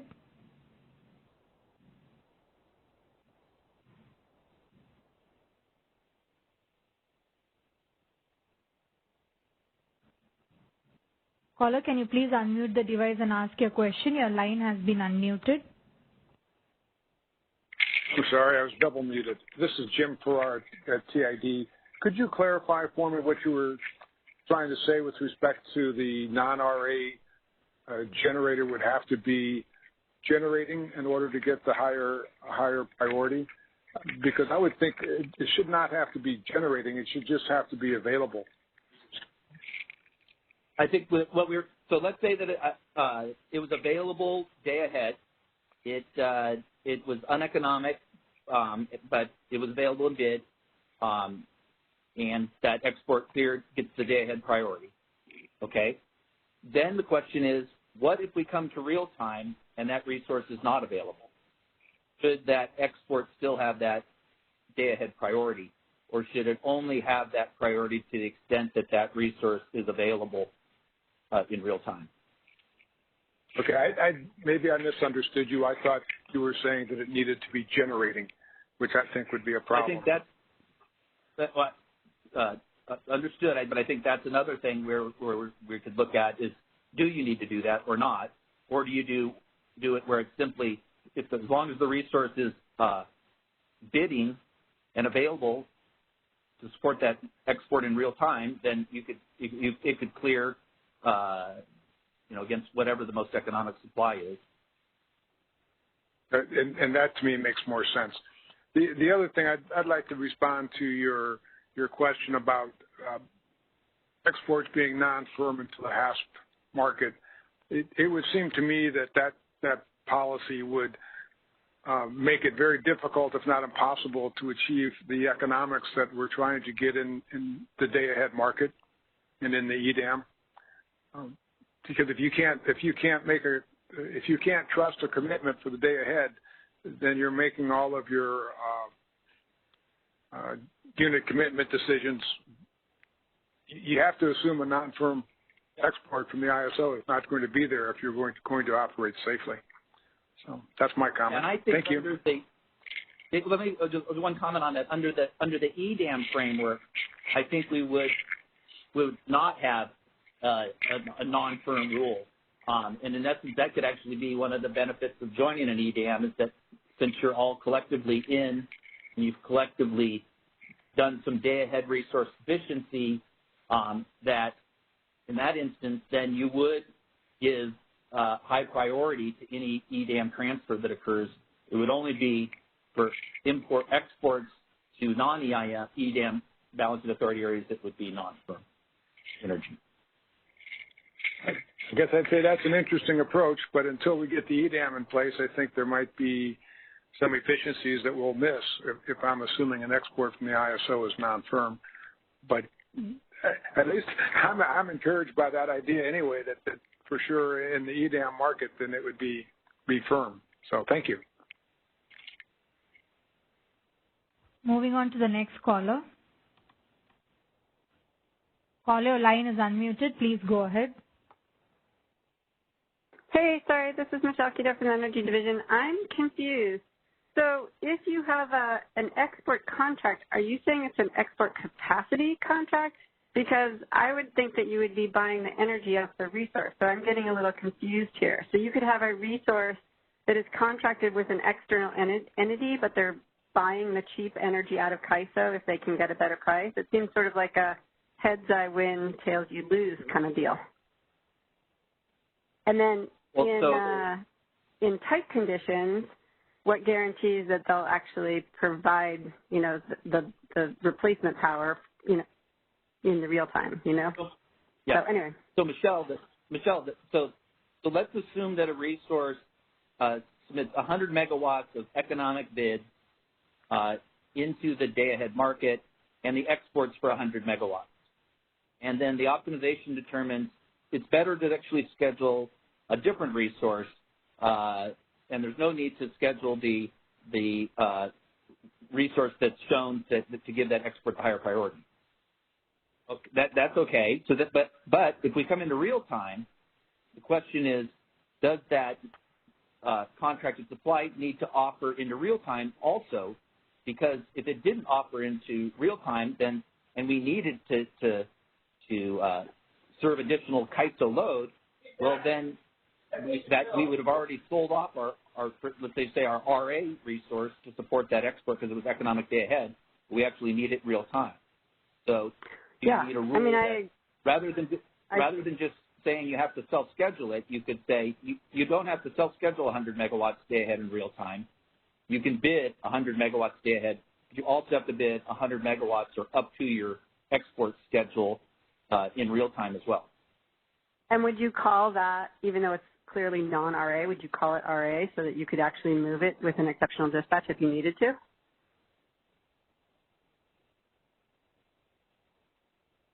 I think if you had a rule that they had to actually put the resource bids into the real-time market, that we wouldn't need to do an exceptional dispatch because it would be available to the full market for optimization purposes.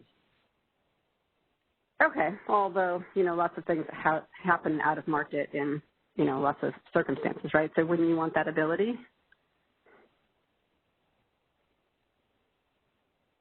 I think something we might look at. I mean, I guess you're saying that, let's say the resource doesn't submit real-time bids to cover the export award that it had day ahead. Does that mean we can exceptionally dispatch it or do bid insertion on it, similar to what we would do with RA? Is that what you're getting at? Yep. Okay. Okay, thanks. Moving on to the next caller. Caller, your line is unmuted. Please go ahead.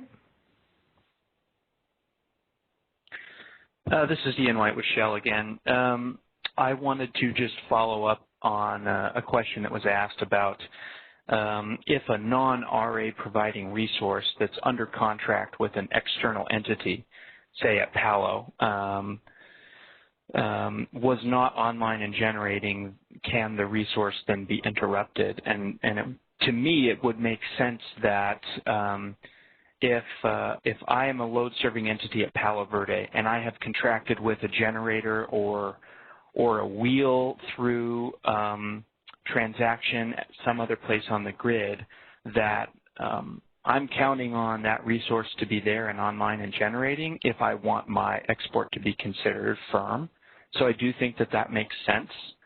And then to answer that question, and then going back to a previous point, a little bit of discussion again based on transmission prioritization for RA imports or non-RA imports. Again, I'll just reiterate that allowing an RA unit access to transmission as a priority would violate tenets of open access and be discriminatory to market forces and to other resources that are bidding. So I understand that this is a kind of an either-or type of approach, but we can't lose sight on, the tenets of an open market and what we're trying to achieve here. And that's all I had. Okay, thanks. Can we go to the next question in the queue, please? There are no further questions in the queue. Okay. So with that, we've got 20 minutes or 15 minutes left. If anyone wants to make any final comments or thoughts, I'll open the lines up and then wrap this workshop up. If there's any final comments from people want to make.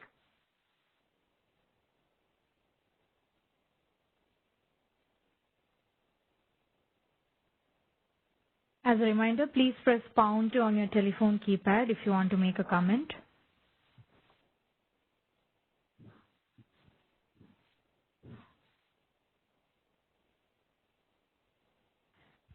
I do not see any questions in the, I'm sorry about that. I just see a question that popped up. Caller, please go ahead. Your line has been unmuted. Yeah, this is Ian White again. I want to just thank the CAISO staff for this call and for our spirited debate today. I think this was a really frank and open discussion, and we really appreciate that and look forward to being part of the process. So thanks for this format. I think that this works really well and really, really appreciate it and look forward to more. Thanks again. There are no further questions in the queue. Okay. So thanks, everybody, for your time today.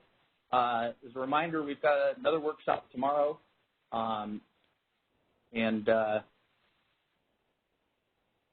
Isabella, do you want to walk through the schedule here, remaining schedule? Sure. So yeah, just like Don said, we do have another workshop tomorrow, which will focus on the EIM resource efficiency evaluation. And then on our January 6th call, those comments are due on Thursday the 14th, and the comments template is available on the initiative webpage. So if you haven't submitted comments already, you can use that template to do so. And then comments for today and tomorrow's workshop discussions and presentations will be due January 20th. And then we have some tentative dates on here. So right now we're targeting the 22nd to post the straw proposal presentation, and then we'll hold the stakeholder call on the 26th or 27th, and then take comments on that on February 3rd. And then just some more tentative dates, February 8th through 12th, sometime in that time frame, we'll be posting the draft final proposal along with the business requirement specifications and tariff language, and then we will hold a stakeholder call on either the 16th, 17th, or 18th, and then accept comments on the draft final proposal and draft tariff language on February 25th. And then we will be at the EIM governing body meeting on March 10th and the Board of Governors meeting March 24th through 25th. And we're shooting for a June 1st implementation. And then just to repeat, the workshop tomorrow will discuss the current Western EIM resource efficiency evaluation, and you can find meeting details for that workshop on the initiative webpage as well. And then again, comments for today and tomorrow's workshop presentations will be due January 20th, and we'll get a comment template up probably tomorrow. So look for that on the initiative webpage as well. But I just want to open it up for any last-minute questions before we conclude. So, Shreyas, if there's anybody in the queue, will you let us know? Sure. I don't see any callers in the queue as of now. Okay. Then that concludes today's workshop. Thank you all for participating, and thank you, Kathy, for your presentation today. And we look forward to your participation in the workshop tomorrow. Have a nice evening.